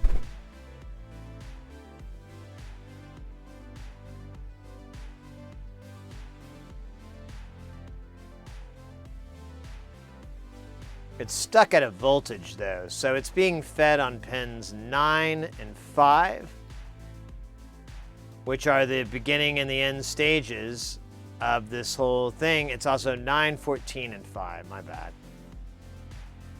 9, 14, 13, and 5, if we really want to get down to brass tacks here.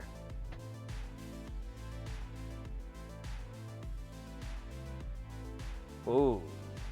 Yeah, never mind. And there's VR 8.1, which I believe is the... I don't know what that is. Is that the attack? Oh, you know, I thought VR8 was the one that was the sustain.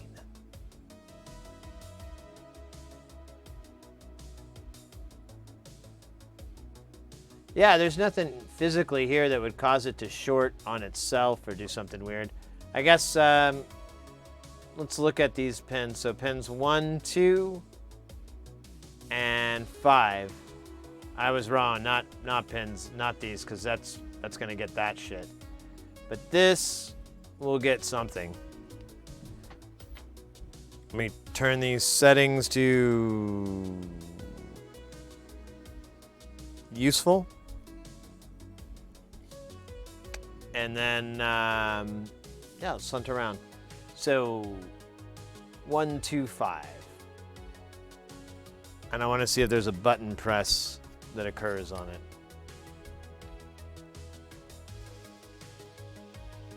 So on 1, oops, we're not even on the right one. On 1, I'm getting 8.8 volts solid, nothing's moving, nothing's changing.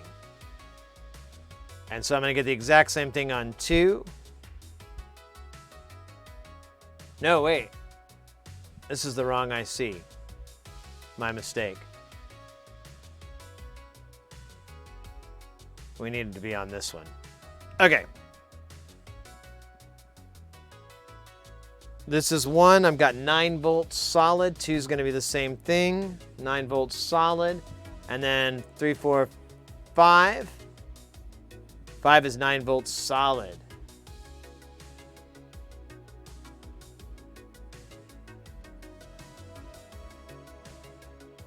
Nothing happens when I press the button.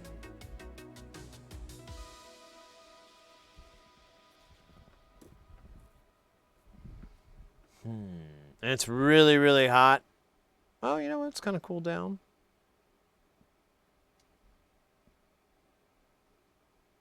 It's still kind of warm. Man, all these chips are warm. This one's warm. That one's really hot.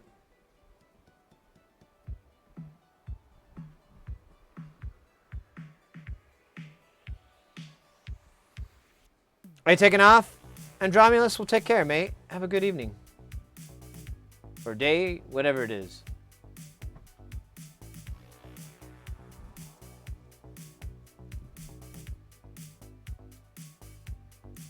Let's check these guys here. Let's make sure these components are good. There's these drop downs. What are we getting at pin 13 of our U3?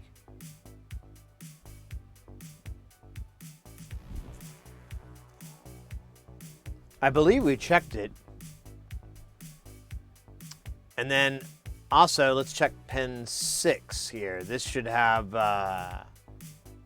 this going on here. I don't know if it is. And that's gonna be of U2. So let's check pin 3 of this one, and then we'll move over to U2 and check pin 6. Yeah, just pin 6. So 13, so it's gonna be this one right here. So this is 10 volts, and then I press the button and it goes to 0. So this one's working. Let's move over to U2. And we're gonna have pin 6, that's right. Pin 6 has 4.9 volts. Button presses, nothing occurs.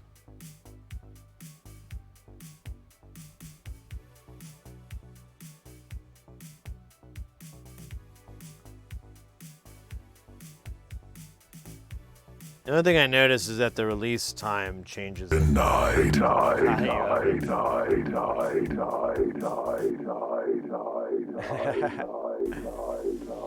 you so much. Yeah. Let's check out this. So there's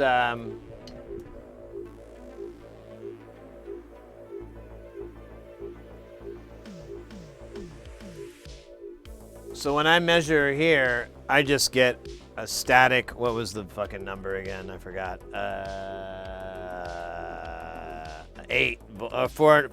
5 volts. So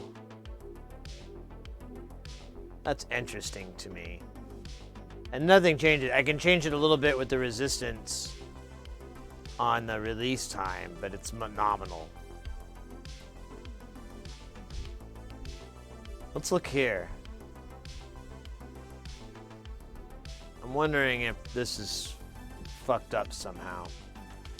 So we need to find R14, D5, C12. They all need to be in the same spots, but we need to verify that they're all G to G. So yeah, fun times. Is that D4? There's D4. God, I have no idea if it's pointing the right direction or not.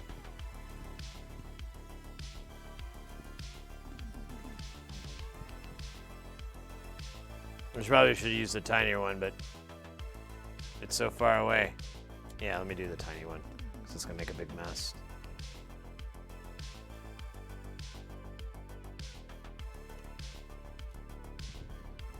All right, so it's pointing the right direction. With diode, the tab goes to the bigger pad. There's, now that we need D4 and D5. Actually, I think D5 is further up here, yeah. And it's pointing the right way. Well, let's see what kind of measurement we get. So this should be a static 5 volts. Yep, that's what I'm getting. And then on the other side of this, I get an inverse, which is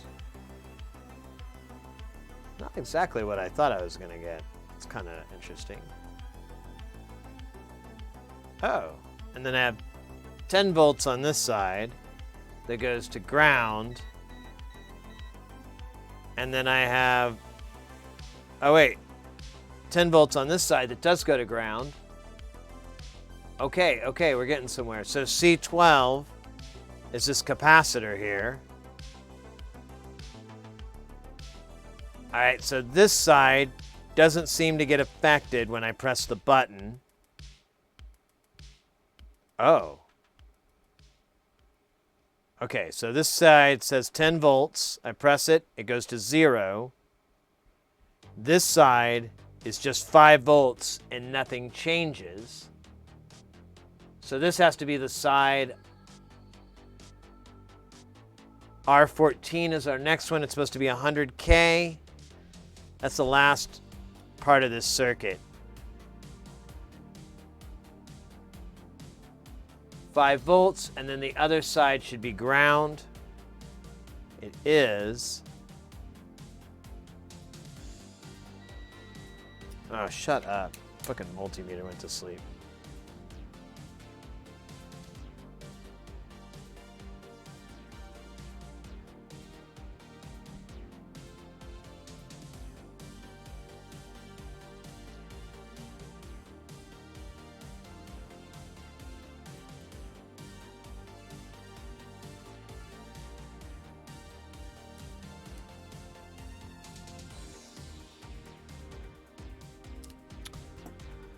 Let's check out this cap. Let's measure it. Oh, my shoulders are starting to bug me though. Oh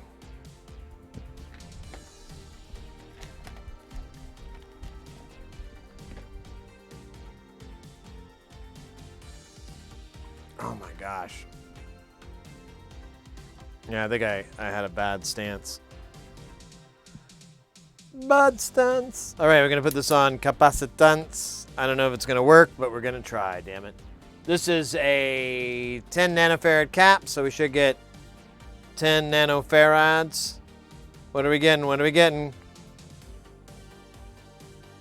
Oh, here, let's put it on. You guys can watch. Oh wait, I can't see now. That's right.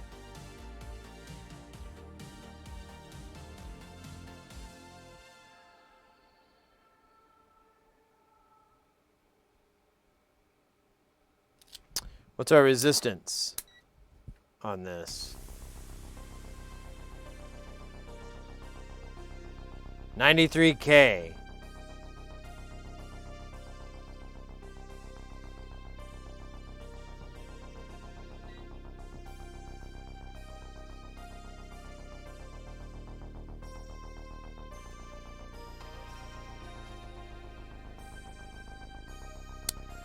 Hold on here. Trying to get a reading.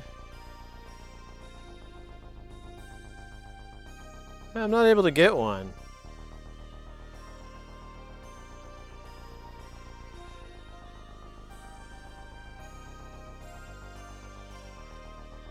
Huh. There may be... No, there's... there wouldn't really be any interference. It's like 7 circuits it has to go through.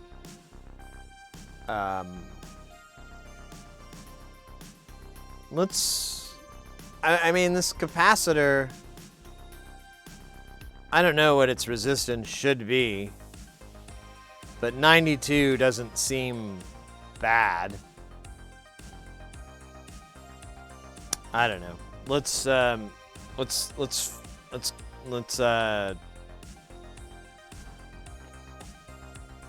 do something about it. What I want to do is just maybe get it to where I can maybe test it.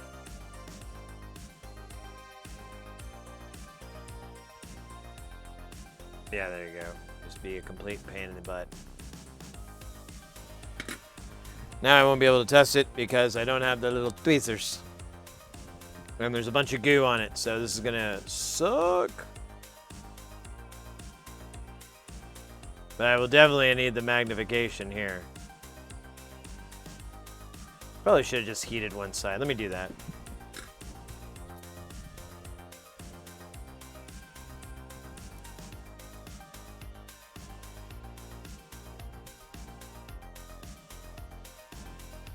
It's not the only way. This thing does measure capacitance, this meter. That's why I like it.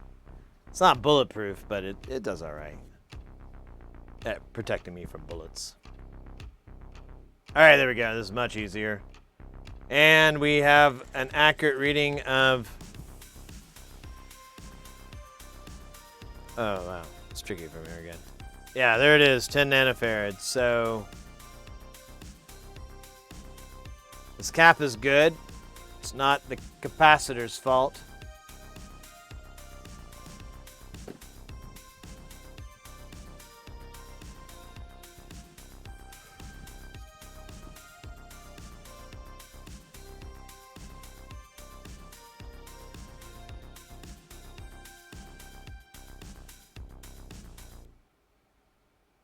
I just don't like the way it works.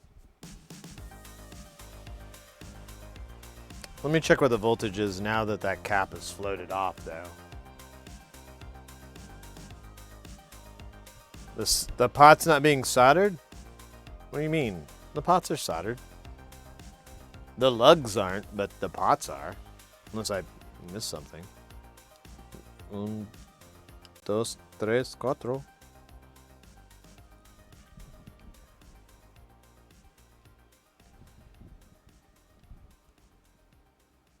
But not when it's in a circuit. Oh, yeah, I see what you're talking about.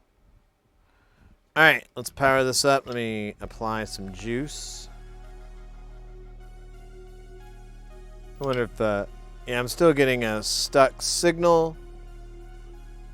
So I'm just kind of curious what these values are on either side of this. Oops. On this side, I'm getting,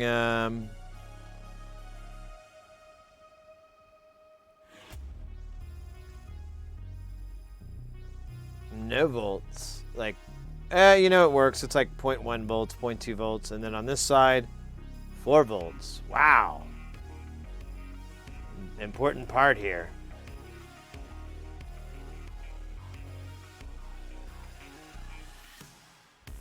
Yeah, this is 4 volts.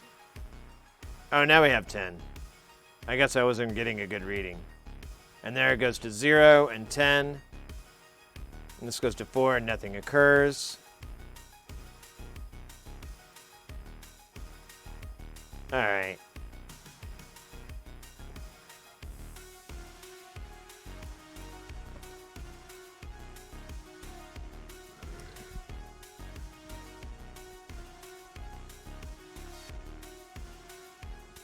Is it DC or AC configuration?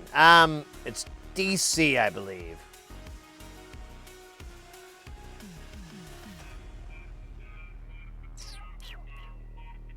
Let me check these resistors, make sure I got them right. Is 100K for 13, or 10K for 13, yes. And R14 is supposed to be here. Yeah, 1003, that's good. And that's it. There's no really other resistors on this part.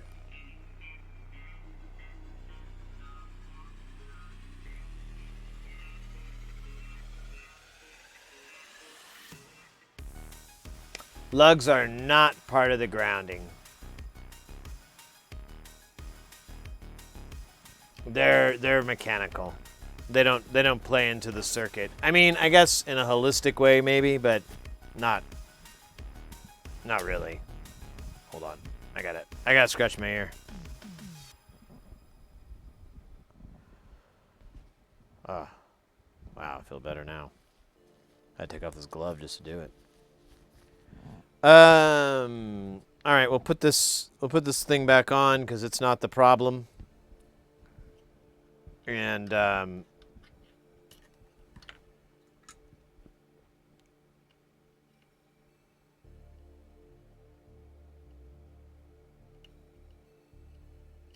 oh, don't do that, buddy. Here, do this. That's cool, right? Yeah, let's do that. All right.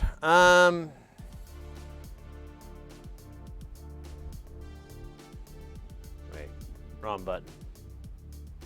Oh, I'm probably not on. There I am. Okay, so there we go.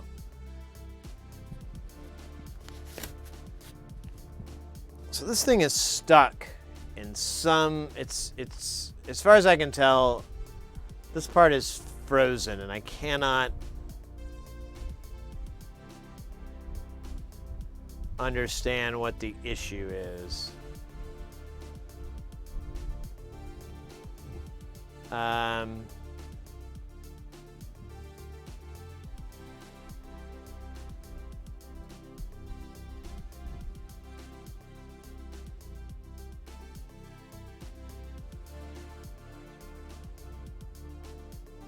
So I replaced the Norgate chip, and nothing really happened. So I think I still feel like that's where the problem lies, is it's in this area, because it just kind of seems like it's stuck. But I don't know where that problem would be. Like, where the hell do I look? You know, is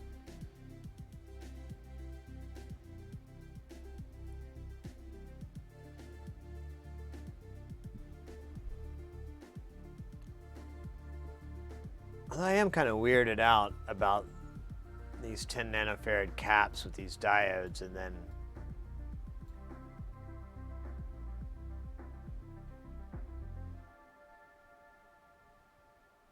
I think that's just a pull down resistor.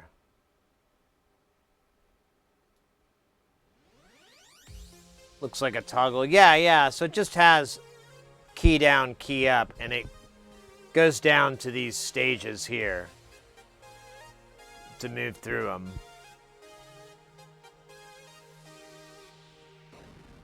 But these don't seem to move either. Now, it's possible this chip is bad. We haven't replaced this chip, but I don't know. I'm kind of like, why would it be bad? What's more likely is I soldered something backwards.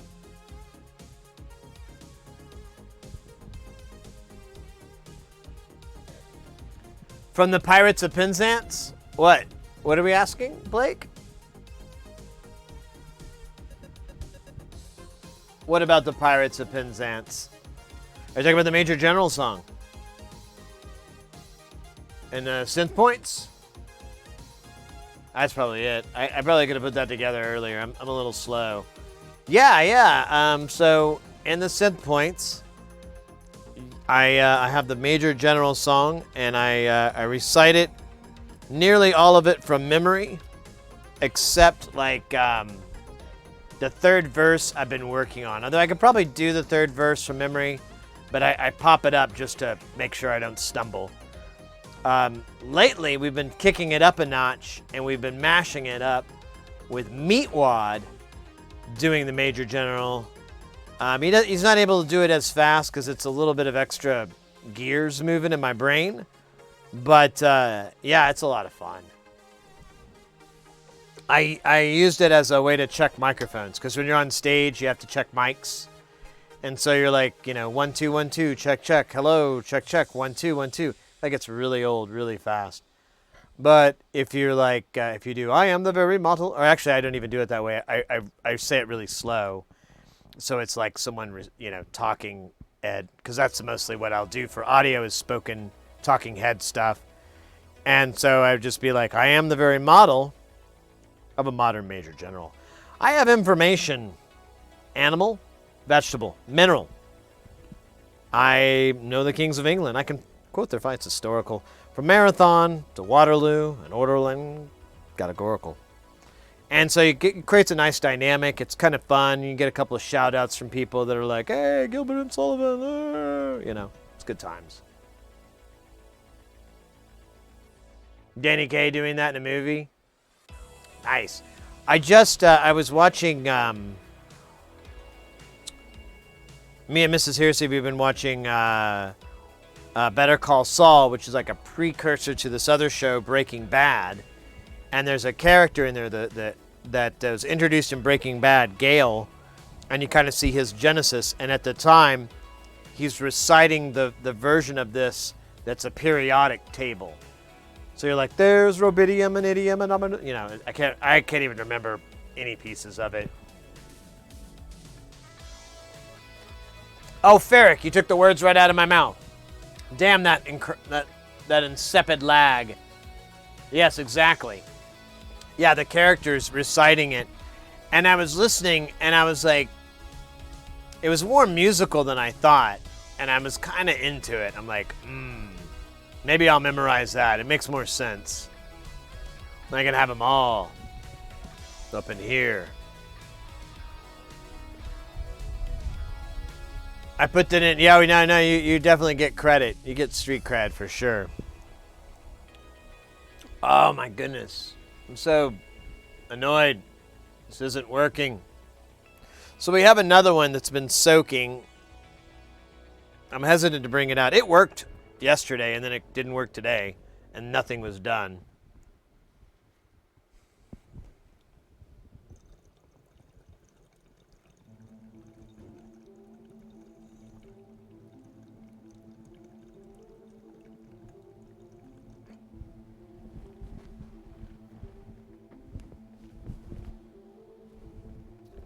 That's a dab. All right.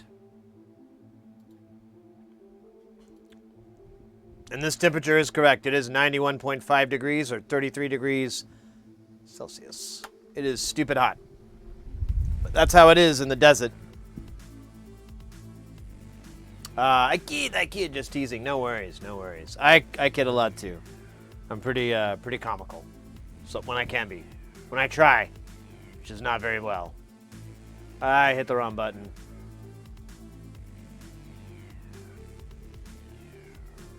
Alright, so let me bring this guy back up one more time. Actually, that's a lie. It will be up plenty more times. So this thing is not freaking working. I don't know why. My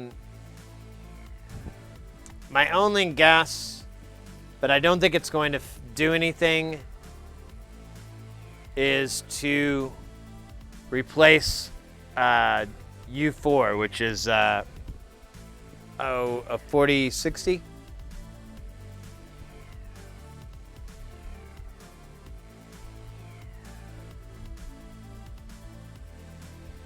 Gorgana, the hunting of the snark. Oh, I don't think I know that. Nice. I like that. You know what? For entertainment value, let's float that that one off. We'll take it off, and we'll put another one on and we'll waste it because that won't be the problem. Oh no, this isn't good. All right, I'm just gonna put this guy over here.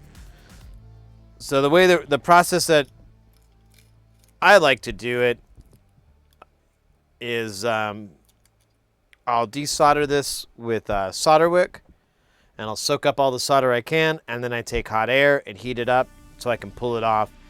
And it's just easier because it's less stress on the board and so forth if you don't have to heat it up as much. It's by Lewis Carroll. Yeah. I see. Good old Lewis Carroll.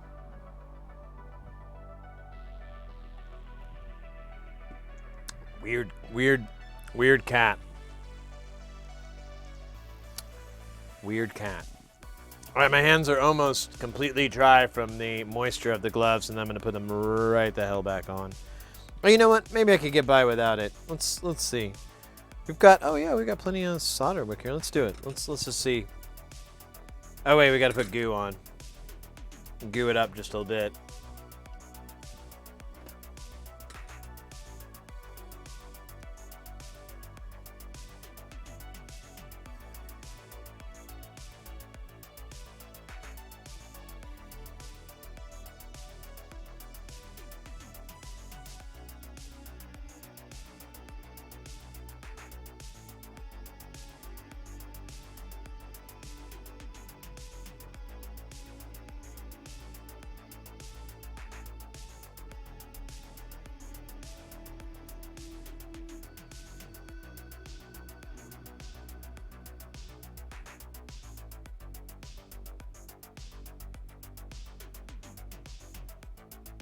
Right, I may have to get some more wick. I don't know, wait, let me flip this thing around. So I just need a teeny bit more removed, and then we're done. Here, let me grab it at a more reasonable spot.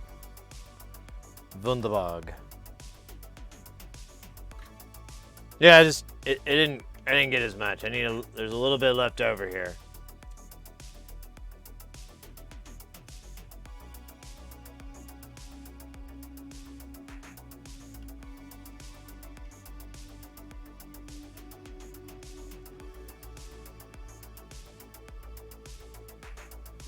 All right, that guy is really, really loose, like a loose tooth. Can solder wick be? No, it's a consumable.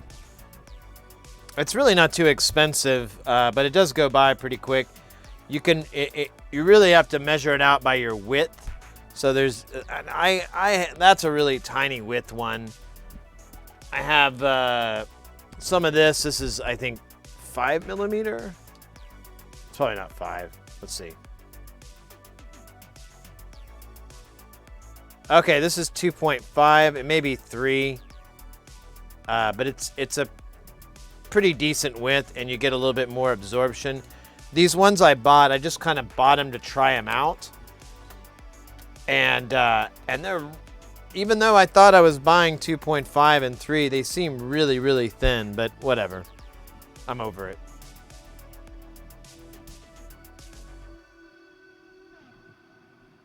The Solderwick Chronicles. No one would read such book. I know. I could just vlog it.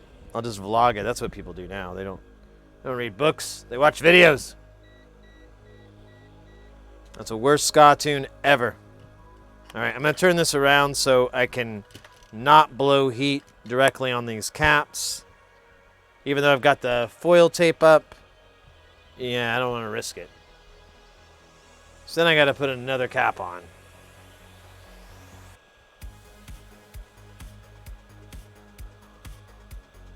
So I'm like right on top of this guy too. You can see the nozzle here. I'm just blowing directly onto this chip. There, it's loose. And we're free.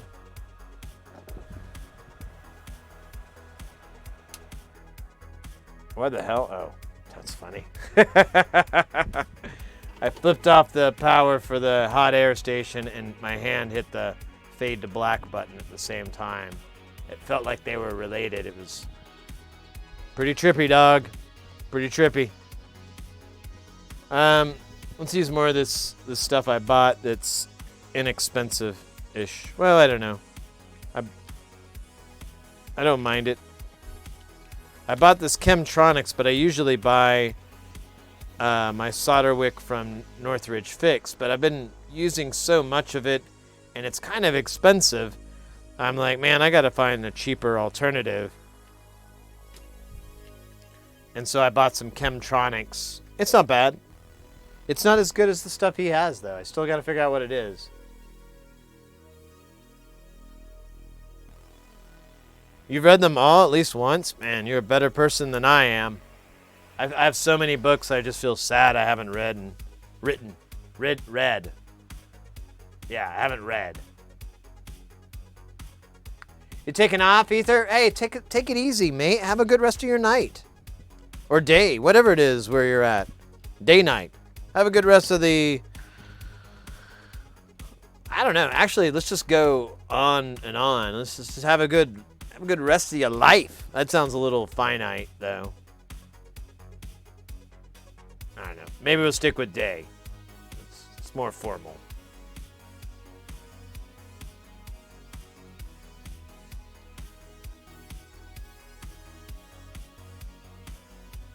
Now, really the trick with solder wick is you want to get it the kind that's there. The braids are really, really tight, and it doesn't shred up at the ends or anything like that, or doesn't start to accordion.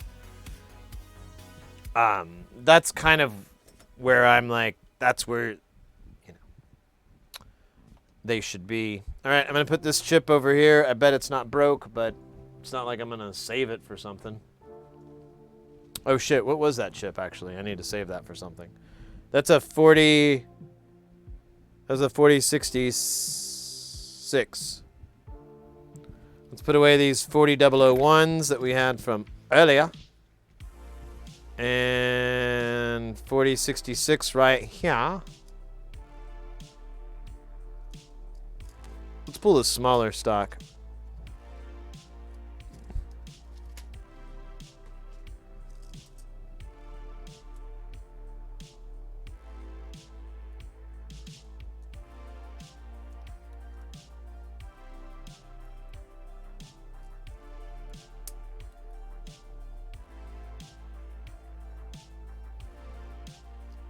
All right. Let's put this guy away and we'll solder this on and maybe it'll work. I don't know. Probably not. I don't have high hopes for it. I'm sorry. I know you were rooting for it, but I don't know what's wrong with this thing, and I'm kind of frustrated about it, and I'm kind of like, I hate it when you start swapping parts. I just feel it's like fixed 3 things in my entire existence. So I don't know why I'm like, oh, it's going to work now. But to be fair, both these chips, well,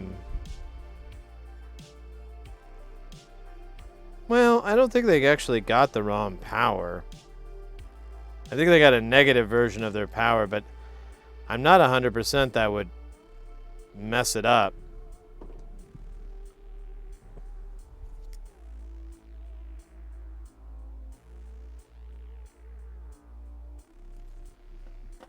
But, I don't know.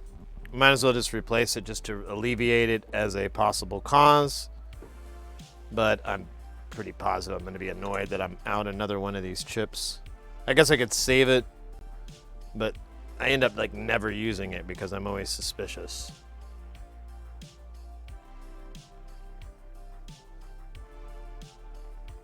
I don't know if I want to use that chip in this build.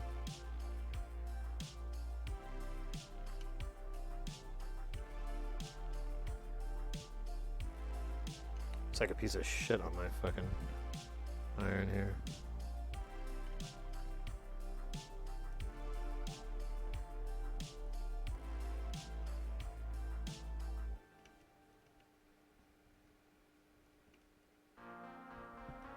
All right.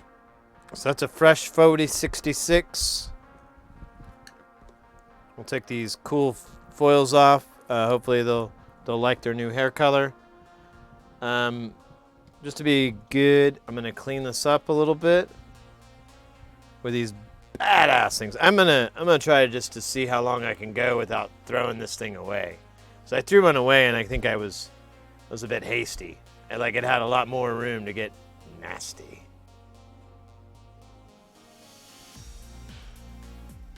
Oh yeah, I love these things.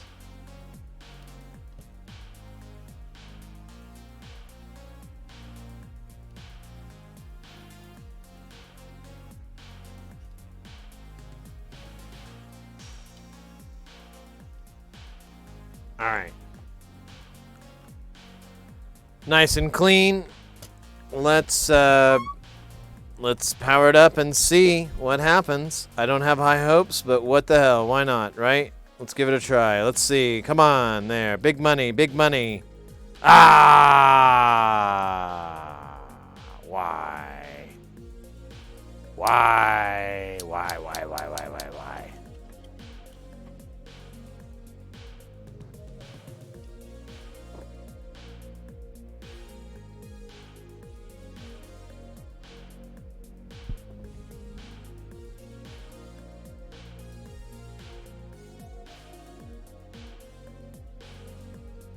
Well, at least we've alleviated that as a possible cause, I guess. Who cares? Fucking stupid. I'm gonna try to save this little guy here, because even though I've got a few of these, I'm really sick with knowing I'm just blasting through these and not solving anything. Why? Because we like you. Oh yeah, there you go. I don't know what that was in response to. Mickey. What was this one? I thought this said 40. Oh, it said 4013, and then I got 70. Okay, so that's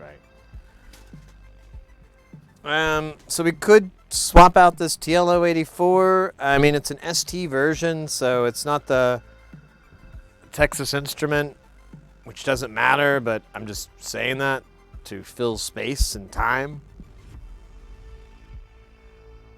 Why? Oh, I getcha. Oh, man. My articulating arm is being inarticulate.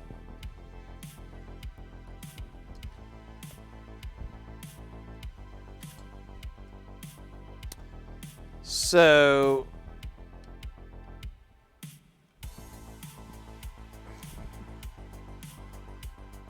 Man, it almost, that stuff looked like corrosion. I can do this while it's live.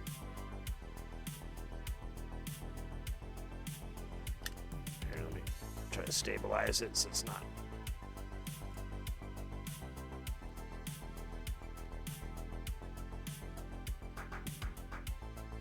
Look how fast that thing dries, though. It's really, really hot. By comparison, here's one of these guys. Let me get it focused. This one's pretty warm too.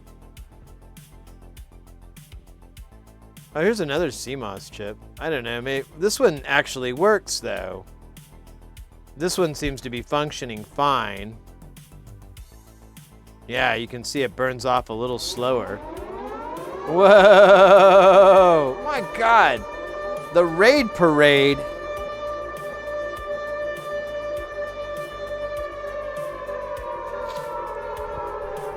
Blue Smoke Monster coming in with that sweet piping hot raid.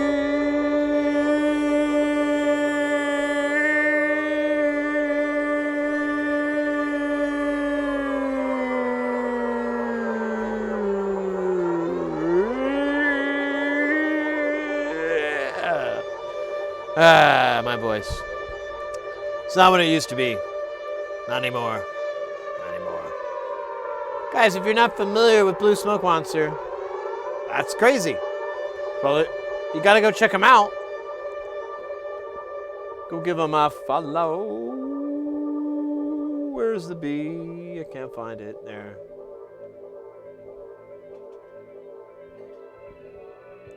How was your stream? What were you up to? How's our stream going? It's could be better. Could be better. We're trying to troubleshoot this envelope generator here. And it don't work. I made it, so that's your first problem. And on top of it, it's 32°C or 89 degrees in here. Power supply design, nice, nice. Well, welcome in, Raiders. Here, I'll pull up the schematic that we're working on here. Let me zoom out a little bit, kind of get a sense of it. So this is an envelope generator. This is your signal inputs that start the stage. There's a binary kind of setup here where it's on, off. So it reads two different states. Everything seems to be working fine, and then it gets to here and nothing happens. Like everything just freezes up. We've replaced this IC and we've replaced this IC, and they're both CMOS chips, and neither one of them made a difference when we did that. So both of them were working just fine, but we still have this weird issue where the voltage just is static. Like there's no movement coming out of here that I can see on my meter. And so everything's just kind of, and I blame this area here, but I cannot figure out what's preventing it. I guess the next thing I could do is maybe verify. I verified most of these pins, but I haven't verified them interconnecting with each other. So there may be something weird there that, because if that doesn't connect, it just takes the whole house of cards down. You can see this is crazy matrix going on. Well, it's not that crazy, but it's not that uncrazy. It's not that sane. But yeah, that's what we're working on right now. I'm trying to stay focused on it. I have another one that's identical to it, and it worked yesterday when we put it together. But then today, we powered it up and it wouldn't come on. So, that. But it's soaking right now in alcohol.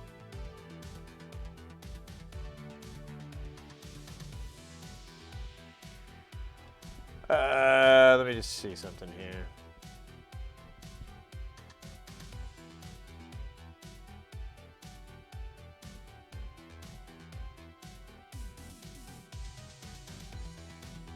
Oh, cool. We'll get the lunchbox dropped off.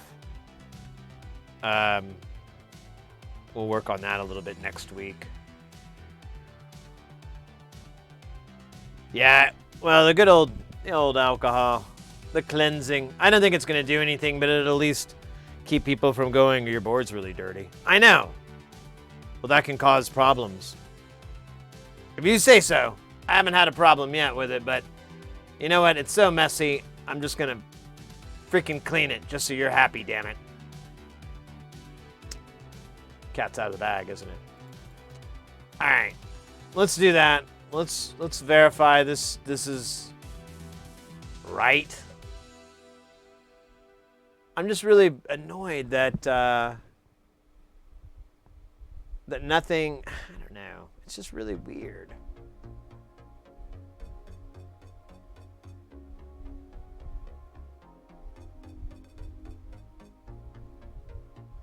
Yeah, so this goes into here, which pushes this here, which pushes this here, which is the loop. And then this is the release stage, or the sustain release stage coming back, which pushes into here. So when this goes live, it shits down there, and then it goes to the second stage, it goes down there. And I believe, oh, I'm wrong. So there's this one too. Not quite clear on how that works. Actually, yeah, I am not clear on that part. Oh, because then it gets pushed. Yeah, here, never mind.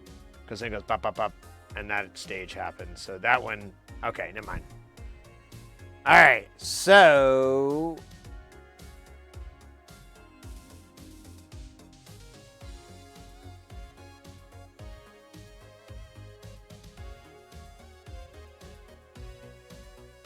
we checked all these components. They're all the right ones, and they're all in the right spot.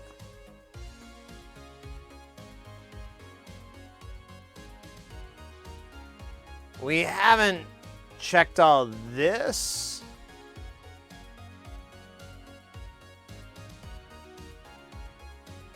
I'm I don't know. Kind of getting frustrated.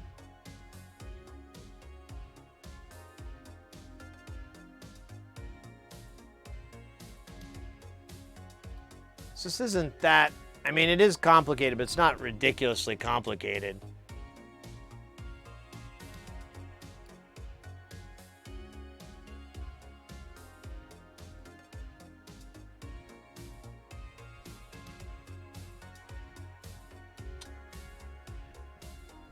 Let me check something really fast here. We're gonna check the this IC. I wanna check it with it powered off and just see what my resistance to ground is on the power legs on this this guy. So let's see here. We're gonna check this guy here. I've got 9K.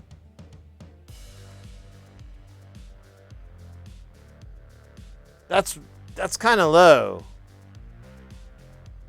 What about here? Yeah, 420K. That's more of what that's way more what I like. So what the fuck is going on here? I don't think this. Oh wait, now I'm getting a different reading. Maybe I had the wrong pen?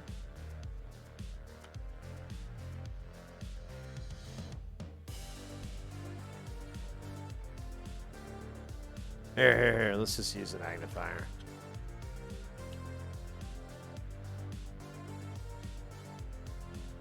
Okay, now I'm getting 400K.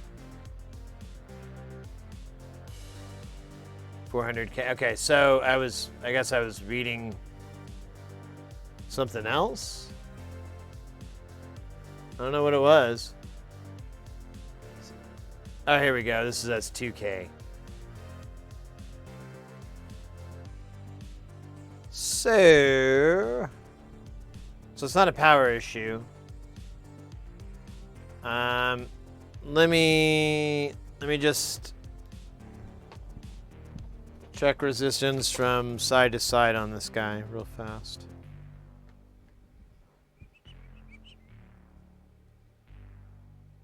And I'm gonna get the power rail in here, but it's 400 as well. So I don't suspect this chip is bad. I really don't want to replace it and just have the exact same problem with the other ones, you know? So, I don't know. But this guy's really hot. But I don't get any measurements that tell me it's bad, you know? I could replace it. I guess I could just do it to remove it as a possibility, because the two TLO72s all both function. This is the only chip that's not accounted for, and it does feed that pipeline, the logic, the CMOS. It does feed back into that pipeline, and if it's stuck, it will freeze everybody else up. And right now it's putting out like 5 volts, like solid. which I think is what we're getting on the output lane too. I don't know if I ever checked that. What the output voltage was. Let's check that. Derp. Let me put some power in here.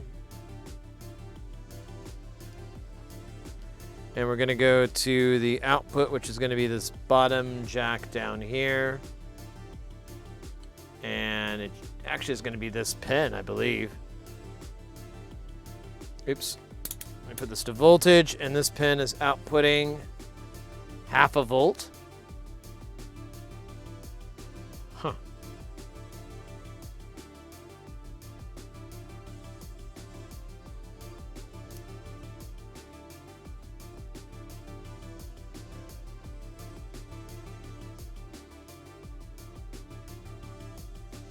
Is he supposed to connect? Sure looks like it is. I guess not. Okay. So there's 0.5 volt coming out, which is dumb.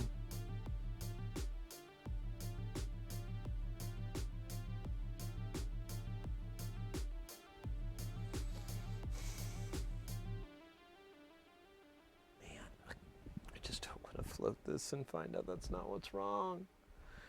So 14 is an input. I'm getting 9.2 volts. What is it? 13 is our inverted input. I'm getting 9.2 volts. And on our non-inverting, I'm getting 9.2 volts, which it is a feedback buffered circuit. So that's supposed to be that way. I don't know if it's supposed to be 9 volts, but actually that's really close. There's a pull down to 10K. So, okay, this part's fine. Now let's go to 10. 10 is our non-inverting input that's also going to the output stage of the signal out. So, what did I say, 10? Yeah, 10. I'm getting that 0.5 volt. Now, on our non-inverted input, pin 9, I'm getting almost 10 volts.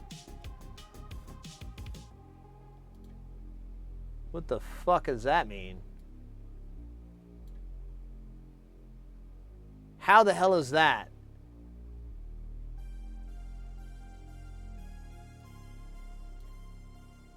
Wait, am I looking at this backwards? Oh, I thought that, wait. How? Oh, wait. Okay. I'm sorry. What is this again? This is 9 volts. 9 volts is coming from over here.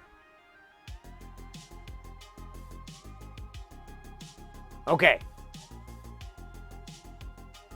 And it's also feeding to a resistor over here, but let's get to that in a minute. All right. So that's 3 and 4. Let's go to circuit 2.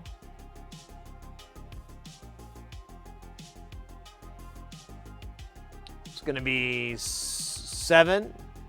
7 is going to be our output. That should be 0.5 volts, and it is. Now let me press the button just to make sure nothing happens. Oh, hey, you know what? When you press the button,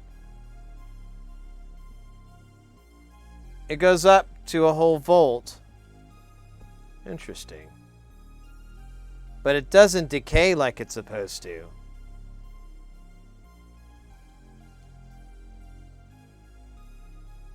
So if I turn the release all the way down, so there's no release time, I get 0.5 volt, and if I press the button, I go to 1 volt, and then I go to 0.5 volt. If I turn the release time up, I press the button, the change is more subtle. And this is on pin 7.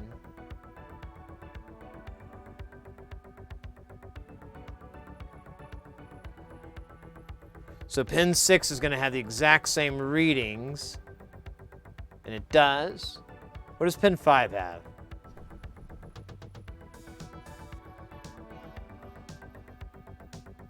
Pin 5 is giving me... Okay, it's the same voltage as what it's outputting here. That's kind of what I was expecting. All right, now let's check out these parts here. Oh yeah, let me press the button. Let me see what happens when I press the button. So it does go from 0.5 volt to 1 volt, so we're good there. So this part is moving correctly. I hate to say it like that, but it is. So let's check out this. This is 3, and 2, 3 is going to be a non-inverting input. And I'm getting a straight up 9 volts. If I press the button, nothing occurs. That's not too weird. Now we're going to do 2. 2, which is the non-inverting input. Or I'm sorry, it is the inverted input. I press it, nothing happens. 1 is going to have the exact same readout. 1.5, 1.5 volts.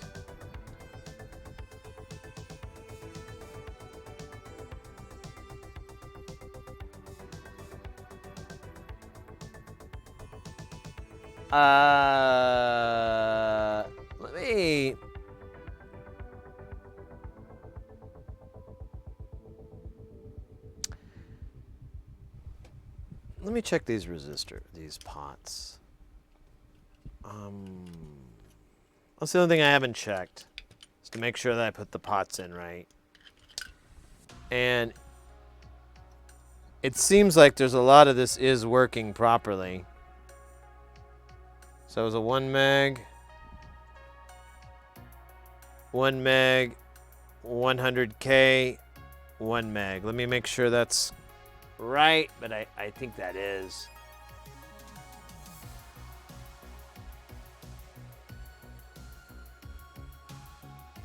Yeah, 100K for VR18, which is the middle one, or the sustain. And then the other ones are 1 mega ohm, which is what I see on all of these, B1M. So, okay, we got the pots right.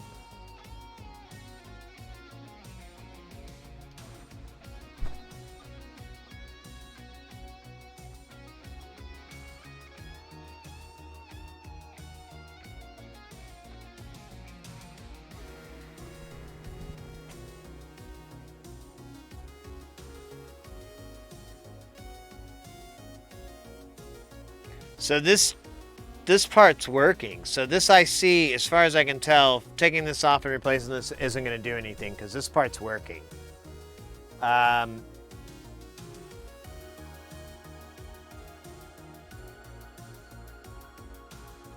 What weirds me out is this 9 volt shit. So it comes in from 5.4.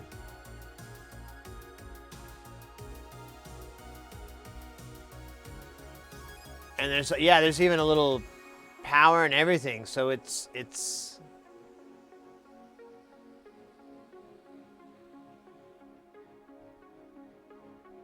let's check R19, R20, C14. I'm getting a little tired though of this. We should check to see if it has any money. And we rob it. And we invest that money in cryptocurrency. We do the old pump and dump. All right, so we got to find R19. R19 is around here. There it is. R19, 2K.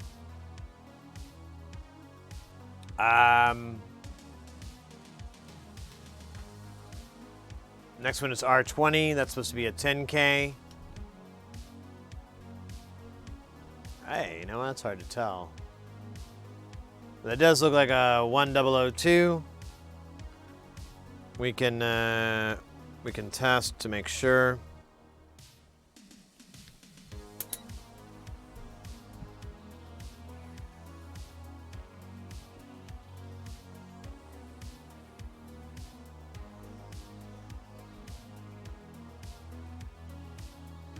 That may not be right. I'm getting 2K out of this. I don't think that's right. Probably going to the capacitor next to it. Let's see if I get the same reading, which I think I will.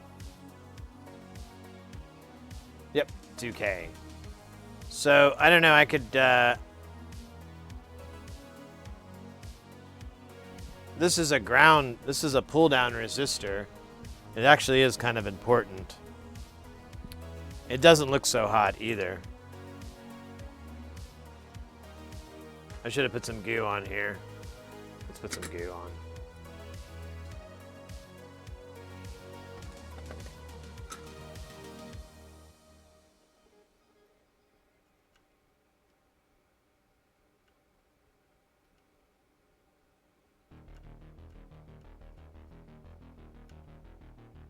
This little bugger's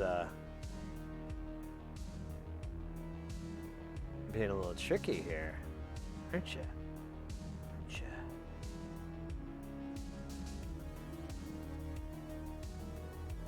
Well, I kind of wanted you to solder back onto here so I could verify your... There we go. All right, now we can test it. And it'll probably say, what do we want, 100K? We want a 10K, which that's what it looks like it says, and it is 9.93K. So, yeah, damn it.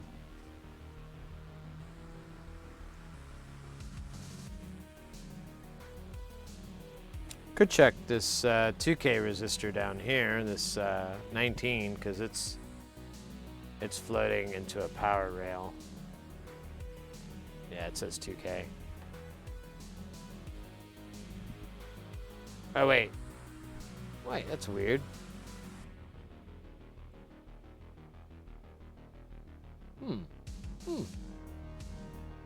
So do I get 2K between C14 here?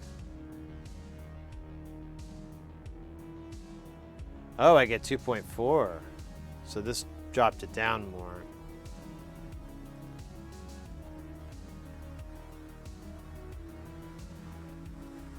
That's still kind of low. Why is that cap so low? What's the value of that cap? It's one of the 1 microfarad caps? Okay.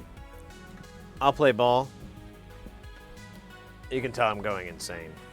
I'm pretty sure it's obvious at this point.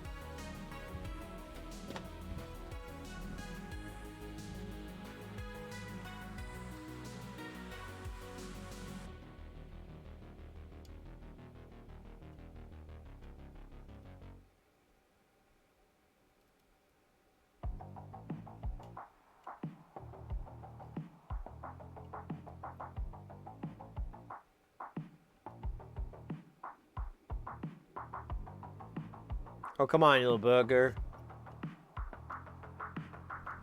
See, this is why my neck hurts, because I'm haunched like this. Instead of leaning back like the song goes.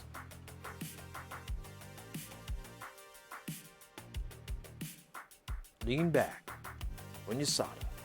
Lean back. All right, let's check out this cap. I'm sure it's fine, but, you know, due diligence. First, I want to check the resistance.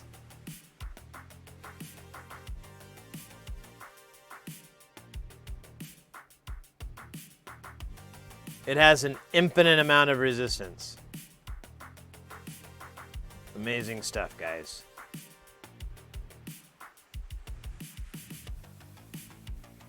Yeah, it won't give me a fucking value. That doesn't make any sense. Other than the fact that it's covered in goo. Let's knock this guy over.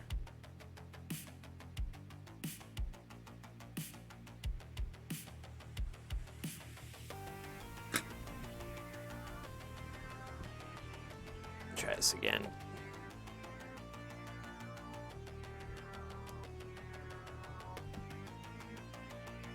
Interesting.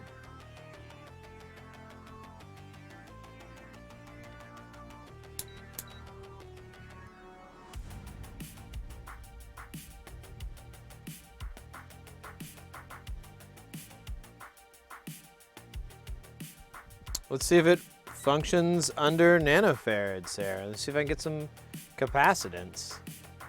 So I do get 100 nanofarads, which I believe is the value that this is supposed to be. I think it's 0.1 microfarad, yeah. So that's right, but I thought I'd get some resistance reading as well, but I'm not. Let me check just a beep test. No continuity, but I can't get any resistance to show up at all.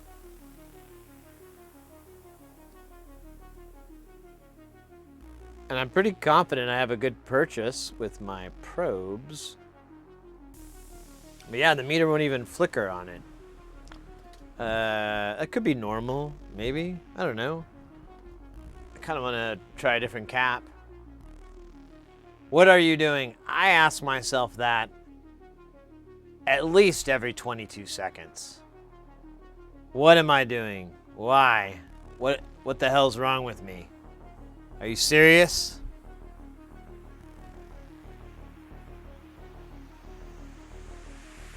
Hey, Leo, good to see you, mate. I'm doing good.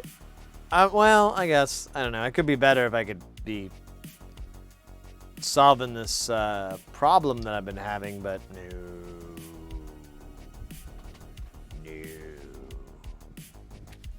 Not so easy. But whatever. You know, the sweeter the victory.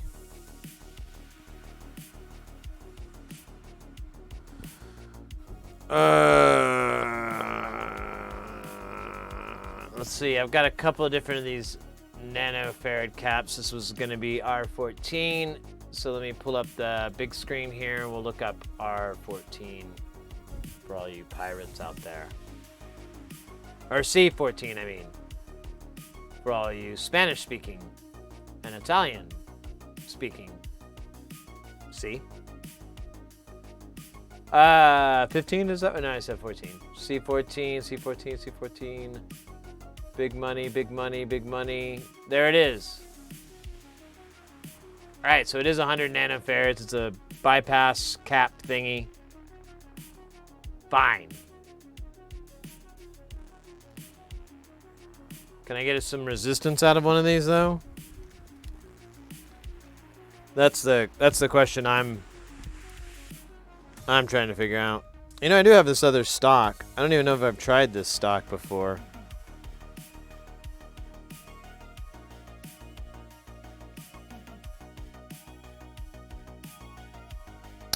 Let's try it out.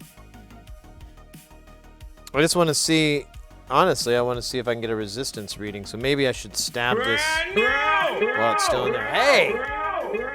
Online Spirit, let's go! Whoa. Welcome in. I might need magnification for this. Yeah. Oh, yeah, it's too much. Too much, man. Too much. All right. I just want to stab this and see if I can get a reading. Maybe not. I think I just destroyed it. And okay, so now I'm going to regret my earlier plan. Can I get a reading? So I just want to see if I get resistance from this.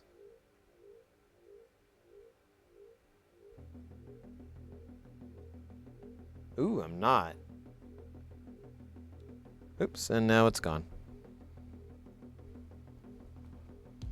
Oh, I kind of found it.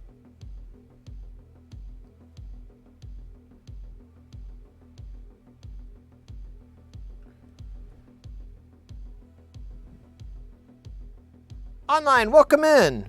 We're troubleshooting a Eurorack module.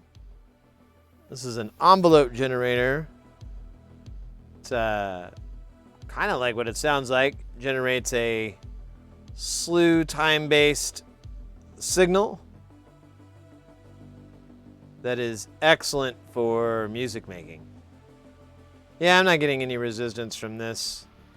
Let me switch it to farads just to make sure I am touching it with my probes. And yeah, I'm getting 97 nanofarads. So,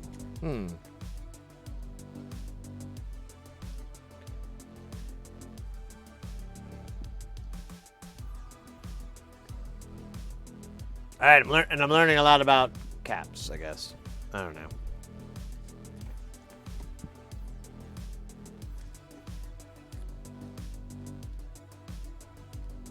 Oh, I bought some 25 volt ones. I think that's what I used before. Yeah. Well, although I'm pretty sure I'm just gonna get the same results. Just for my own curiosity, because these are the higher voltage ones. Oh, don't.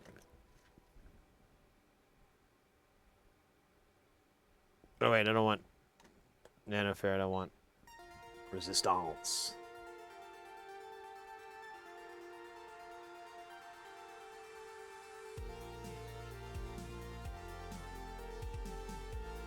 Okay, so yeah, these have a really, really, really high impedance. All right, good to know. No one's half the battle. Yo, Joe, all that stuff. All that. Yeah, here, I'll bring it up. Gotta bring up to speed what we're working on. So we got, this is the schematic. And I'm just trying to figure out where there's a failure here.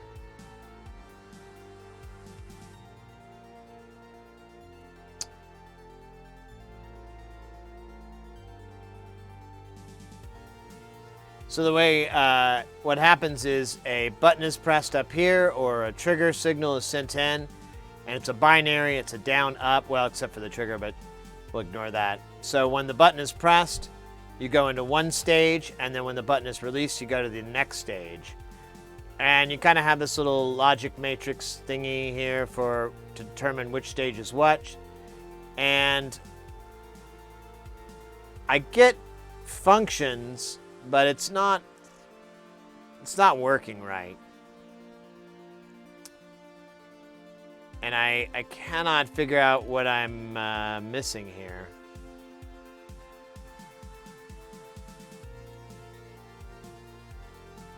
We've replaced a number of components and no change from that, so I don't think it's a bad component scenario. I think it's I messed up.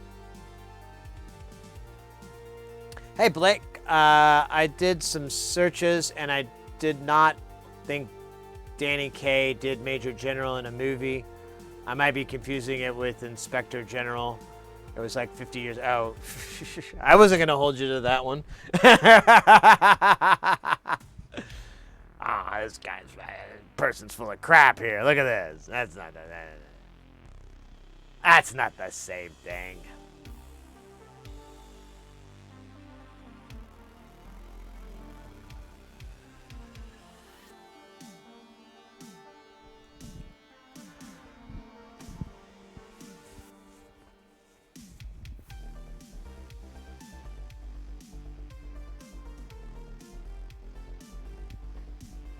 I wish I knew which pot was which, like which one was 8 and 16. I know 18.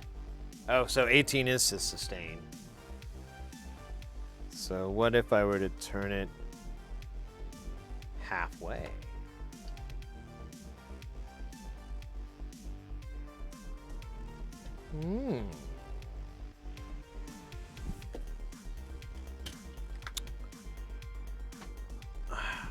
I'm about ready to take a break from this, though. I'm getting really frustrated that I haven't made really any progress. That's not what I want, baby. That's not how I roll. I'll go to sleep at night going, yeah, I solved that.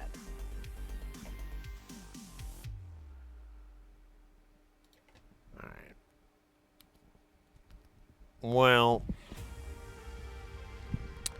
got it powered back up. Let me make sure it's still frozen. Yep. So, oops, wrong spot. You know,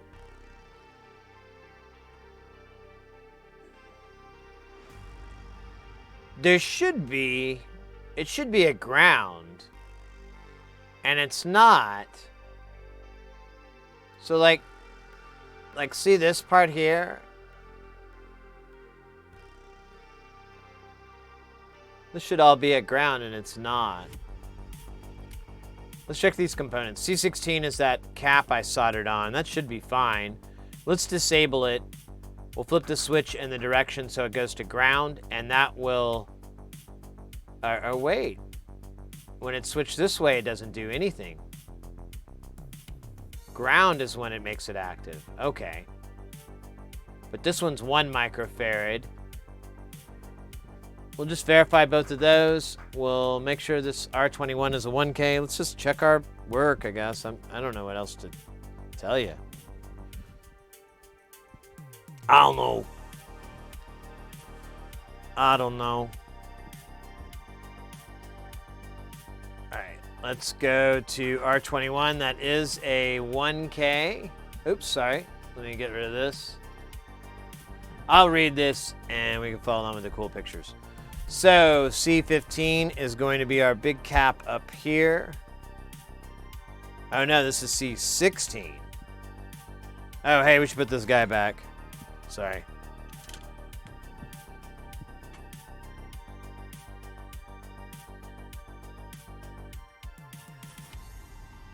No.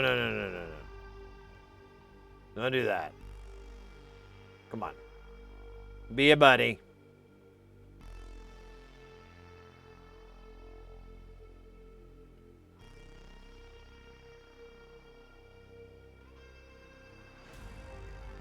That's good enough. It's there. All right. Let's see. C15, which I thought was part of C16. I don't know where 16 is. Oh, wait, that is right. C16. I just read the letter. Oh, and then C15 is this guy over here.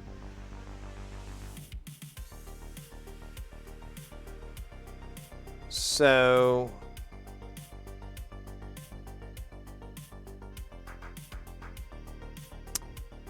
oh yeah, so I can test this end, or one of these ends, and I should get a ground. Okay. So now this is grounded, so this is okay. So this is shut off, and we're just using this cap here. This cap we might be able to get a reading from.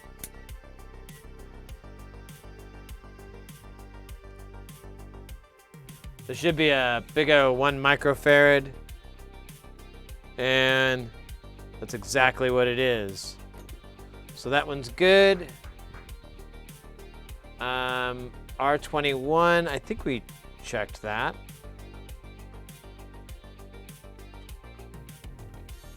Yeah, we did. All right, and after that, they touch circuit, so.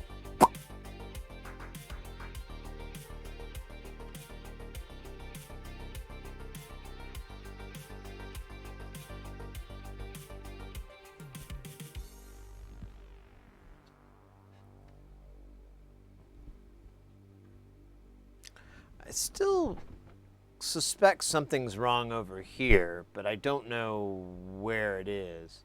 Hey, Mechanical Wires, so good to see you. Don't know where it is. I'm gonna power this back up. Take a quick peek just to make sure. Yeah, it's still broke.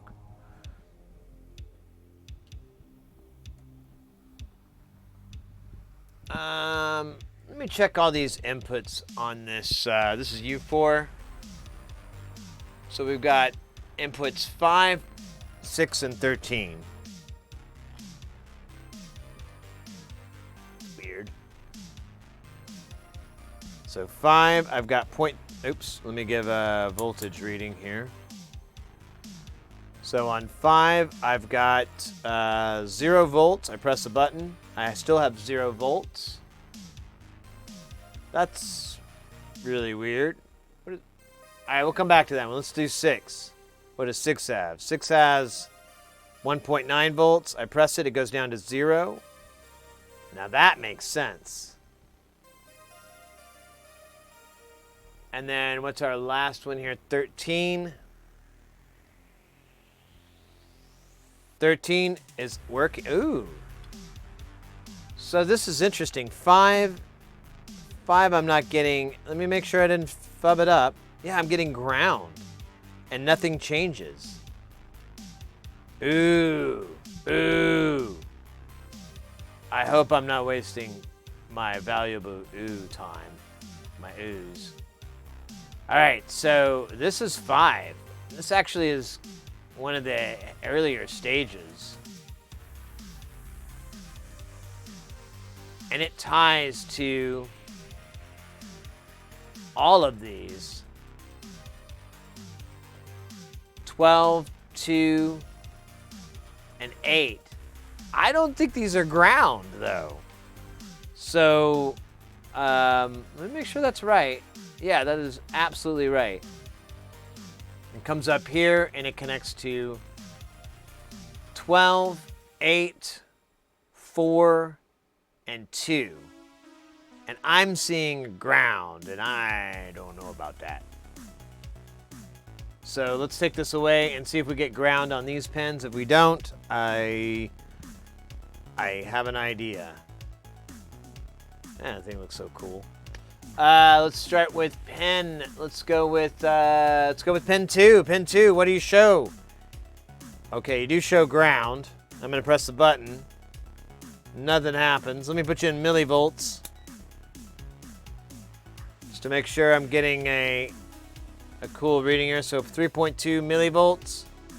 And then I pressed it and it did a little pulse. Yeah, it goes to 4.2. So this is working. Maybe. Let's keep going. The next one is 4. 4 should have the same results, 3.2. Yeah, I'm getting 3.2, and then when I press it, I can get up to 4.2.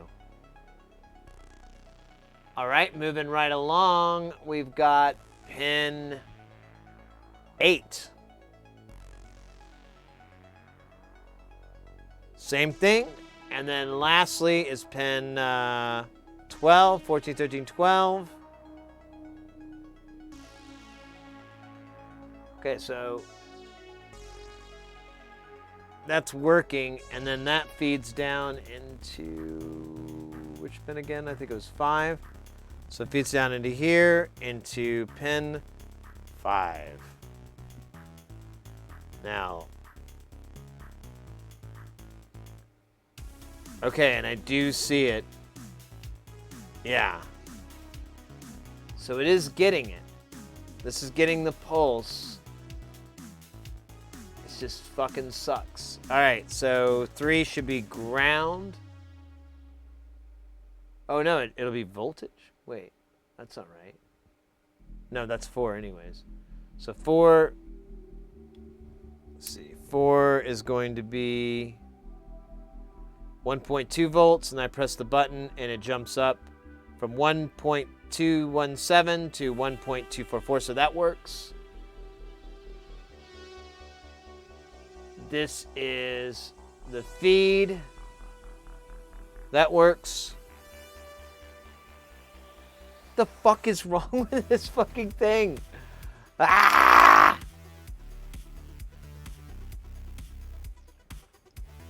All right. 6. 6 is 1.9 volts. I press the button. Oops.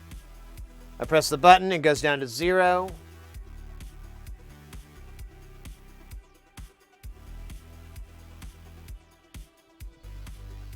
So 6 feeds 8 and 9. Wait, that can't be right. Oh, yeah, I'm thinking of the other one. So 8 and 9. So 8 should be ground. So when I press 9, it's either 0.3 volts or I press it 0.2. Oh. Oh shit. Stand by, guys.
All right, sorry about that. My battery died, and at the same time.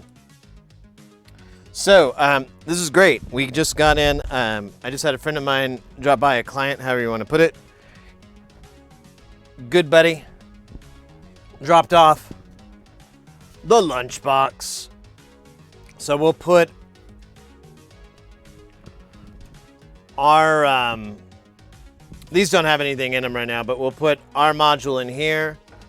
This will give us power, and we can run peak noise and do some proper testing. I'm hyped. I'm super hyped. I want to see what it is, but I can't. I need the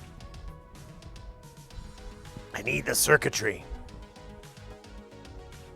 I don't know what. We'll probably work on that maybe Wednesday or Thursday. And then they also hooked us up. These are a couple of op amps that we built that don't work, so we'll need to repair those. Oh, cool. Stuff that isn't this goddamn thing. I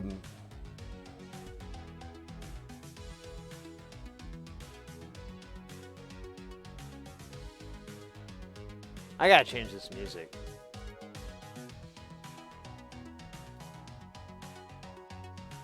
I need some thinking music here.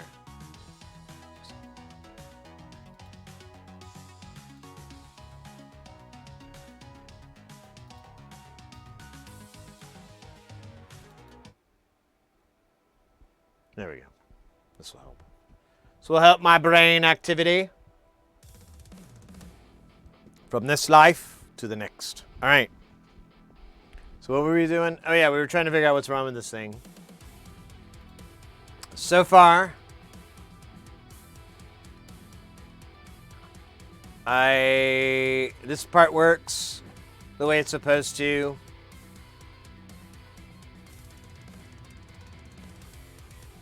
And we're gonna get to here. So let's check this out. This is an area of suspicion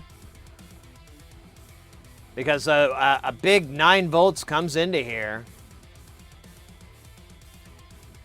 and it's in this connection, this switch, but I don't understand why. I don't understand it after that.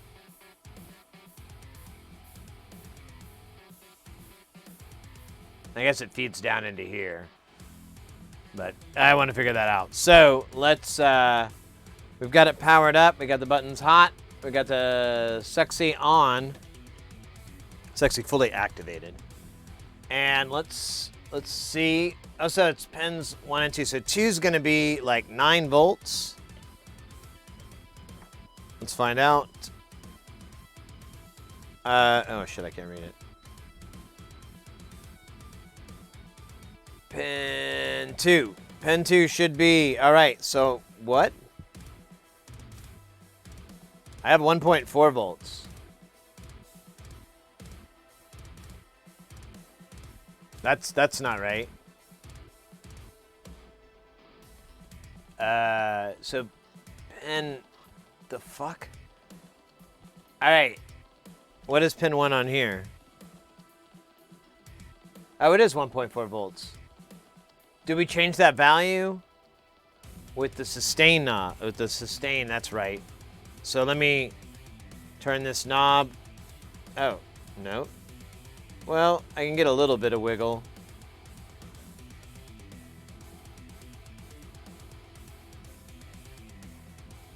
So wait a minute though, that doesn't make sense. I thought I was getting 9 volts earlier. Now I'm getting, I can only get up to 1.5. Let's I thought I had a 9 volt signal here. Let me check pin 9. I'm just gonna do it real fast. Pin 9 does have a bunch of voltage. And then it goes to 3, which is 100K, which is pin 3 on this pot. Yeah, there it is. Okay, stand by here. Let me pull this up so you guys can see what's going on. So, and then in the center of this, it should be feeding that op amp, and it's like way less. Okay, there we go. Now I've got 10 volts.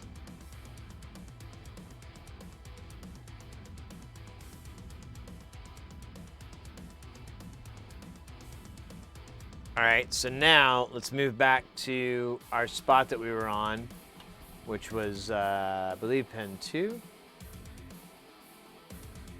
No, pin 3. So pin 3 on here, we should get a variable. I've got 1.4.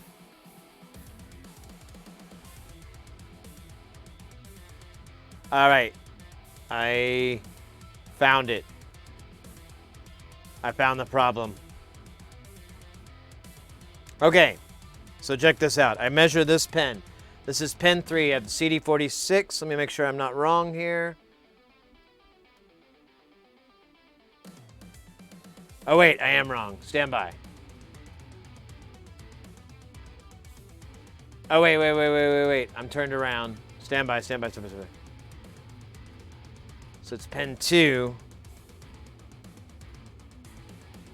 Yeah, but it's reduced. So let's go to pin 3 on our U1 here. Pin 3 is going to U5, I mean. So pin 3, I've got it all the way up to 10 volts or 9 volts, and I can turn it all the way to ground. That's exactly the way it's supposed to work. And then there should be pin 2, and it goes to 1.4 volts, and then it just stops, and there's a shit ton of travel room. There's something weird going on here.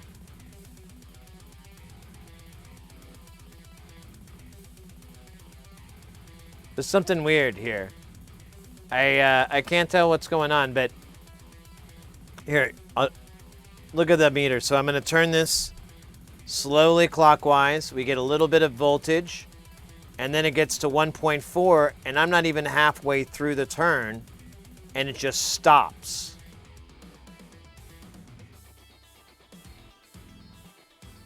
Now, if we measure pin 3, which is the feed from that pot, you can see it go all the way through the scale. And this is just a 1-to-1 amp, so it shouldn't be doing that. So this is, here, I'm sorry guys. I'm a little bit excited. I hope I'm not wrong. Of course, I still don't know what the fucking problem is, but look at this. So I turn this and I get full swing. If I measure here and here and I turn this knob, it stops at 1.4.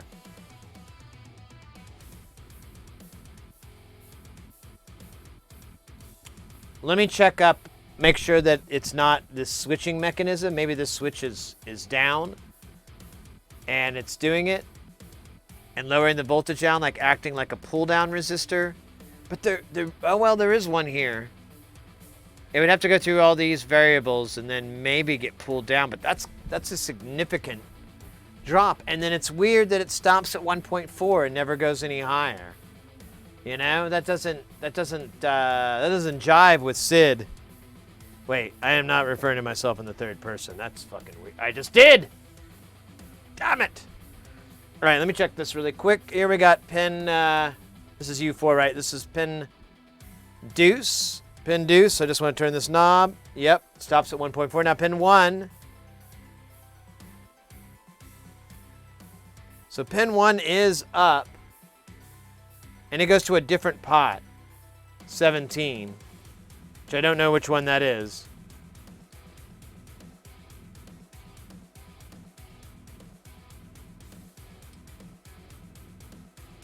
It doesn't seem to matter if I turn any of these other pots.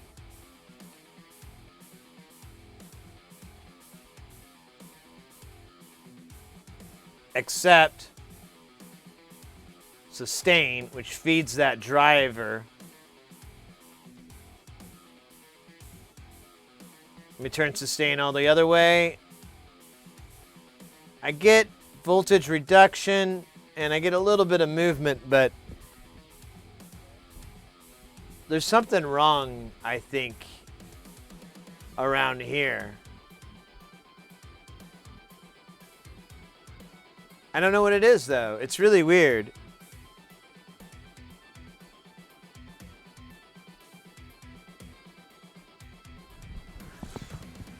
But I don't think that voltage is supposed to be that low. I think it's supposed to be a lot higher.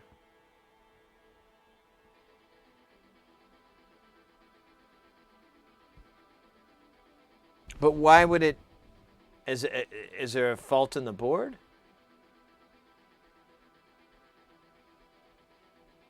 Am I gonna have to take that fucking TLL84 off? Is Sid Heresy gonna have to choke a bitch?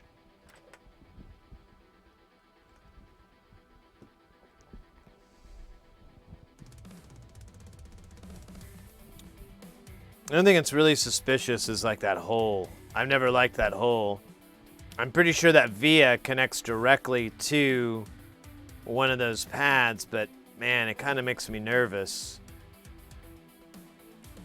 Like, what if it's shorting out something else?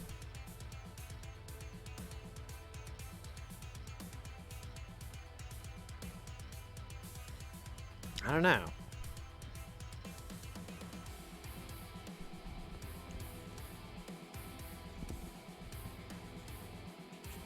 See, there's a via there on the left on pin 1 and 2. And it even looks almost like there's some copper exposed. But I don't think that's the case.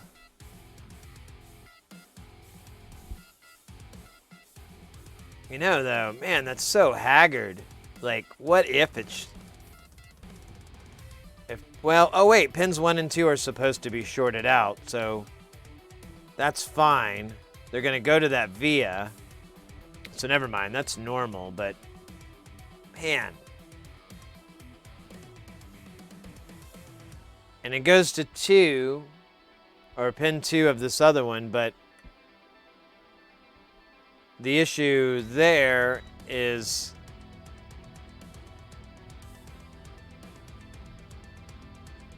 Yeah, there it is. So it disappears there, pops up here, travels along. But it's severely reduced voltage.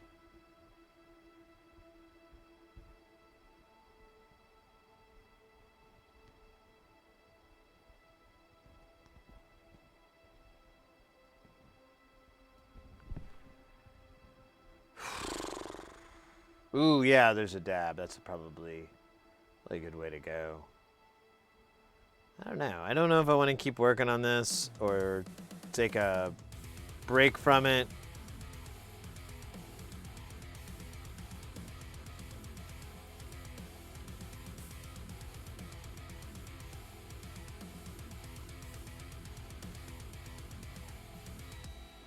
Oops. I mean, we replaced so many components. We never, I don't know, I don't think this is bad. In fact, I see movement, so I think this TLO 84 is good.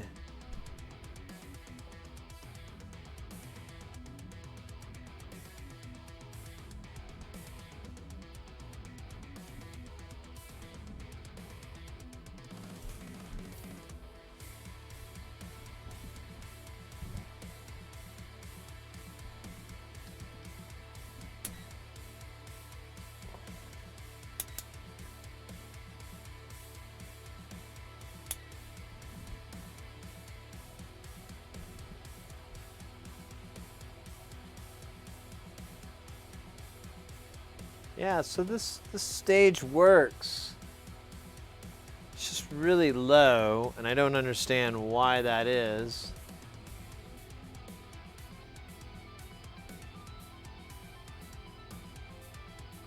It's got to have something to do with its relationship to these pots, but I don't... Oh, wait a minute. Let me check this real fast. So, 9. So 1.2, and if I press 9 down, oh, nothing happens.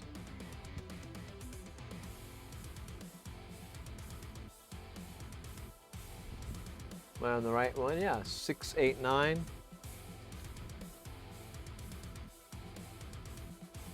Turn these values around a little bit.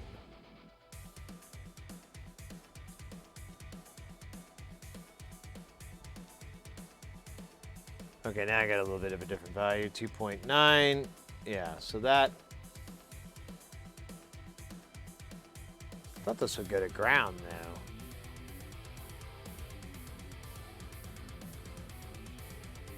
That's what this is.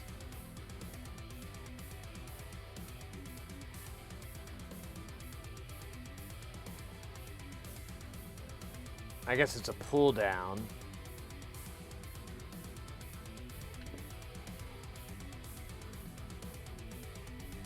Honestly, I think I gotta check these fucking resistors.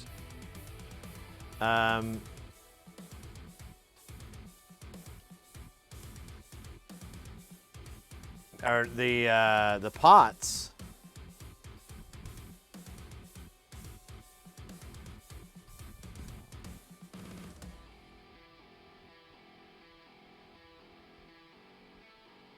So I think this one right here is the release. Let's see if we can see if that's right. So release should be connecting, these two pins will be connected. There's a bunch that have these two pins connect. Ah, this is saying 0.29. Yes, so this is release, and this is going to be our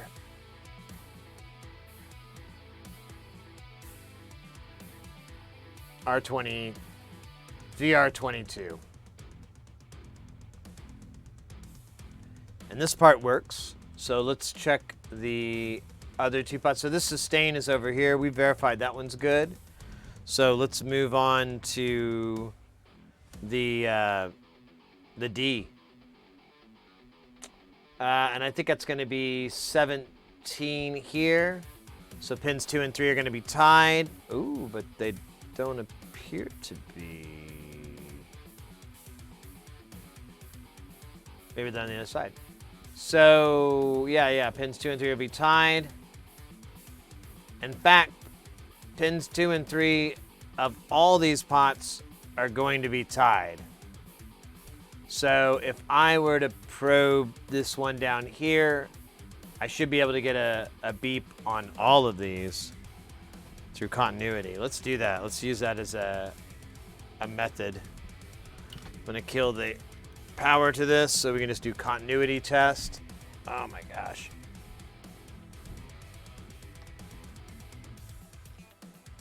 And yeah, we'll start down at the bottom, and with this guy, we got this pin tied. I'm gonna probe here, and then we're gonna just go up and check. Well, weird. That one does say it.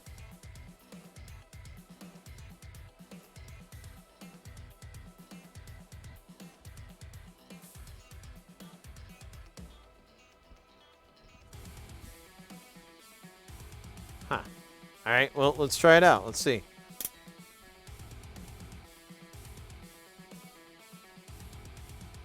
Nope. Oh, wait. I'm on the wrong.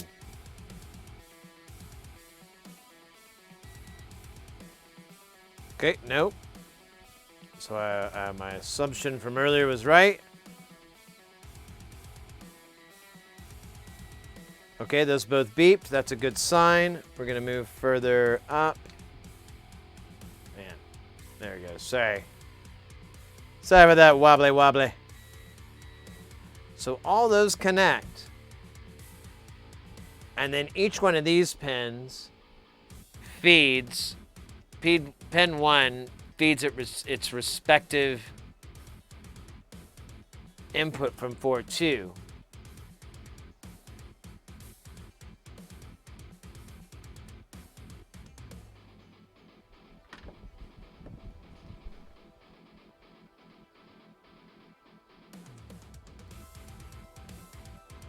So this all works.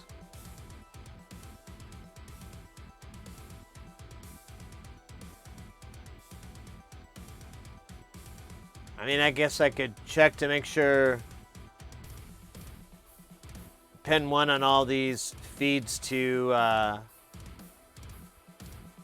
4, 1, and 9.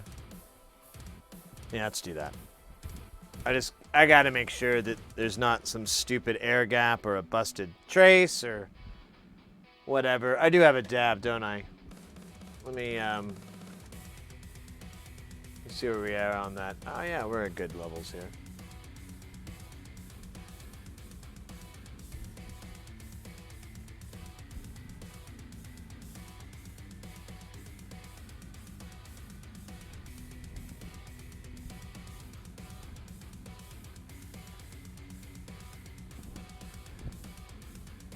All right, let's check on these fish.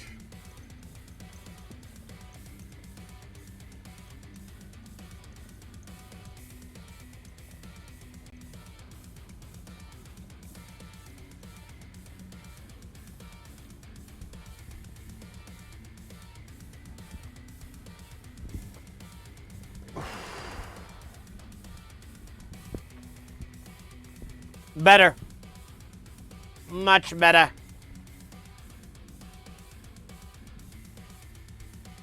The fish are good. Fish are good and tasty. Honestly, you know, lately I've just wanted to like, just get couch locked, you know? I've been meaning, and it's just, for someone like me, it's just that's an expensive venture. But, you know, there's some edibles. Normally those don't work for me, but there are a few instances in my life where I was like, oh, this is very good. That's very good in bed.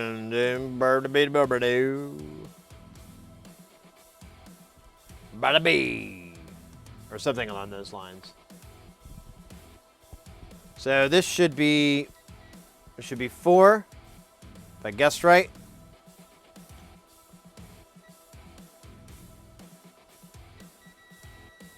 Okay, I guessed right. That's a great feeling.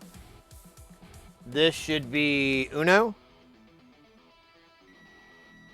That feels so good. And then this one down here should be neun.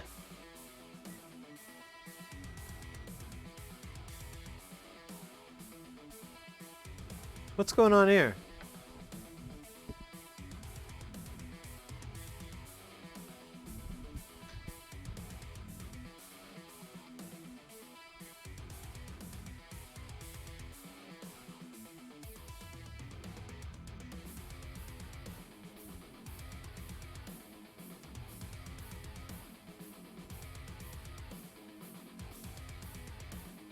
All right, I think it's just exposed copper.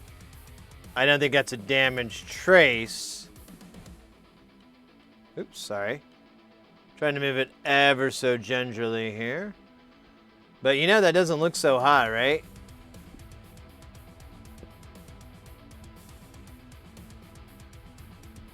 Let's dump more light on here. I don't think it's damaged. Man, look at some of these traces, though. They've had better days, haven't they?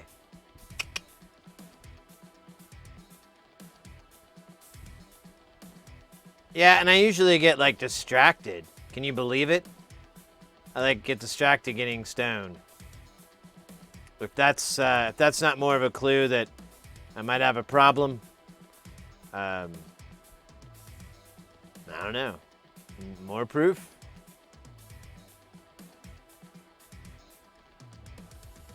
We're looking at this thing. Why is there... What's this? God damn it. Quit wibbly wobbling.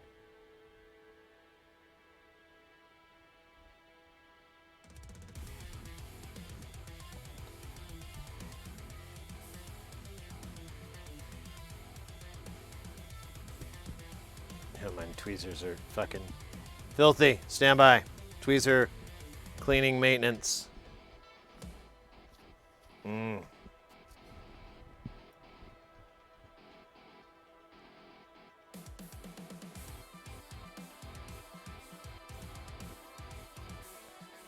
Okay, that is nothing. And I'm pretty sure this is nothing too.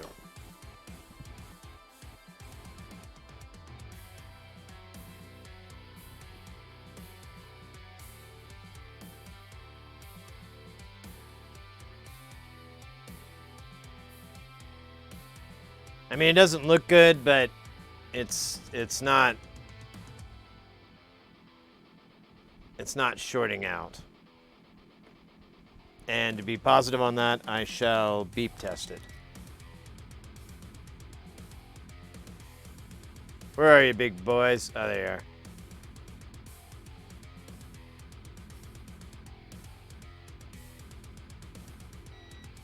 you are. Okay, we're good.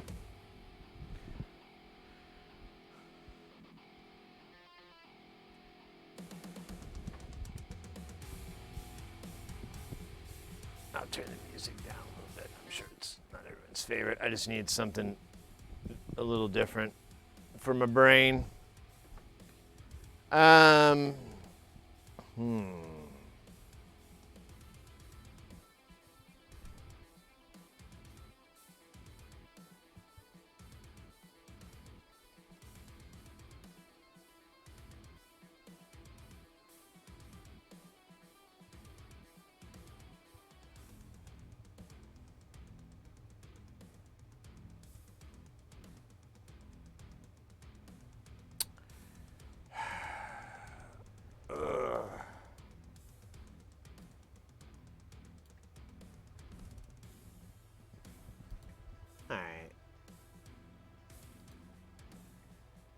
When I think about this,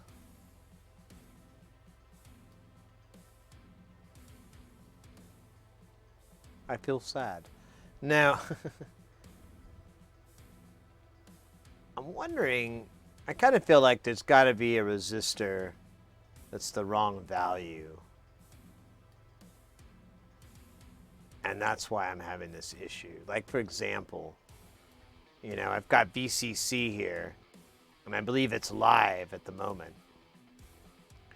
And it just never makes it to here. There's that 1.4 volt lock thing that we keep running into. So, sorry, my ear itched. So I guess we could look at R25. I think we already did. But we can verify that it's getting the proper voltage. We can kind of follow this signal path. See if maybe we can get an optimal, like we'll just turn this all the way to 1. Can we do that for all the knobs here? We just turn these all the way to 1, which is going to be all the way down. I lost my little ground connection here. So it should have the highest voltage, and then we can kind of mess with trying to change that. I don't know. I don't know, man. I don't know, man. It's weird. You know what's weird? Eating Cheetos naked. That's super weird. You know what's weirder than that? Enjoying it. You know what's even weirder than that? Turning it into your fetish. That's right. I can't even achieve any sort of sexual enlightenment unless I'm naked and covered in Cheetos dust. Yeah, well, we all got fetishes. Don't shame me. All right, R25.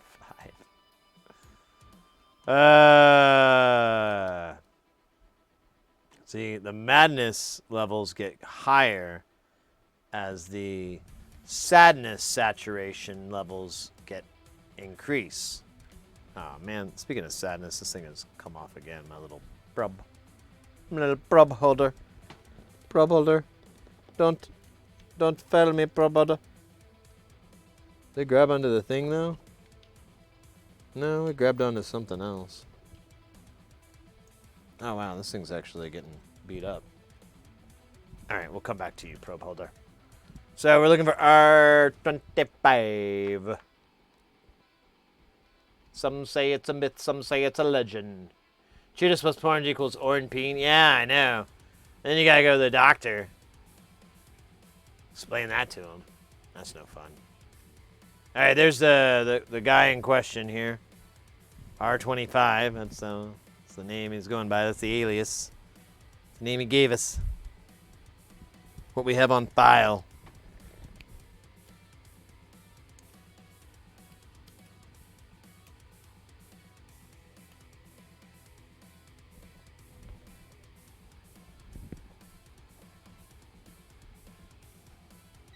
Okay, so that's right. That's ground.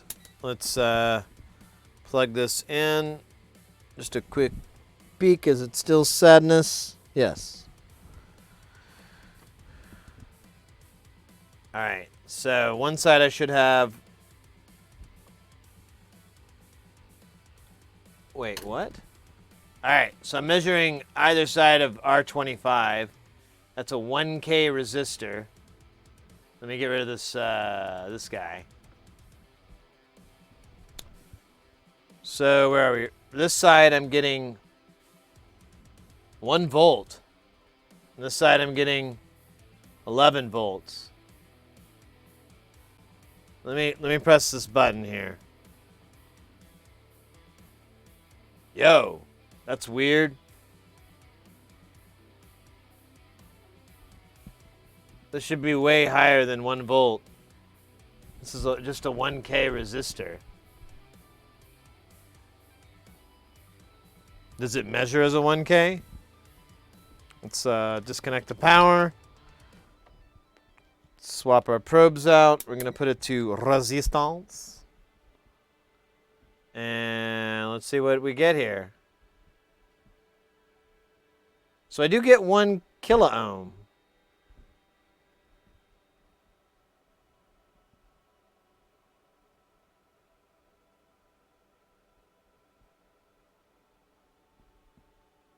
I don't know why I'm getting these values though.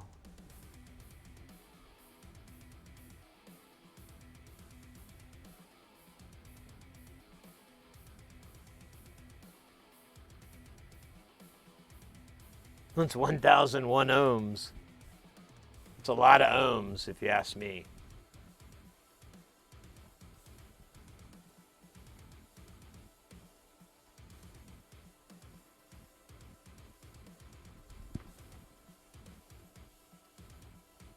Let's not bring Trump into the...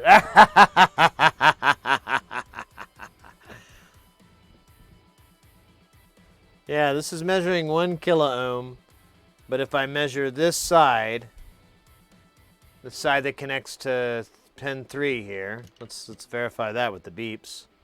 Oh, we're not in beep mode. Oh. Oh, wait, yeah, never mind.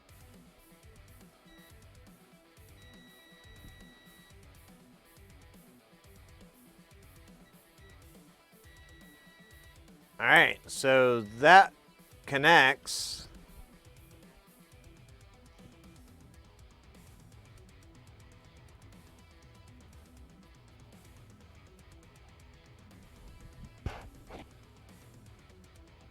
But it shouldn't be that low. 1K shouldn't drop 11 down to 1.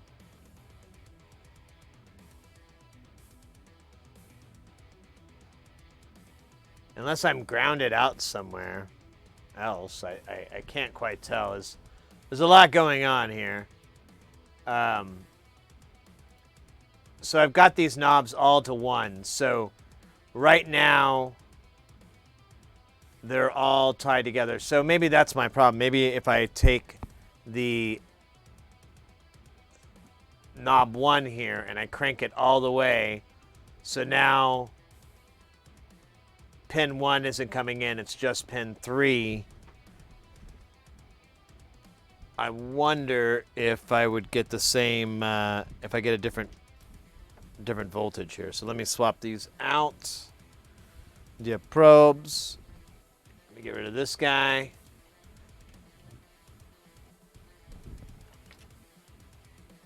Power this back up. Maybe. Just always got to peek. So we're going to check R25 right here. We're getting voltage on the top. It should be 11 or 12-ish.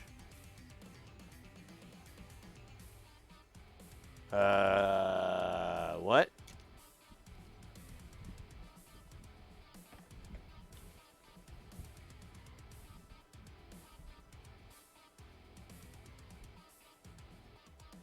I think there's something wrong with my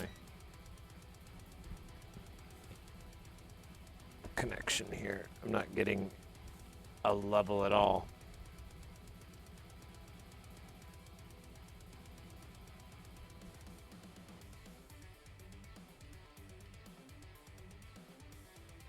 That's something's wrong here.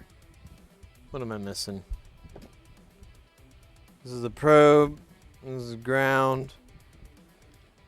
Is ground not connected to a ground? Looks pretty groundy to me. You grab that guy. Maybe that guy's better ground. I don't know. Fucking A, man. Nope. Still not getting any power. Yeah. Let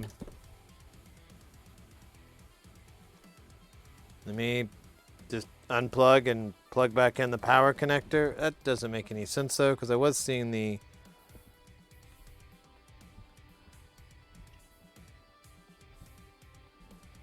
Oh wait, no, I think we're back. Okay, we're back. I unplugged and replugged back in my little gripper probe, so maybe that was it.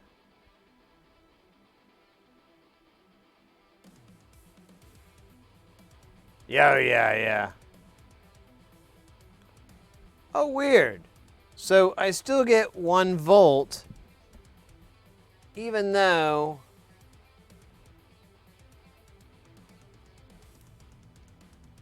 yeah, it doesn't even give a shit what VR16 is at. Let me make sure VR16 is connected here. So we're going to go to pin 3. Pin 3 is going to show a value of 1.4 volts. Then pin 4 is going to show a value of... Why the fuck is it less? Now I'm getting 0.9 on pin 4.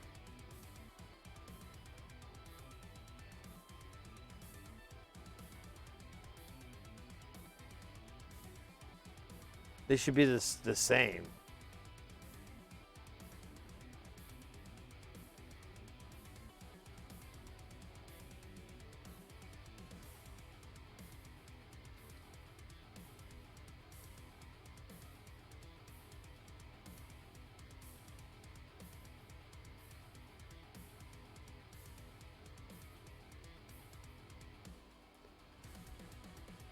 Okay, that's just really, really, really, really weird.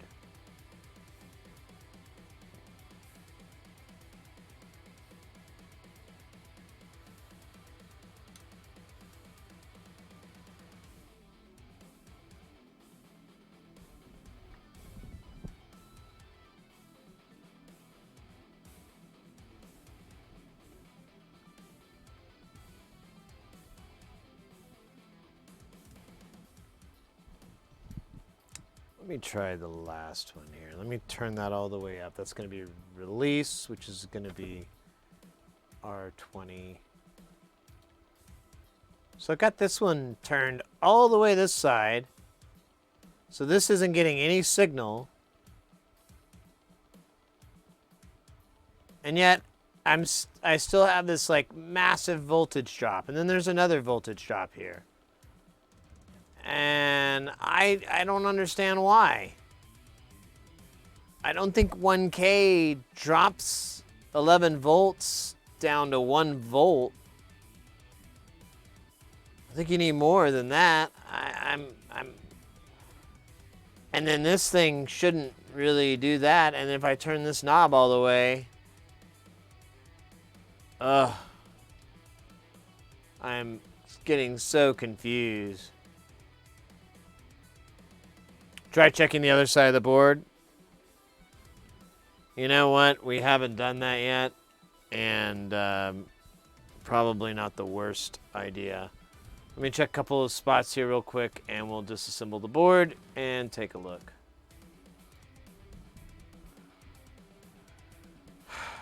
God damn it. This voltage never changes. And then if I go to like 6 here. Oh, it doesn't even like that anymore. Oh, there we go. So 6 goes down to 0, but 2, they're pushed in. So 8 and 9 are grounded until... Oh.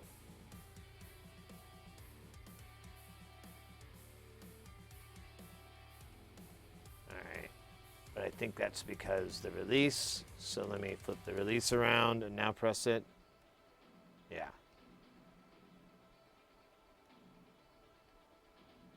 But that's weird. I would think it would ground it out more.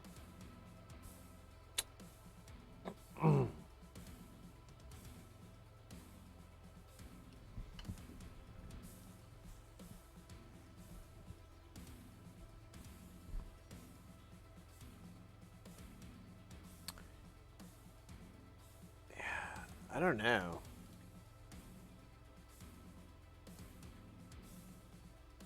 A little bit of crying.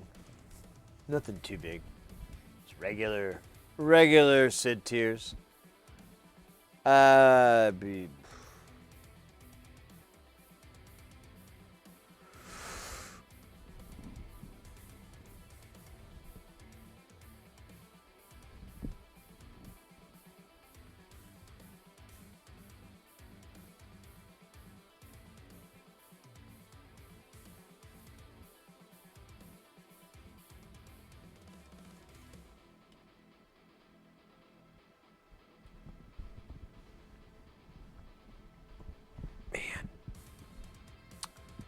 Hey, so what I miss? Yeah, like I said, a little crying. It's okay, Sid. The Power Rangers will be back on that.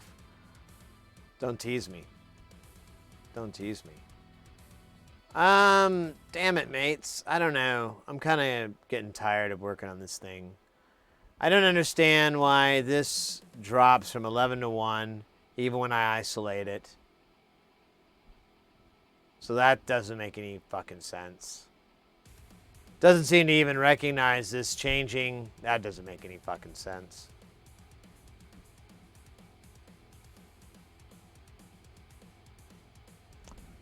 This resistor does register as 1K, but it's just...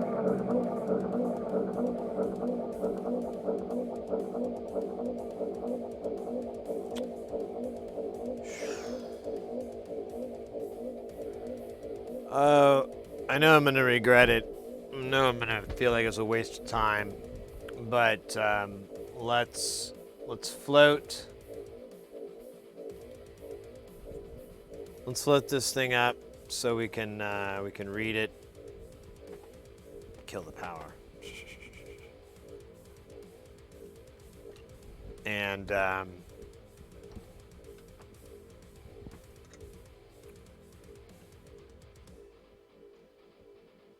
little bit more. A little bit more, please. Actually, you know what? I actually want you to read off of here. I don't really care about this value. Actually want to see what you give me. Not connected. Yeah. Oh shit, stop moving.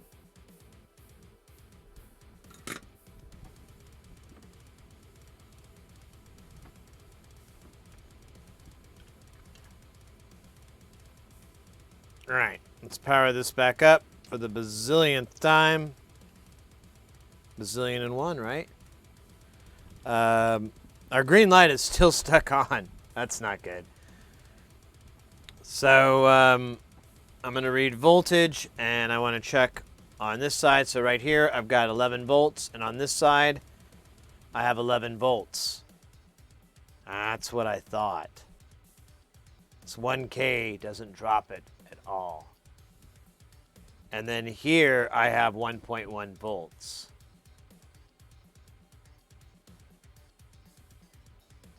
All right, so I kind of understand this circuit a little bit better. I still don't understand why I can't change that value. Well, I kind of can. But I don't understand where the fuck it's coming from.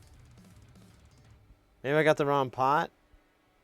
Let me see. Maybe I got my pots backwards. No.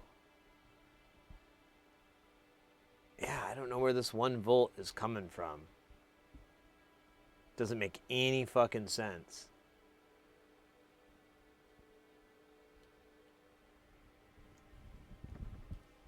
So,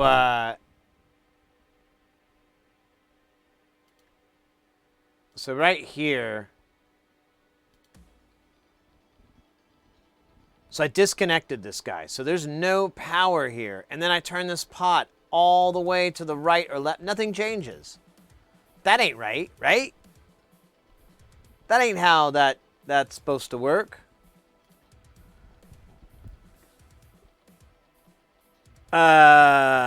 What's up there?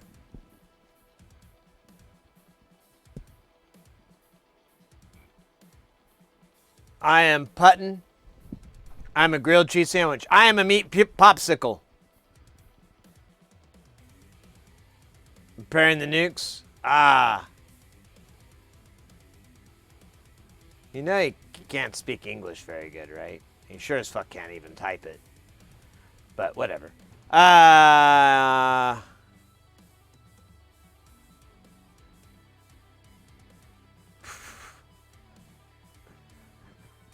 Oh my God, Peter. What is up, mate? Interesting way to come in. Come in hot.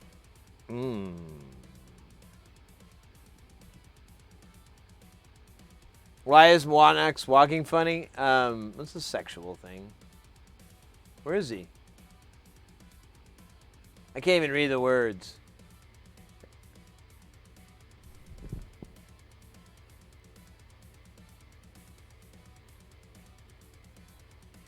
We don't talk about it. Yeah, right? We don't really want to brush into it. Oh! What? Hey! Did someone send us some food? Are you kidding me? Let's go!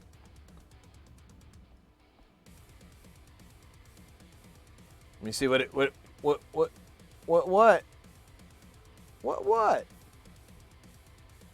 So a treat. Stromboli and knots! Oh my goodness, let's go! Hey! Get out of my mind! I was just thinking about some Stromboli.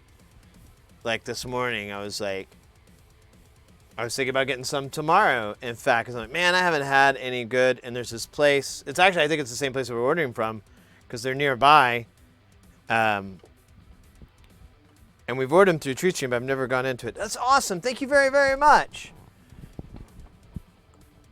Whoever did it.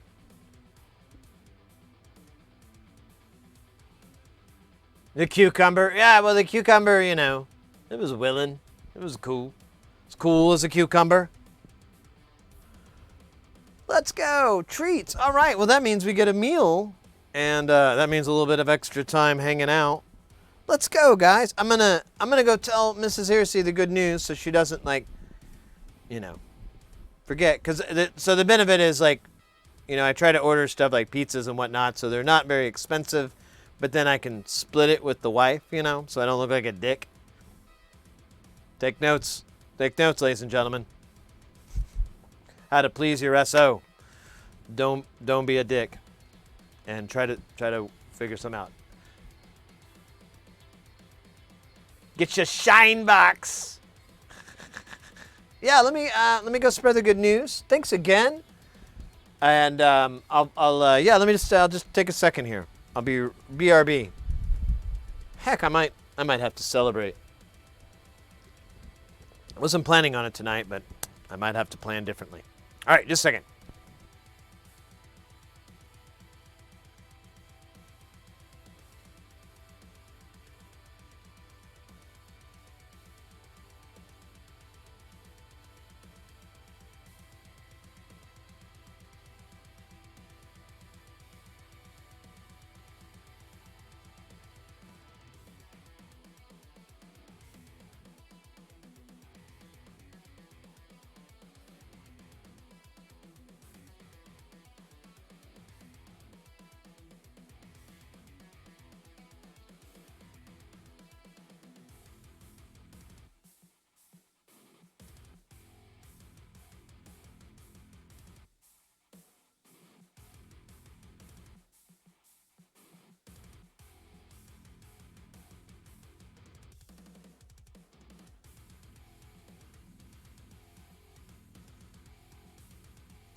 There we go. Always share. And if you only buy one peanut, you give her half. Yeah, exactly. That's how you. That's how you. Well, that's how you.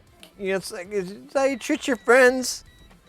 Treat your boyfriend or your girlfriend the same way. Hey, anyone know anything about the Akai MIDI mix? No, I've seen some stuff, but I don't know anything about it. Peter, you will die in radioactive fire. Well, that's not very nice. That's not a fine howdy ya do.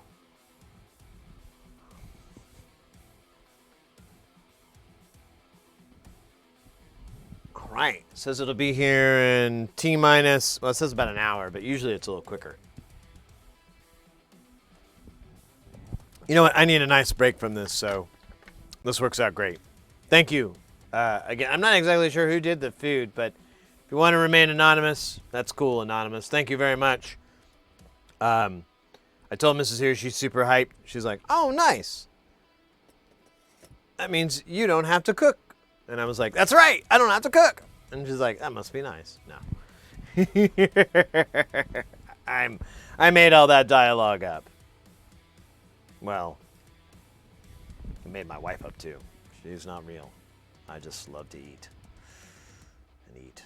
That woman on my birthday, old friend, feels sorry for me. She'll pretend like, you know, she knows me.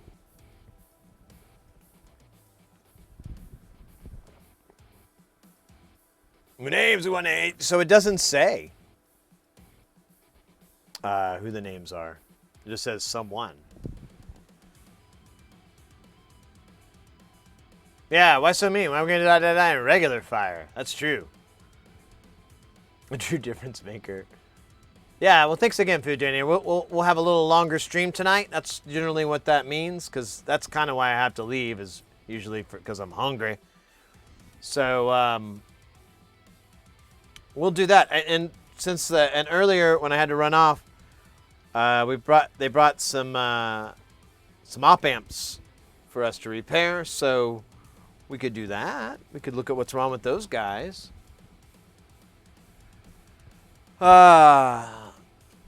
Like, why does it have to be radioactive? Radioactive fire cooks from the inside like a microwave. That's not entirely true.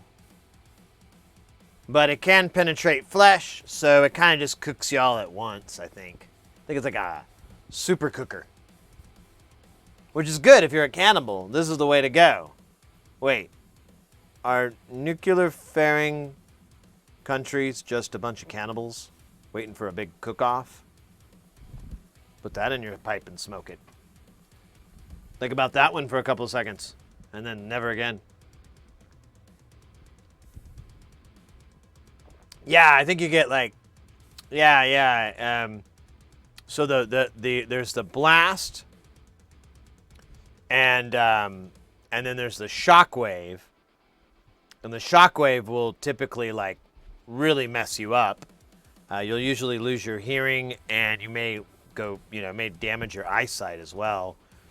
And then after that, there's or in the center, there's fire. It's just ridiculously hot, and it stays that way for a pretty long period of time. And if there's anything in that blast zone, it's all going to be incinerated, so it's going to burn off. Excuse me.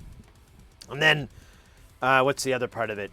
And then after that, and outside of that area, anything that didn't get burned off is still going to get radioactive fallout and things like that. So you're going to have, even if you manage to survive the shock wave and the fire and all that, you're still going to probably not have very long life because you've probably consumed a ridiculous amount of cancer-causing radiation. So, I watch the infographic channel every now and then on YouTube. I like that guy's voice. I want to mimic his voice in some way. We think dying from fire is a terrible way to go. But here's some way that you might find even more deadly. See, I got too much happiness. He's more like he's reading an obituary, and I gotta get there. I'm too excited. Nuclear farts. Oh my gosh, be careful. They could destroy all of Pansashima. Nah, I'm sorry, that's not very good. I mean, it's not funny, and then it's just like half-hearted.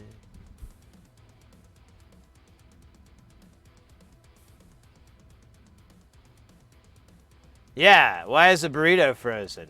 Yeah, microwaves actually don't penetrate as well as the other gamma rays. Sid, man, no, I'm just reciting garbage that I saw on the internet that is most likely true. Out of microwave burritos. That's exactly right. So, the first thing that's going to happen is if you see it, when there's a nuclear explosion, whenever there's a, yeah, I guess nuclear, whatever, you'll see the flash. Now, the flash from the explosion gives you like a reasonable amount of time, not a ton, like seconds, but that flash is your cue, and then the sound wave and the pressure wave and the fire wave and all that are going to be behind it.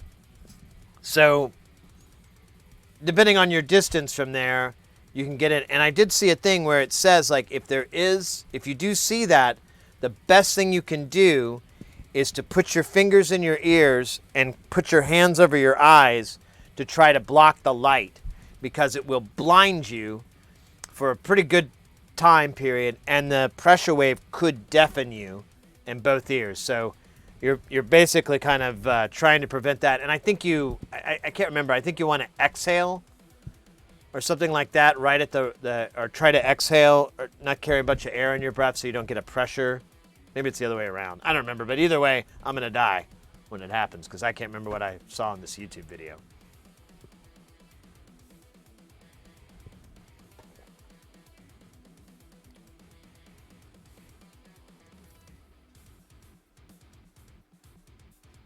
All right, you feel personally attacked, Oddball? We keep talking about your gas? Understood. Understood. The flash is the fun part. It's all happy neutrons being... Yeah, I know, right? It's that light. I'm going to make myself a human-sized burrito shell. Yeah, I think if we can get some tortillas and beans and just keep them nice and cold, pop that on when the air raid sirens go. Put a little helmet of cheese on top. Ooh, I like my cheese helmet idea.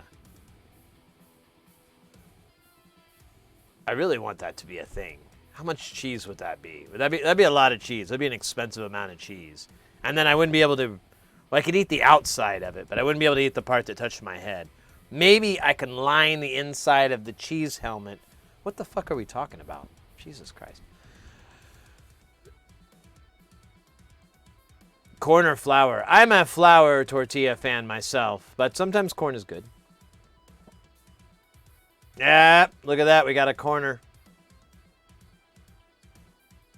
Corn's for weenies, though. No.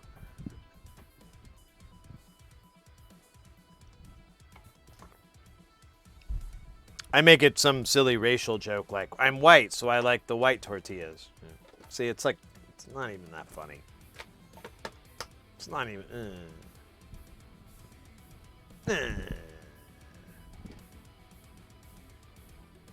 Nah. Good try, though. Good try.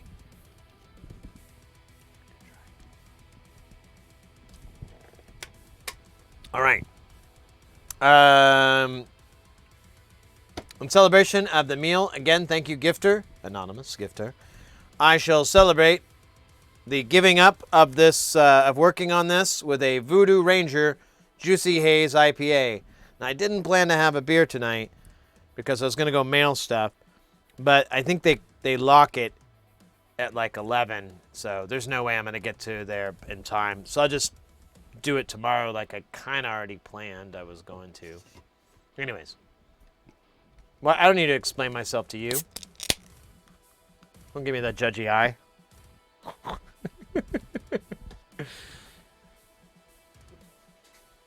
All my weenie is pretty big. We all know where the flour does downstairs. Feels Batman. Wait, what?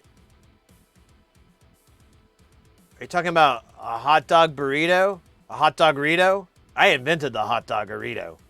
All right? And I demand to be recognized for it. What's the hot dog burrito, you may ask? People living in other countries in the United States, because we love the... Well, we don't love it yet. No one knows about it. I just talked about it. So, the hot dog burrito. It's pretty simple. It's pretty straightforward. It's exactly like what it sounds like. Just like a cheeseburger. Sounds like there's some cheese and some burger involved. The hot dog burrito, simplicity in itself. What you do is you get a couple of delicious hot dogs. You can choose any brand, Nathan's, Hebrew Nation or Hebrew Nationals. You can even choose your Oscar Mayers. I mean, so there's some Oscar Mayer lovers out there. I know you. I can see you. I see you out there. I recognize. So you'll take your hot dogs. I like to go for the 2 hot dog burrito, but it depends on your tortilla size. Sometimes your tortilla does not allow it. I like the big, what is that, like a 10-inch tortilla? So I try to go for that size, for the quesadilla size action. So you get it nice and big. You take your dogs, you throw them in there. What else do you need? You bet you need cheese. Lots and lots of cheese. Now, you can kind of go nuts here. You know, you could treat it almost like a hot dog. You know, you could put some relish in there, some mustard, ketchup if you want. I don't fuck with that shit. If I'm going to put anything else in there, I'm going to put chili in there. And that will guarantee the heartburn that I experience later will be worth it. Once you've got those ingredients there embedded in there, I recommend heating the hot dogs in advance, by the way. Don't go full cook. Just get them nice and warmed up so they're ready to go. Pop them in there. Put your cheese, put your fixins in. Take the tortilla, just roll it like a regular one where you take one flap, then you flap them in, then you roll it and fold it. Then nuke it in the microwave. Now you can use an oven or stuff like that. I don't know how that shit works. I just know how microwave technology works. Give it a little bit of time. The pizzerito will harvest its essence into the tortilla. You pull it out. Delicious. Now there's a couple of things you want to worry about. One is the amount of grease that's going to be dripping out of your doggerito. I almost did this whole thing with a straight face. Let me get back to it. It's just so stupid.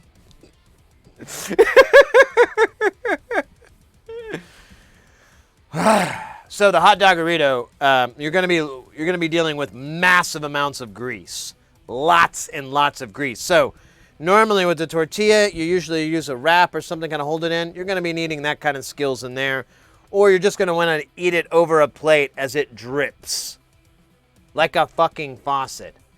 That is something I have not been able to work out all the kinks in. But whatever, I mean, that's healthiness because the grease and the bad stuff is dripping out. It's not going into here, it's going down there. So, this is so funny. So yeah, once you have that, that's the best. Now, I'm going to take it up one more notch. And we're going to go with the pizzerito. That's right, you heard correctly, the pizzerito. Now, the pizzerito requires a very, very, very important ingredient. Now, the ingredient has changed a little bit, and I've had to honestly change my method. But if you set the Wayback Machine to about 5 years back, you'll enjoy the foodie wrap. Oh my God, we got a meat water wrap. If you set the Wayback Machine to about 5 years ago, they were still round, but now they're square. But doesn't matter. You can still do it. It's just not as awesome. So the pizzerito is as so. So you're gonna get a Tostino's pizza or Tony's pizza. Yeah, Totino's. Yeah, Totino's pizza. So you're gonna own one of the Totino's pizzas. They're about 8, 10-inch pizzas, little personal pizzas. Not a lot of toppings. That's your first clue on what you're gonna improve upon that pizza. Now the pizza's frozen, and in the instructions, it explicitly tells you, do not microwave this. Cook this only in the oven. You can cook it in a pan, you can cook on the rack, but do not put it in the microwave. So when you put it in the microwave, you only want to cook it for about 2 minutes. And you want to leave it uncovered and everything like that. Now, once it's out, it's still going to be frozen. It's not going to be edible yet. You need to go for a full 3 minutes, 3.5 minutes if you want to just, skip to the end of this and get to the good stuff. So you pull it out, and that's where you're going to start adding your better toppings. Now, I put a lot of cheese on it, and if you haven't guessed that. Then, whatever you got in the fridge, maybe some pepperonis, maybe some hot dogs even. Hey, let's do a mashup. Let's put some hot dogs in there. It doesn't matter. Cheese is the most important thing. If you don't put more cheese on there, it's just going to be a bunch of red sauce and bread. Ugh. So you put the cheese in, put it back in the nuker for about a minute, maybe a minute and a half. Your times may vary depending on your microwave wattage. Take it out and immediately, don't let it sit in there. Immediately take it out once it's done beeping. Now the burrito will still be a little not so hot in the middle, but it'll still be hot enough.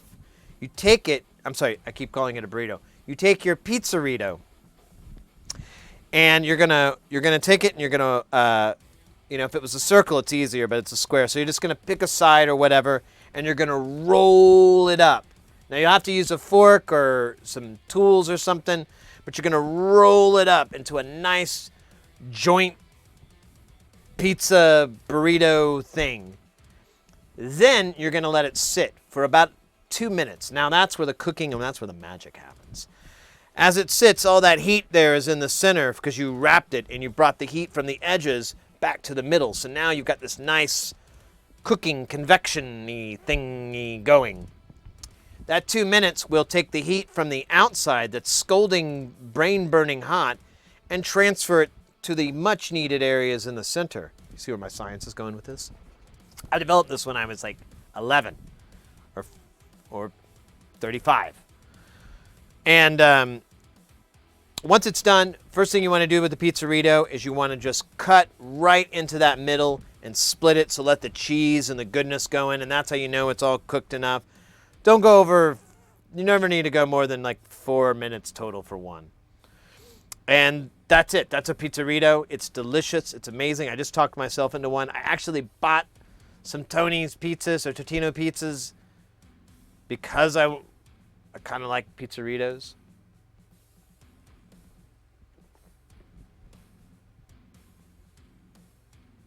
Tostinos are disgusting. Well, there's not a lot of frozen options out there when it comes to pizza bites. So I take what I can get.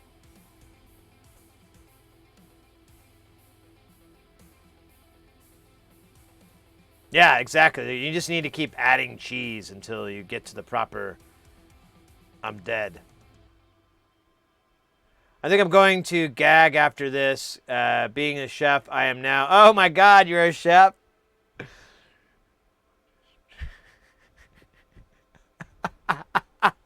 I didn't know we had a chef in the house. I bet this is the cringiest. That was probably the most cringiest recipe delivery you've ever experienced in your life. Probably. I can only imagine. Hey, the Mitch 22. Thank you for that follow. Or them itch. There's two ways to think about that. Yeah, Wires. I didn't think about that. Didn't think about the chef aspect there. Sorry. You know it's a bit, right? You don't own a microwave? You know, I always considered myself good at cooking, but I mean, I just gave you a story of one of my greatest inventions as a cook. So really, this illusion was throughout my life, and then COVID happened, and you know, we stayed in the house. My Mrs. Hearsey worked, but we kind of just hunkered down.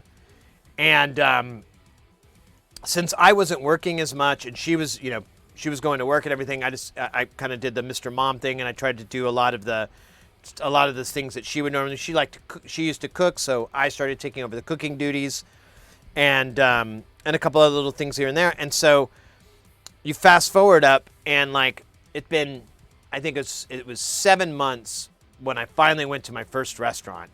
And I went to my favorite restaurants down here. This really cool place called Cornish Pasty. It's like English-themed mining food. It's a long story. Someday we got to have a stream from there. It's my favorite place. But I went there, and I'd only had home cooking for months and months and months. I order like I just ordered some wings, and they have some really good wings there. But at that particular moment in time, they were the greatest.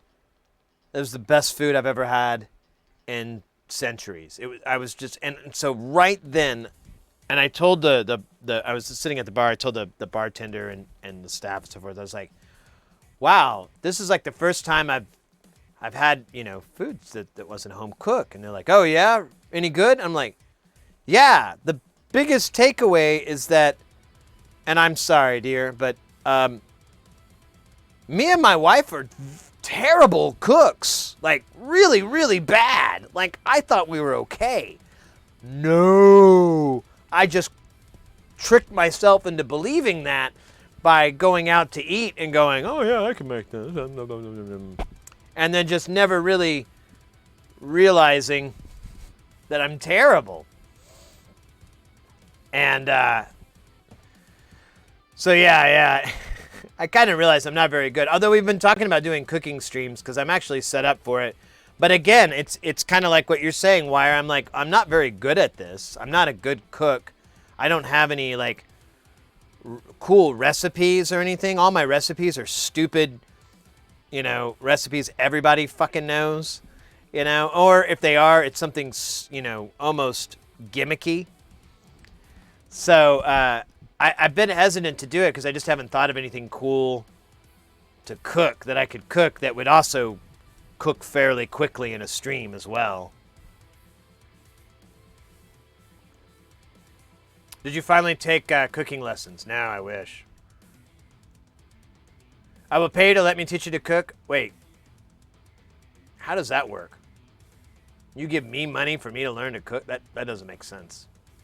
You do not understand capitalism. I will pay you back to understand capitalism.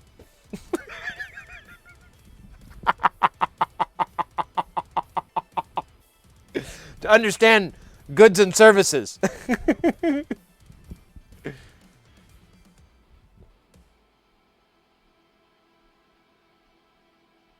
need to focus your time. Yeah, no, honestly, why I'm not too terrible, but it's and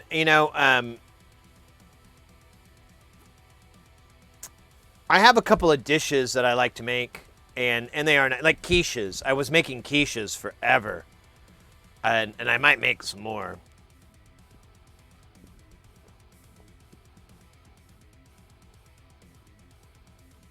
The afterward, so I like cleaning up. I actually clean up as I go most of the time. So I'm usually like, if I'm waiting for something to warm up or heat and I don't have any prep work to do, I'll just wash my dishes so I can, either put them in the dishwasher, which a lot of times is what I can get away with. But if I think I might have to reuse a pan or something, I'll wash it while I'm bored.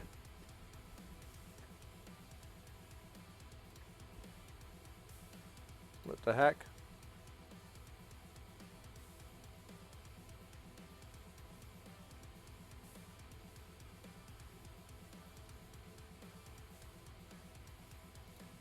Oh.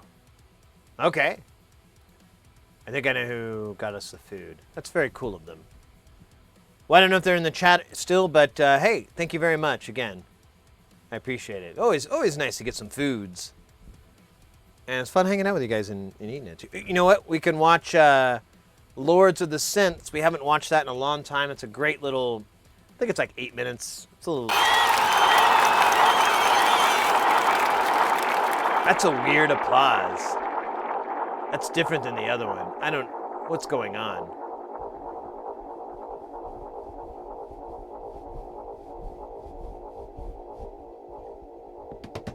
All right. Let me see where this food is. Oops. Nothing yet.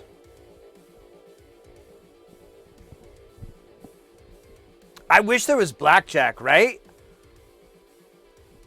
I was thinking about that the other day. I wish there was more like gambling games, and I was trying to think of like if there was like any bots like that where you could play, blackjack, and if I could integrate it with the point system here. I think I can do the integration because there's a way to do that, but to get it to go work the other direction is harder.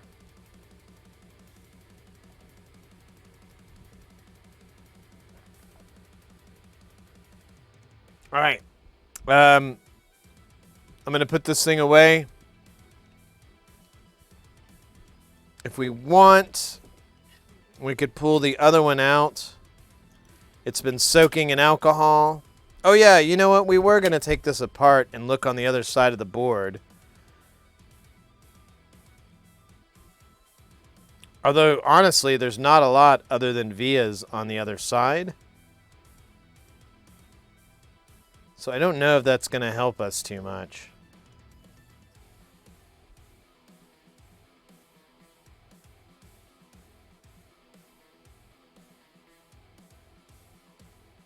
Yeah, I don't know if it's worth it to take it apart. The biggest thing is this button being right, and I've already verified that. And all there really is under here is just the vias. There's no components. The most we can maybe check for is if, which I just did. I wanted to make sure all the parts that we can see, which are the feeds for the pots, that they have solder on both sides, and they do. Oh, let me put this resistor back. I forgot. I measured it and took it off and still have that weirdness. But I should put this back to normal so I don't... Oh, shit. So I'm not chasing my tail later. Man, I'm excited about the food again. Let's go.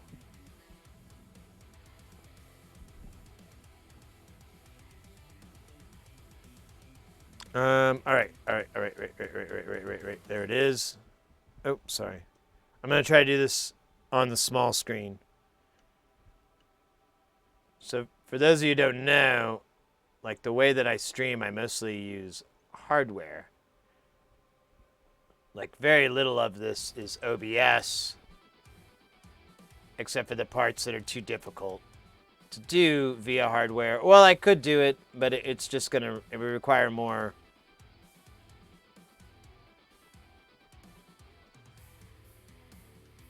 computers and another switcher. Oh my god, this fucking thing. Alright, good enough. And I have a... Oh, here you can see it. So I have a multi-view for my deal. So I was using... Well, I was using a slightly bigger version. Here we can see this one. It won't go into... I was using this size screen to try to see it. Kind of defeats the purpose of magnification. So, fuck it. Let me just do this right. Because I can't tell what the hell... I can't tell if that's right or not. If that's good or not.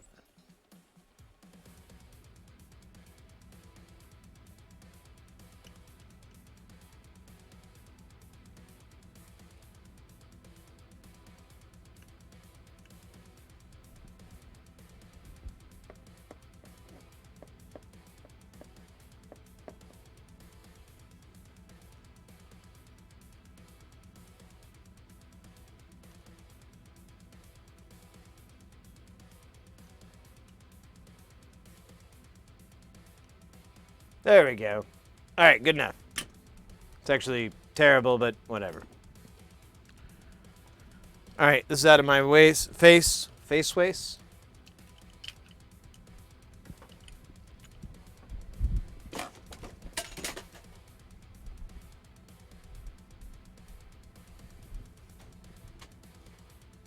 Actually, I probably need those again. So... We've got these two guys, and they don't pass signal. And we built them, so it's my fault. Trying to just see if there's something obvious, like I put something on backwards, but I kind of checked the living shit out of these. So if it's not working, it's either a bad solder joint or a failed component. Man, this is gonna be crazy.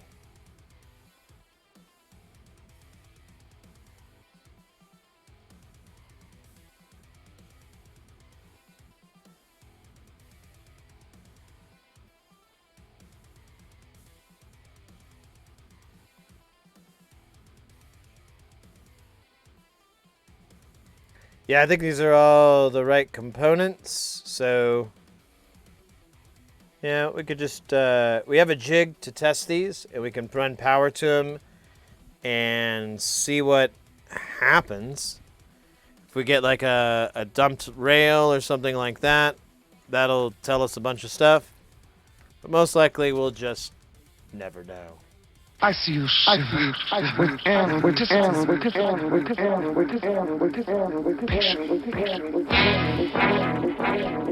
Working on my time in there, but I'm feeling better.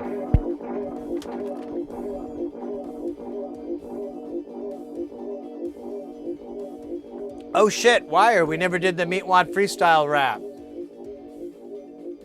Which PCB holder? This guy? I've got a bunch, so it's a reasonable question. This one is the only one I like. I have a pan of ice over there, a really nice one I bought. I hated it. I hated using it. Now, it just holds cables and spools and stuff. This plastic piece of crap that's like less than $20 has been unbelievable. All these parts that, I was like, oh, well, these will fail. They haven't yet. Literally, I really just need to take this thing apart and put it in like a hypersonic cleaner or soak it in alcohol, because that's about the only problem is it's just covered in goop. But it still works just fine. So, me too. I like this thing as well. You want a link? Yeah, I think I have it in my store. Give me just a second here and I'll pull it up for you. Well, maybe. I say that. Here, I'm just gonna do it this way. Oh wait, we could just do it this. We could do this way smarter. I show off the store at the same time. So I am working on actually moving the store to a different platform and changing a bunch of stuff. So I haven't been able to update this as much as I would like, but it's still, everything there is good. Sid here, DIY.com. Not con. That is a totally different site. Very funny, though. So we'll go over here to links and referrals. And this is all the Amazon link shit.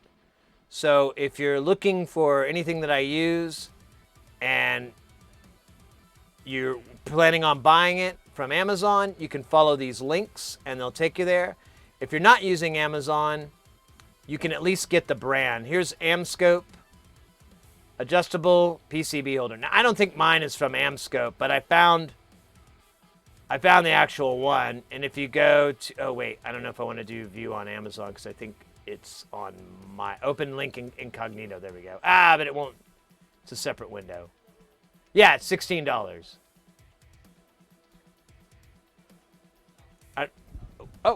I think our food is here. All right. Stand by, guys.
Is 275 a little high?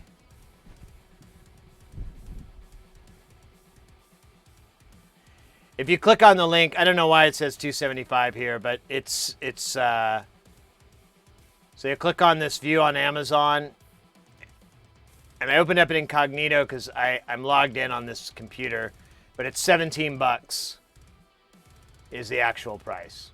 I don't know why it makes it so high.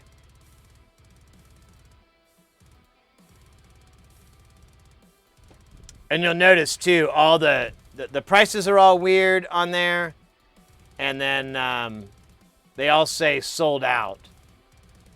And the reason that is because otherwise it would try to sell it through the store, which doesn't work. Yeah, clean wipes, puller, the bottles that I use. This is a really nice starter iron. It's a circuit tester. These are cables I've found I really like. This is the probes I've been loving. There's some Kester 6337. The Acro Mills boxes. The 858 hot air station. Calipers. My Regal. The Hacko. Here's some MG Chemical. The solder braid. It's maybe not my favorite choice, but it's a place to get started. MG makes really good stuff. And here's some 6040 rosin, some tweezers, stuff like that.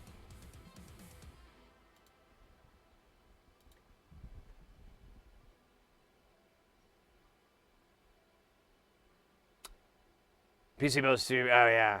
Yeah, it's a little steep, but you know, Evan, if you make it in time payments, it's really worth it. You gotta get those those 0%.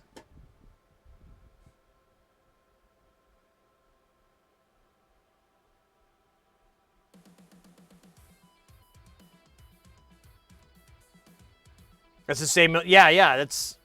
I love those things. The meter and everything. Yeah. All right. Let me see here. Let's see if I can get this going. So what we can do normally, I don't really like to eat on stream so much. It's just weird. But let's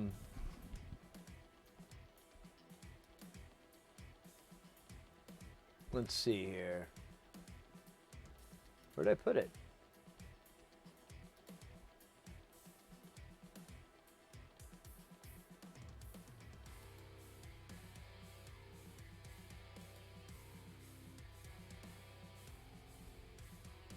There it is.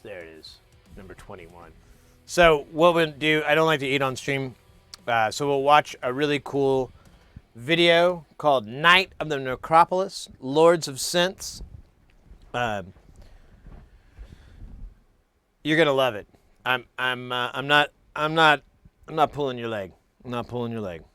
Yeah, without further ado, oh wait, here we go. Here's a question. Here's a statement, a message. Let me read it.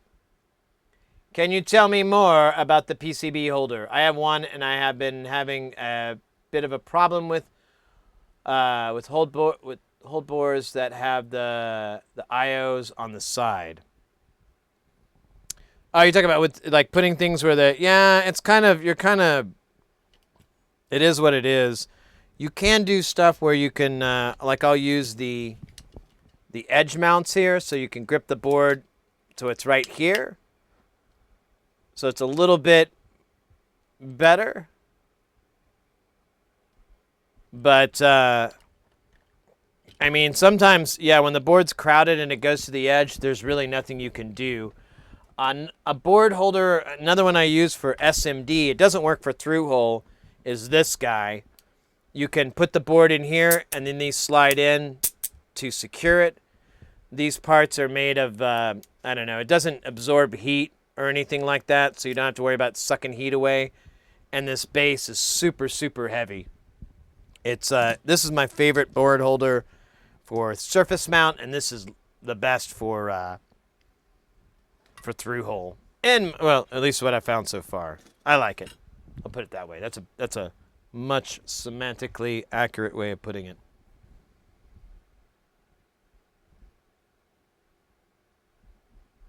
Yeah, I know the kitty cat heads, exactly. Yeah. Oh, that's what I was showing just a little bit ago. It said that the price was outrageous, but That's just because of the weird way that it updates. So there it says it's $12.99. I think it's around that price. If I copy link, let me see. Maybe will it do it? Oh man, it's like a huge link, man. That's huge. Let me see if I can shorten it up. And I'll give you if you'd like, I can give you the affiliate link. That's how you get to it. That's SidHeresy.DIY.com. That's our website where we've got all our modules and stuff that we built for sale. Oh yeah. So I'm gonna do it this way.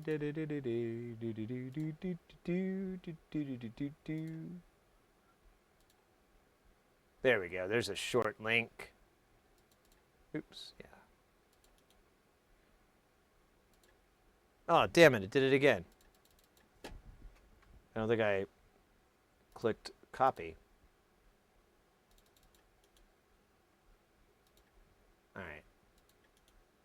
Now let's try that. There we go. So there you go. There's a link to the one I have on Amazon. That's an Amazon link. It says Amscope, so that's a nice name. They're pretty cool. They're a cool brand.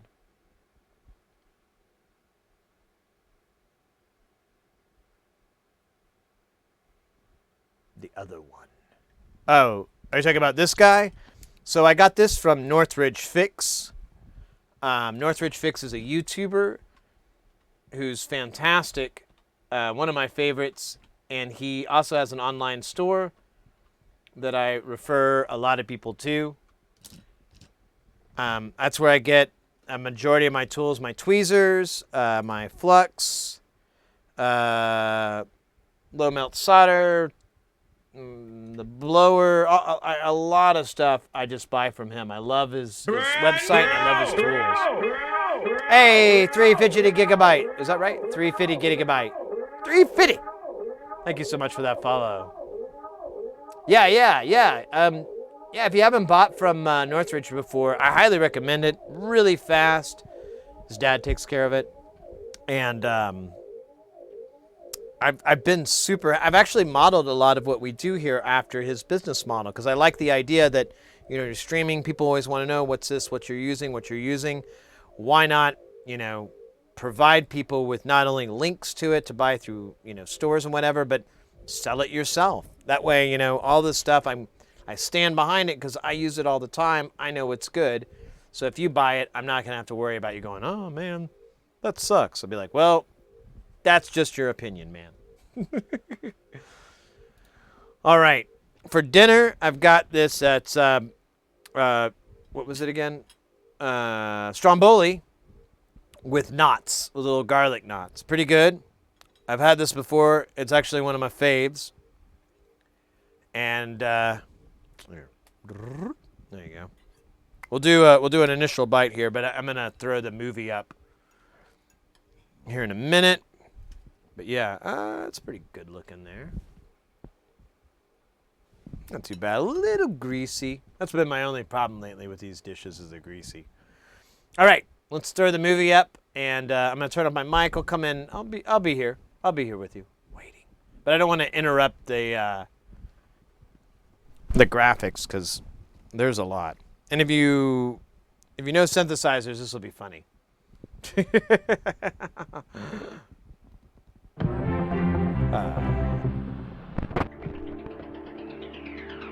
Tonight, three unbridled masters of the synthesizer will engage in a once-in-a-lifetime battle of fingoric dexterity. This is live at the Necropolis, the Lords of Synth. I'm Edgar Tangram, joined, of course, tonight by Zed Centauri. Tonight promises to be a rare musical treat and, dare I say, a high-water mark for civilization. That's right, Edgar. These three synth legends have been known to score a film or two, but tonight they're about to score something unprecedented. A comet. Halley's, king of the comets. Especially bright in the sky tonight. It's closer to Earth than it's ever been before. Whoever scores the celestial dance of the comet most evocatively will be named the Lord of Synth. The losers will be banned from music for a period of 100 years. Much is at stake for our synth testants. Let's meet them now. God only goes by one name, and so does Zangelix, a reclusive genius who's appeared in public only never. There is only one hope for humanity. The synthesizer. Morgio Zaroger, a devil-may-care playboy who drinks a lot even for an Italian. Zangelix cannot touch me. He is a fool. Zaroger's album Zangelix is a Fool has become an Italian disco staple, much to the chagrin of Zangelix himself. Carla Windows. Once known as Carlton Wendos, this pioneer of gender nonconformity is obsessed with sonic trailblazing, perhaps too obsessed. For a brief time, Wendos and Zaroger were lovers, but Carla's endless experimentation in her Mount Shasta octave spa proved too thick a wedge, and their harmony gave way to discord. But all three must set their bygones aside to take the Necropolis stage tonight. They should be taking the stage any moment now. And with a stunning entrance from the back of the Necropolis steps, Zangelix has arrived.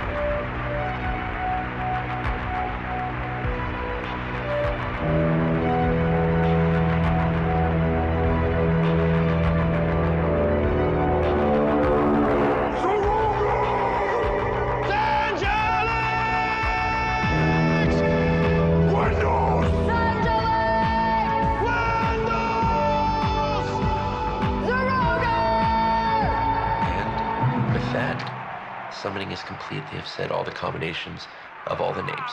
As they process to their synth stations, let's get a mood for the floor with our very own Ulf Hobim. Ulf.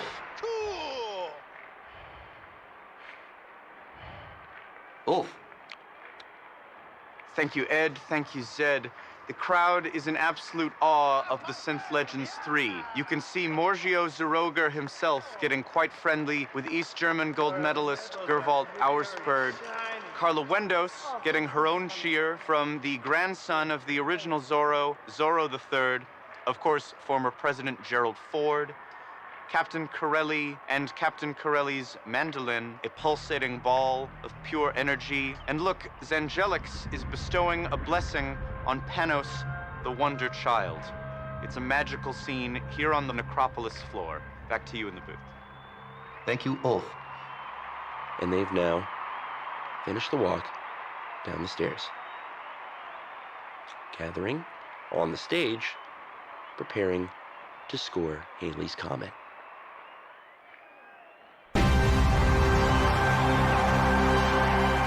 And a stunning first note. Zangelix's tones are syncing just beautifully with the comet. It's going to be hard for the other synthsters to catch up. Quite the drone. Surprised to see him moving so dangerously in low-end territory. Oh, he survived, but just barely. Sounds like Zroger's off to an early lead, grooving on his Zorg, Polyprotos, and Clavitronulator. And Zaroger is matching each of the comet's flares with a musical flair all his own. Carla Wendos wisely staying out of the fray, using some pretty nifty patchwork to score this comet. With patchwork that stealthy, she may edge out the boys. Seems like the comet's looking a little larger and more bright and beautiful than last time we checked. Well, as we said, that .04 proximity makes the comet appear larger and brighter. Now it's back to the Lords.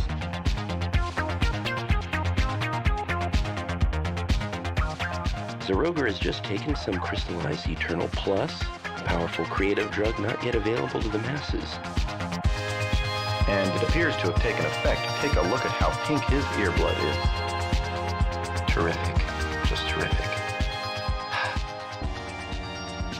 Don't look now, but Carla Wendos has executed an absolutely killer tritone which has given Zangelix a rather untimely boner. But he's striking back. I believe he's prepping an augmented 18th, which is a piercing atonal screech that only women can hear. Horrible, just horrible. Sonic agony for all females in attendance. Obviously, we here in the booth are fine, but the women at home would be well advised to cover their ears.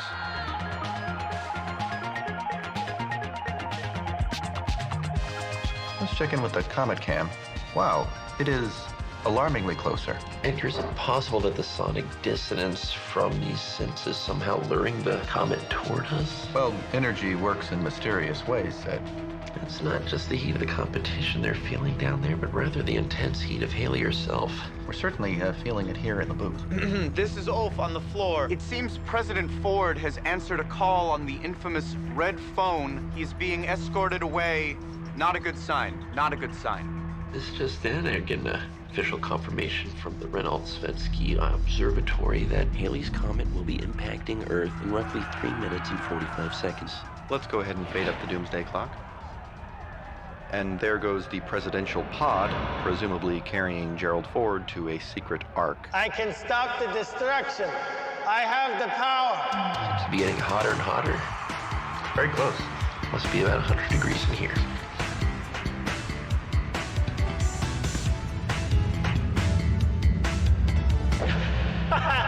You were never strong enough! Witness me! Now, Windows is attempting to musically thwart this cosmic invader from the stars. You have failed too. You will die. Our last hope, then, is Angelics. Sadly, none of them had what it took to stop Haley's comet, which, if you're just tuning in, is careening directly toward Earth. Sweet merciful Jesus, our greatest fears confirmed. Quick note for the viewers, if you try to close your eyes, it doesn't quite work as the light is so bright. You see directly through your eyelids. You are drowning out my sins. I have the best sins of all. It's all about you, isn't it? Yes, it is. Panos, the Wonder Child, an acute cosmosympath, is reeling in an epileptic fit. Canary in the coal mine, it seems as if Earth is doomed, so we'll do our station sign-off. Edgar, it's been a pleasure. Wait, hold on. Ulf, what's going down there on the floor? It appears the musicians are synth Morse coding a plan to each other. Let's listen in. Yes, those notes clearly contain a plan.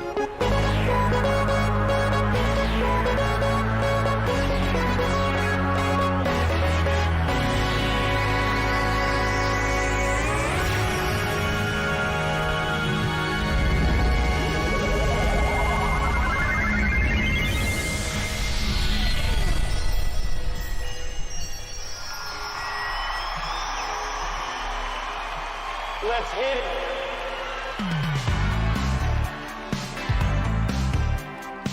Now what's happened here? I believe the Lords have unlocked a rejuvenatory octave, which has exploded the ball of pure energy in the crowd and united them all as one.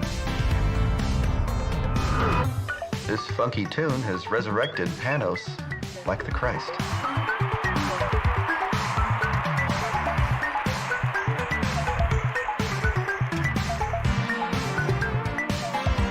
Seems as though the sheer coolness of the jam is cutting the powerful heat emitting from Haley's comet. Even I can't help but tap a toe to this one, Ted. I don't blame you.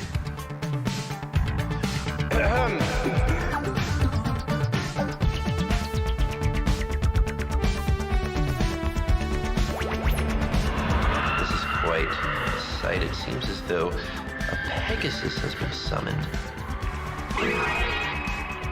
And even Captain Corelli is getting in on the magic.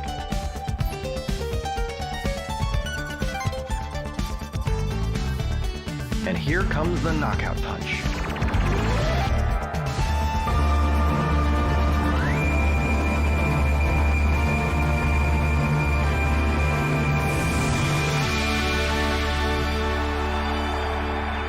And they've done it. Wow. Very nice.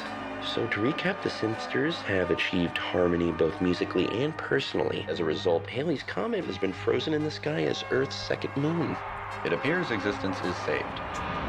That looks like former President Gerald Ford has returned, holding 3 golden medals he will bestow upon our synthesizers, crowning them all the Lords of Synth. Surely a stirring speech forthcoming from this great orator. Let's listen in. Apologies to President Ford, but our allotted broadcast time is up. We have to wrap up in 20 seconds. It's a quick reminder that this public broadcasting station is paid for by viewers like you. So be sure to purchase the 2 VHS cassette of this recording live at the Necropolis, Lords of Synth, Humanity Saved for $47.99.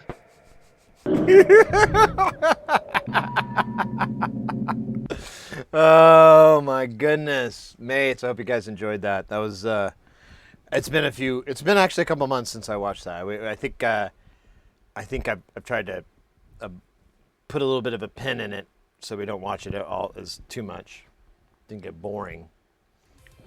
And thankfully, that is not the case. And some prism-like object from the Fortress of Solitude, yes. War on drugs, right? I still love that.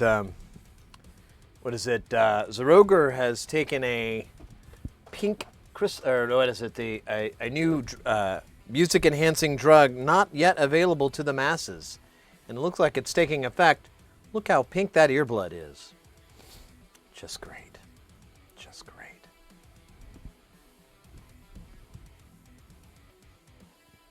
Yeah.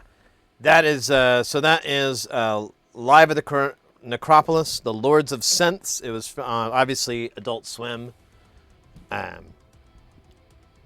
Where's where it came from. And I think that's all the credit I need to give in order not to be sued by Suzilla. No? Okay, well, I tried. All right. Let's see what we're going to do. I'll tell you what. I kind of wanted to work on these, and I kind of don't. Because there's nothing obviously wrong with them. We could take out our other module here that's been sitting in alcohol and give it a try. Like, just see if the soak helped it out. I don't know. Probably not. Hey, Doc. Dr. Professor, welcome in.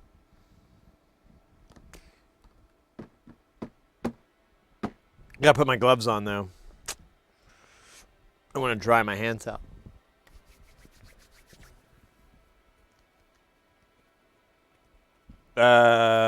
Reuben alcohol. No, that's not water. That would corrode. That would corrode. Yeah, 99. Exactly. Exactamundo.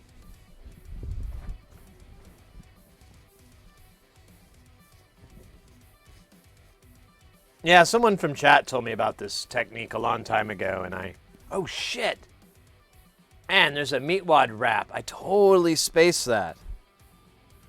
Oh man. Yeah, the food got me distracted. Destroyed my life, really.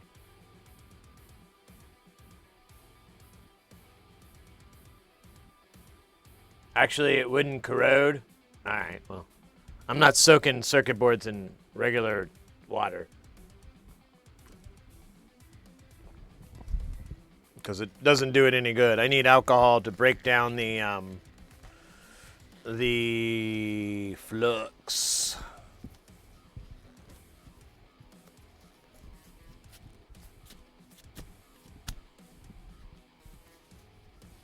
That's all I'm doing. I'm just fluxing it.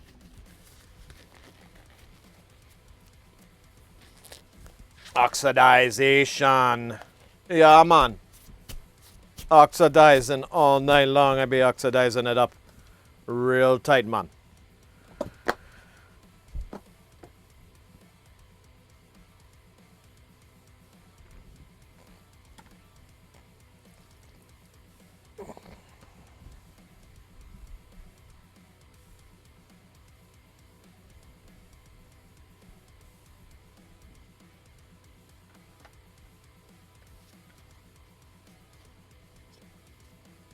All right, let's do a little brushy.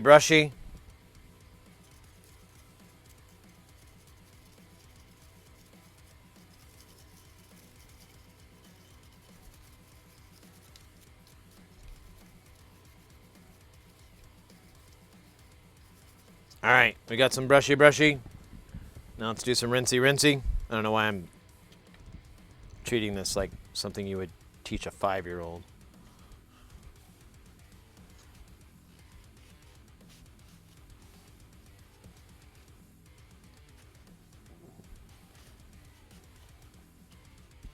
Electrical code water. Electricity speeds up the ions. There's a multitude of corrosions, corrosion acid, yeah.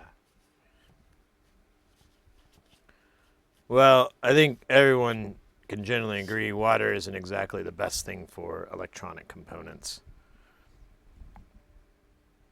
I mean, you can use like there is water-based solders and so forth where you have to use like distilled water to clean it. And that's what you're supposed to use. Maybe you can use alcohol. I've just seen it listed that way. I've never bought it because I haven't learned a reason on why you would want to do that.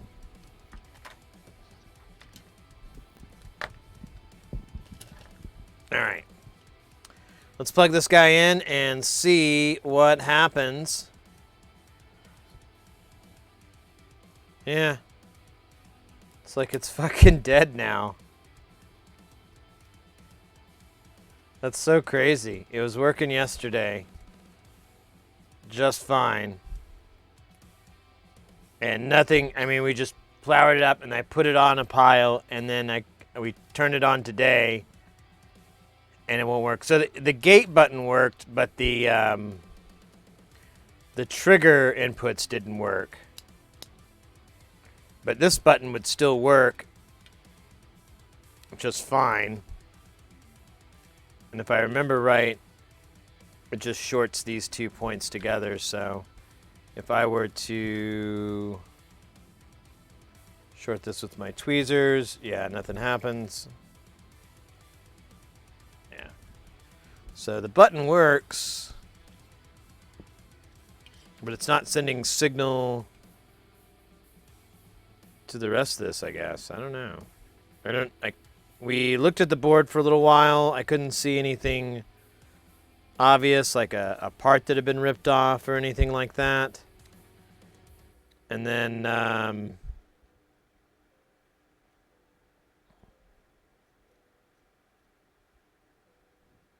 yeah, I'm looking at it now and it seems fine. The nice thing is none of these components are mad hot. Just for fun, I'm going to flip this thing around just to make sure there isn't something weird. No. See, I don't know.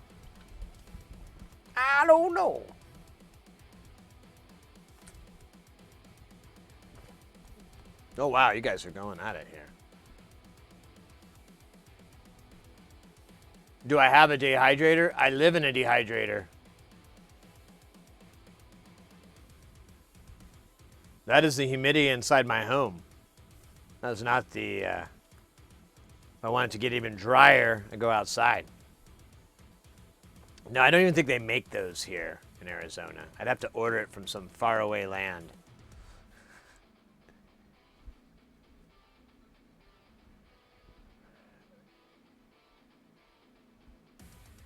Maybe it's your connector from the red device. Oh, it was working earlier. Yeah, I mean, that's not it. It's got power. The pots, yeah, they're all good. Because they worked yesterday. So, and nothing changed between now and yesterday on these potentiometers.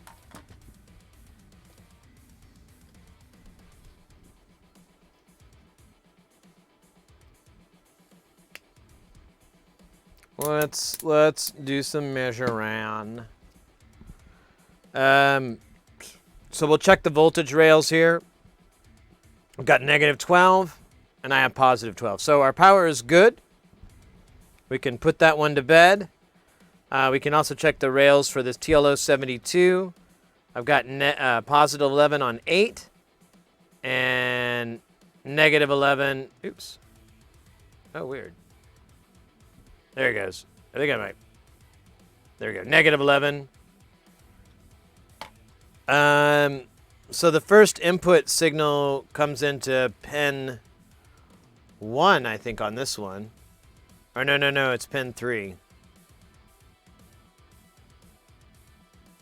Pin 2. Huh. It stops before it gets to this guy, so it's probably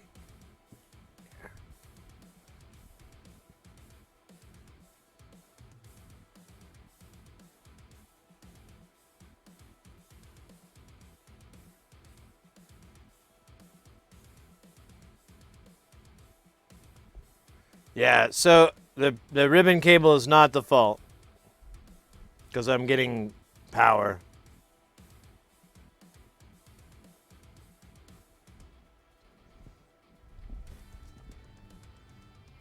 And it worked on this module.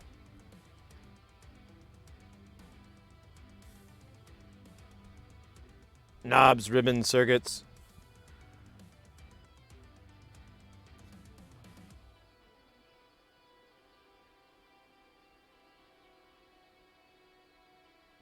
What's weird is that it worked yesterday.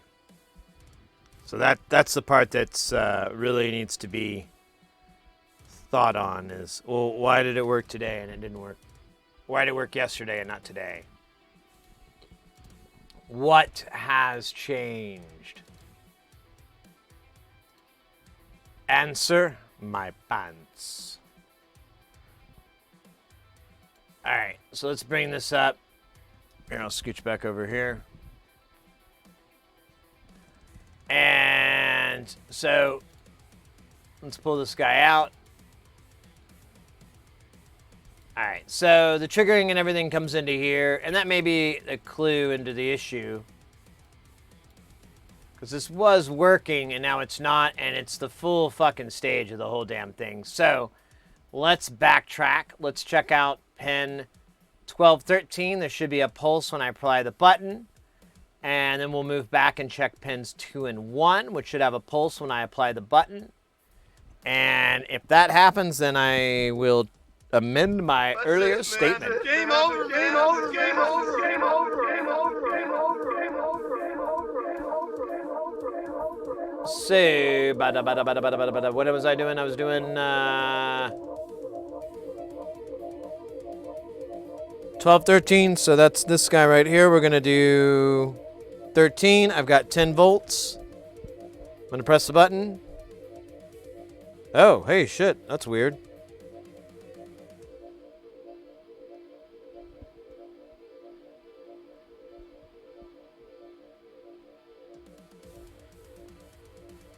Oh yeah, this thing isn't moving.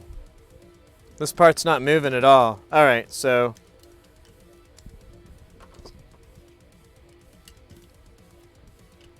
the other one, this part moved, and it was what I expected because it's the, what do you call it? The whole trigger section. All right.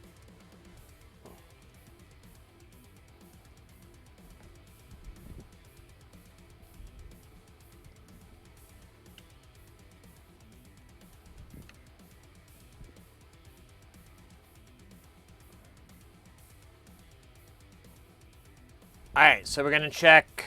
We checked 12 and 13, and I wasn't getting a reaction, which is super weird. Oh wait, now it's working.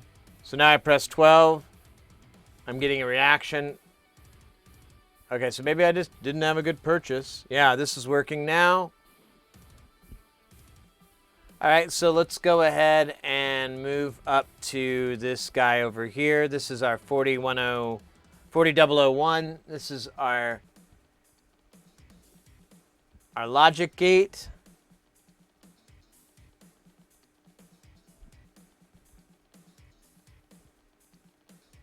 It is working.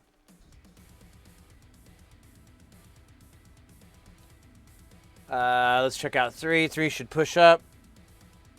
It does not. 2.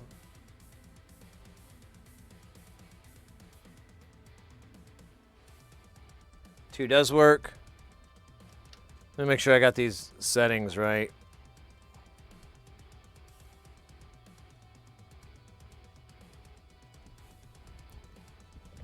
And let me just make sure pressing the button. Yeah, okay. Let me check this output on this jack just to make sure that nothing is coming out. I've got 0.26 volts. Oh yeah, when I press it, nothing happens. And that's the output. Oh my goodness. So yeah, it's jammed again.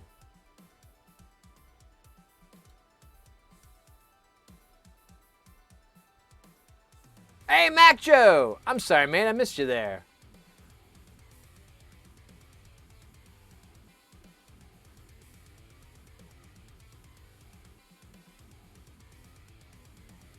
U.S. Navy Electronic Tech here. Oh, hey.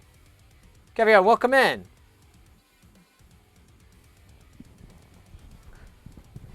We got some seasoned OGs. Love it. Love it. Tell me what I'm doing wrong. No. I already know what I'm doing wrong. I'm not stopping and going and doing something else other than this. I'm determined to win. I want to beat one of these things today. I've got 2 of these exact same circuits. They both are just utter fucking failures, and I have no idea why. This one actually worked yesterday, and now it doesn't. I don't know. I didn't do anything.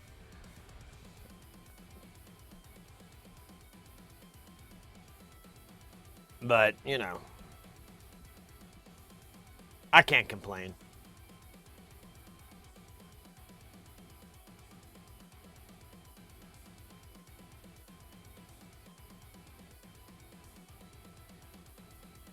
I think it'd be worth to blow the 350 to take a refresher at a CC. Huh?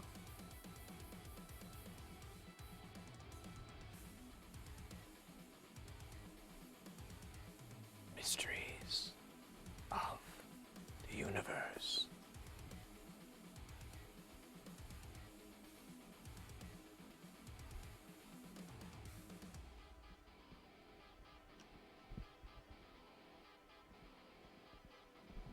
All right.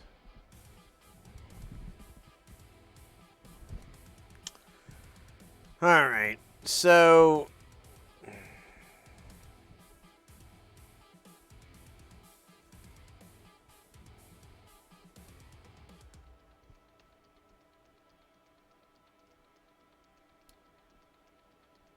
it's kind of weird that I can remember all these values from doing this so many times.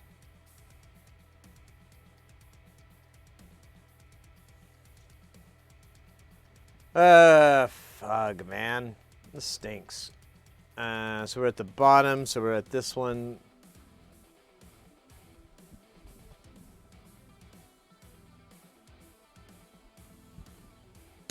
Ah, it's so crazy. It kind of works. Like, I can see the voltages moving the way they're supposed to, but they're not the right amount. You know, like they're teeny tiny. There's like an op amp isn't working. There's a bunch of op amps here. Negative, positive, so that's good. Man, I do not fucking know.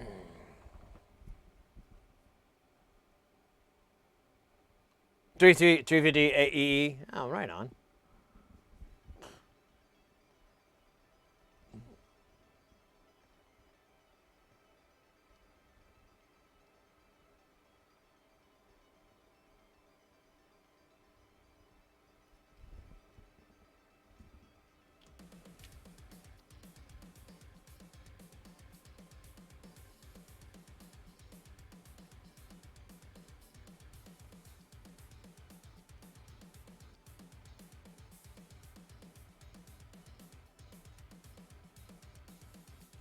I'm just checking components right now, guys. I'm just kind of looking at it. I apologize if I'm being a little quiet. I've just...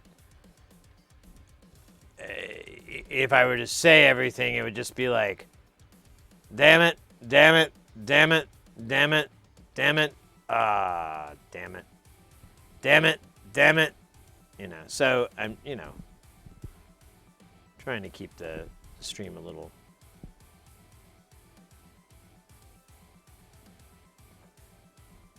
more classier than the damn it's.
Check for a cap short.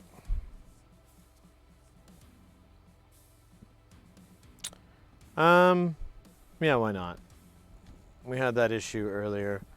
Let me switch this over to red probe on ground. And we'll swap this around so it'll look freaky, but trust me, I have no idea what I'm doing. All right, probe power. Let's disconnect the power connector so we don't get any weird false readings, false witnesses. And let's check some caps. We have a bunch of bypass caps around these duders here. We can check.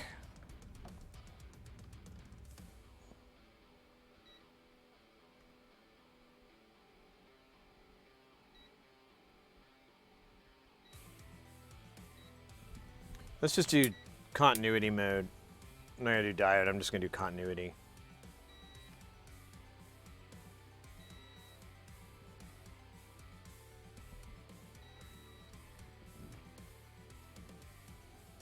I think there's one on here.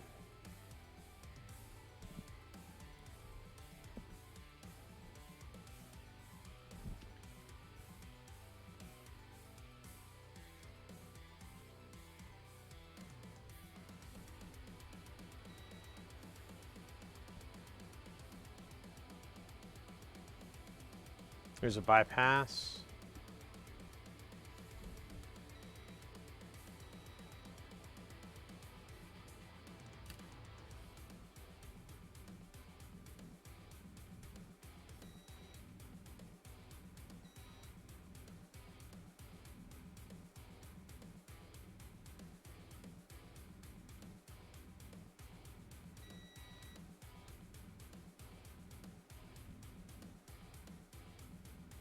So I'm not getting a power drain like there is a short to ground, but just to get it out of the way, we checked. And the answer is no.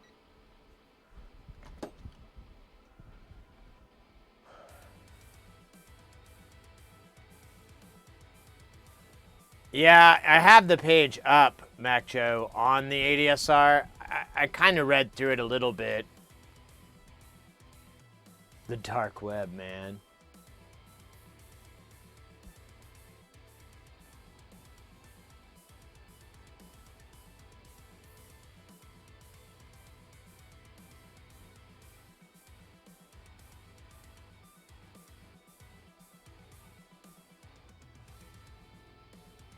Right. So there. Let's pull up the schematic and we'll look at that.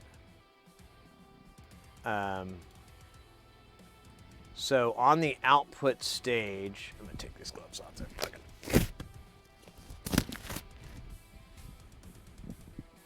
Sorry, here, let me pull this up. Boink, boink. So on the output stage, here's what you have.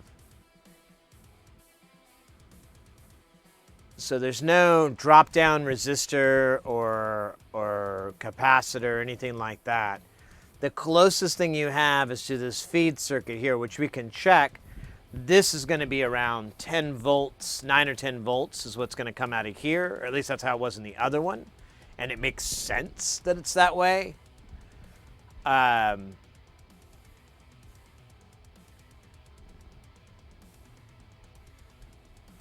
You watch Northridge Fix too much? Yeah. Well, so in his scenario, though, it's when something doesn't power up or you get a heat spot or anything like that.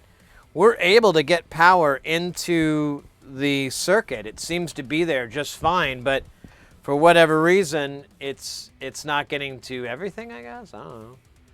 So let's try that. Let's do what you're talking about. Let's work from our way back, and we'll, because we checked this side here, and this seems to be working okay, as far as I can tell. So the question is this all right?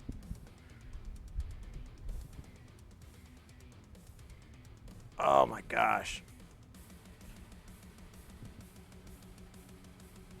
I'm getting a little sore. I'm gonna move my lumbar up there. Oh yeah, get that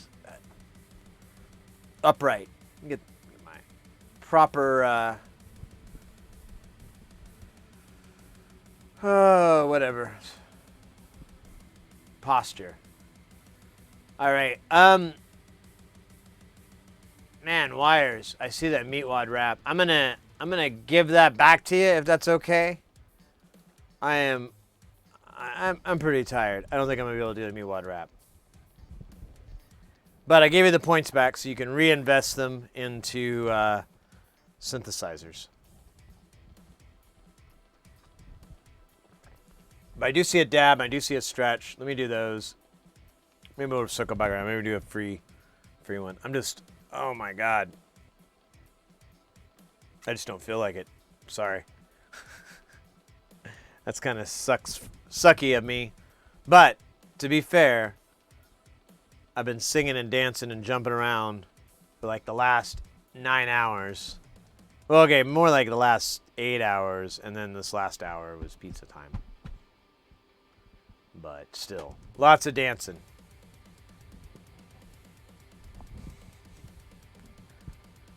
I tell you, I lost some weight. That's for sure. All right, stand by.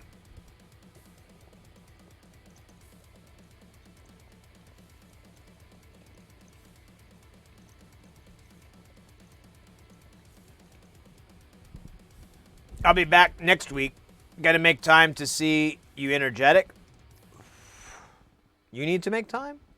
That's weird. We will be back. So I won't be able to stream Sunday and Tuesday. So we won't have Sunday and Tuesday. I've got a freelance gig. But Wednesday, Thursday, and probably on, we'll keep streaming. And pretty much April is going to be a regular month. So it's going to be pretty much, I think there's like 1 or 2 days later, loser. There's 1 or 2 days that I might have to work, but so far they've been open. I haven't had anything confirmed, so I'm just kind of chilling on it. I don't have much time, but I'll make time. Oh, right on.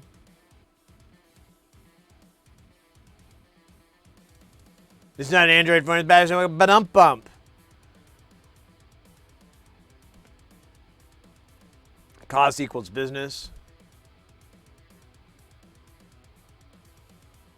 Hey, Biznut, chat was so cool. They hooked us up with delicious stromboli and knots. One of my favorites. I'm so glad I put that in there. It was pizza for a while, but I put stromboli and knots in there, and damn, life hasn't been the same since.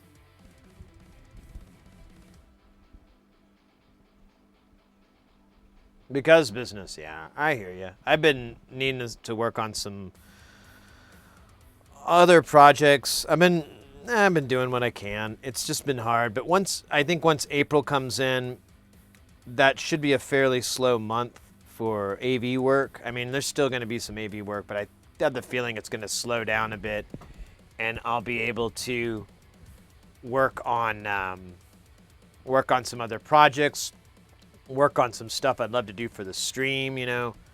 I was just thinking earlier, like, I'd love to get some more data up here on the top, like iron temperature. That's all I had. I'd like to think of more cool things to put up top. Speed. Oh, maybe we get like a speed run timer or something. That would be cool. And that's another thing I want to work on as well. Now I said speed run, so me and James, aka Bald Engineer. Well, his name's James. It's not me and James. It's you know. In fact, that was improper grammar. James and I. So we've been talking about it for a while, and we haven't pulled the trigger, but I want to be able to do it very soon since things have slowed down for me. It should be easier to do, but we want to do some speed running, solder versus solder. How quick can someone make it? We'll buy one of those random kits that you get off the internet, like you know, to get good at soldering, and we have to build like so many, like 3 or 4 of them, and they all have to work, and you know, your score is based off of how that comes out. I'd love to send you my keyboard. What, man, it's hard to fucking work on keyboards. I usually refer people to a shop here in Phoenix, but most of the time when I contact that guy, he's like, I don't want to do it. So I always feel bad. Because I'm like, oh, he says he doesn't want to do it. I feel like such a jerk. I'll tell you, Doctor, if you want to, I mean, hit me up. Let me know. Maybe I can help. If not, I can see if I can help you out. See if I can get you in some directions that might work either better for you or whatever. I don't know. But yeah. Listen to me and probably tell me. Well, I guess I don't know what's wrong with it. I need to do some keyboard work. We do have the Z1, and it has some problems. Like the aftertouch doesn't work. But I think that comes from a prior repair attempt that I did. I think I broke something on it.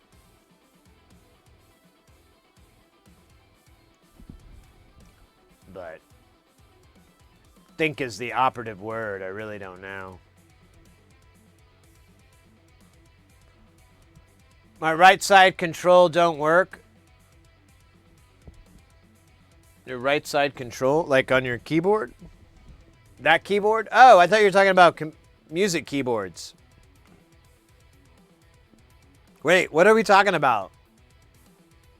Music keyboards or you know, hacker keyboards, you know? I don't know. I'm talking about music keyboards. He's talking about PC keyboards. Oh yeah, PC keyboard. That's a better way to put it. Okay, that's what I thought. But I didn't know we were on the same page.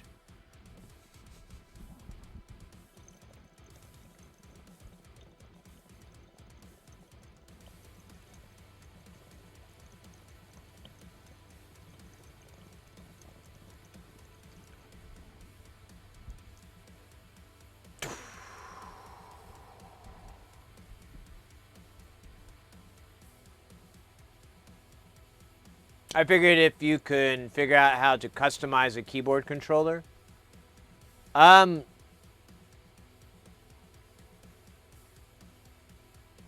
let me know what you're talking about. We can collaborate on this idea. I'm interested. If I can't do it, like I said, I'll just let you know. It's like, it's out of my wheelhouse, or I don't think it's going to work out, you know, for whatever reason. And But like you said, you're game to do it yourself if you'd like. But I understand totally what you're talking about. Sending it to someone on Twitch and having them work on it. It is there is a certain gratification to that. In fact, I have my mechanical watch I need to send to Mr. Horologist. In fact, I'm working with the other guy. He wanted to piggyback his order on mine. He's got a mechanical watch too. I wanted to send both of those to Horo. I've already talked to him, and he's of course down to do it. That's his new business model. But at the time, he wasn't set up yet. Now he's all set up, so it should be very possible to get that fixed. That'd be great. I'm sorry, I just started talking about me again. Derp. Yeah, you can hit me up on Twitter or Discord or here, whatever works best. Obviously, Twitch Whisper is not really that great of a messaging service. It's my least favorite, but you know, I understand. But you know, there's other platforms, Twitter and so forth. And at the worst, I can give you my email address as well. It's not a big deal. I don't mind that, as long as you don't sign me up for the bad porn. Only the good porn. Like primo stuff. Primo.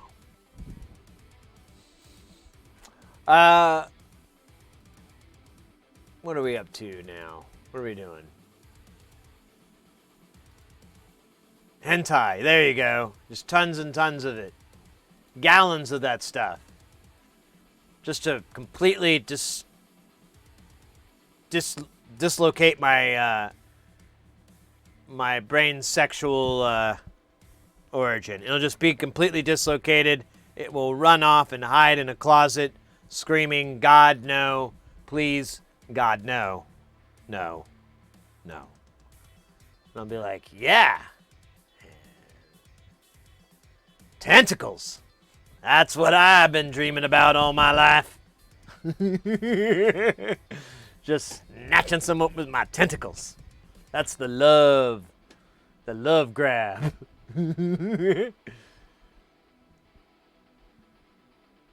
Tentacles on Super. Yeah, there you go. Exactly.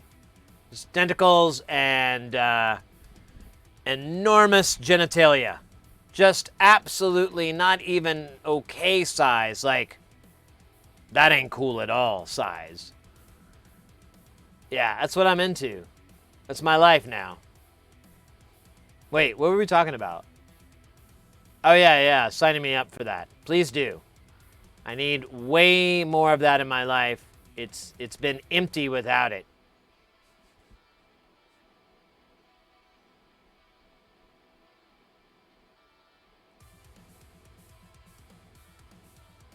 Let's see what's up. Oh, man. You taking off, Doctor? Yeah, that's cool, mate. I think we're going to head out for the night, too. It's been a fantastic stream. Have we cracked 8 hours? I think so. Where's the thingy? Oh, we're almost at 9 hours. All right. So I'll give it a few more minutes, but we'll definitely crack 9 hours for tonight. Keep in mind, I won't be back. I won't be streaming again until Wednesday.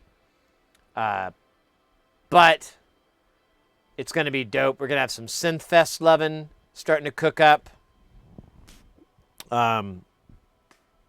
Excuse me, I keep burping there. We'll probably party a little bit in Synthfest, do some fun with that. I don't know what that means, but it's going to happen. Swoop, 1024. Let's go. Welcome in, mate. Welcome in. I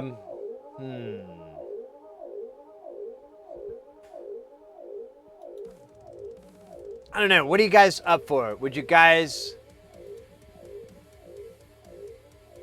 be up for some music? Or we've got some crafting? We haven't gone to Jay's in a while. Oh, wait. This looks cool. Oh, we're going to do this.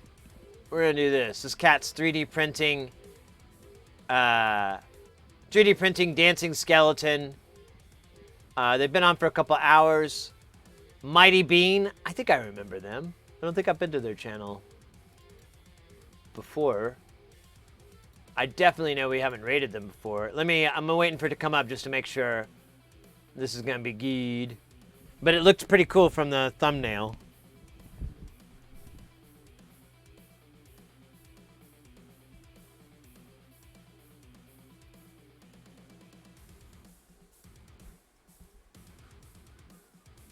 Yeah, they're doing some building. Oh, that's weird. They're following on. Okay, yeah, this looks great. I think we could do that. I think that would rock. That'd be a good way to end the night. Oh yeah, I had a dab I was supposed to do. Let me do that too.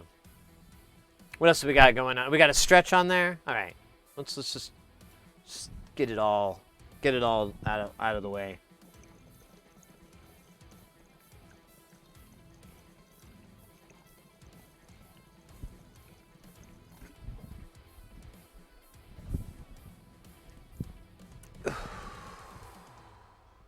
Thank you, Axtethra. And then we had a stretch. Let me do that too. Boom. Oops, I just unplugged my headphones. Again. All right, let's see if we can hear some cracking. Nope. Come on.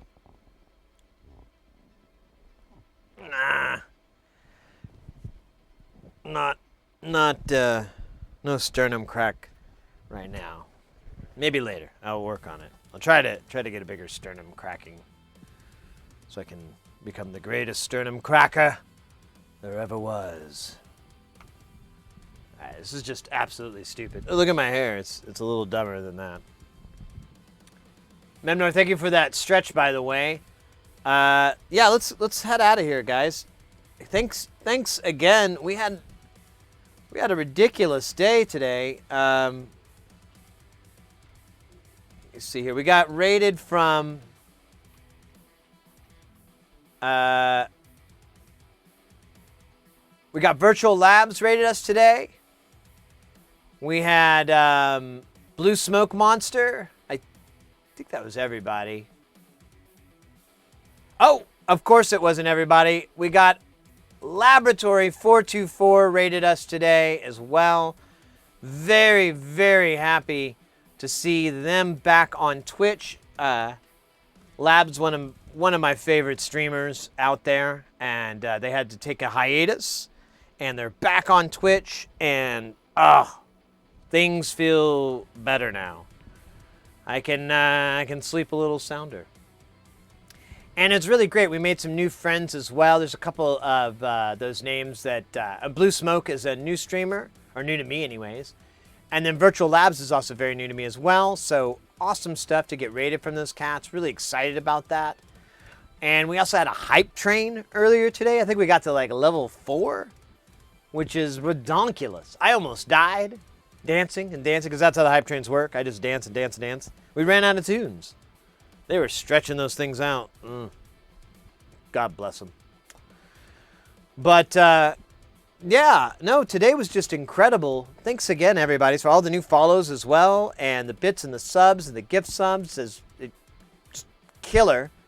Again, we won't be back until Wednesday. I'm gonna have to take Sunday and Tuesday's stream off, but check out our other social medias. I'll be trying to put stuff on there. I always try to keep things interesting when I can't stream, so you guys have something, something fun. I like fun stuff. I figure you like fun stuff too. Fun shit's fun. Can't argue with that. And if you do, I'll destroy you. Anyways, let's get out of here. Let's get our raid rocking and rolling. Badoom. We're gonna raid Mighty Bean. Like I said, they're doing some 3D printing, making a dancing skeleton, which I'm going to tell you right now, I love me some skeletons. So I'm hyped on this raid. and getting a chance to hang out with this on this streamer, because I don't think we've had an opportunity to.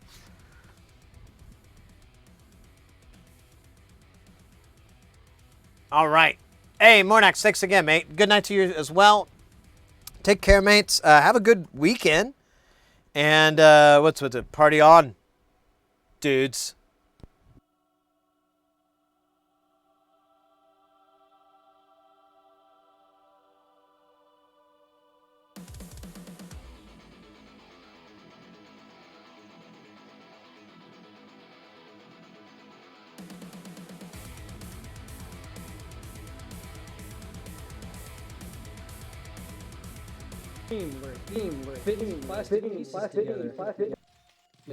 Some angry villagers have arrived.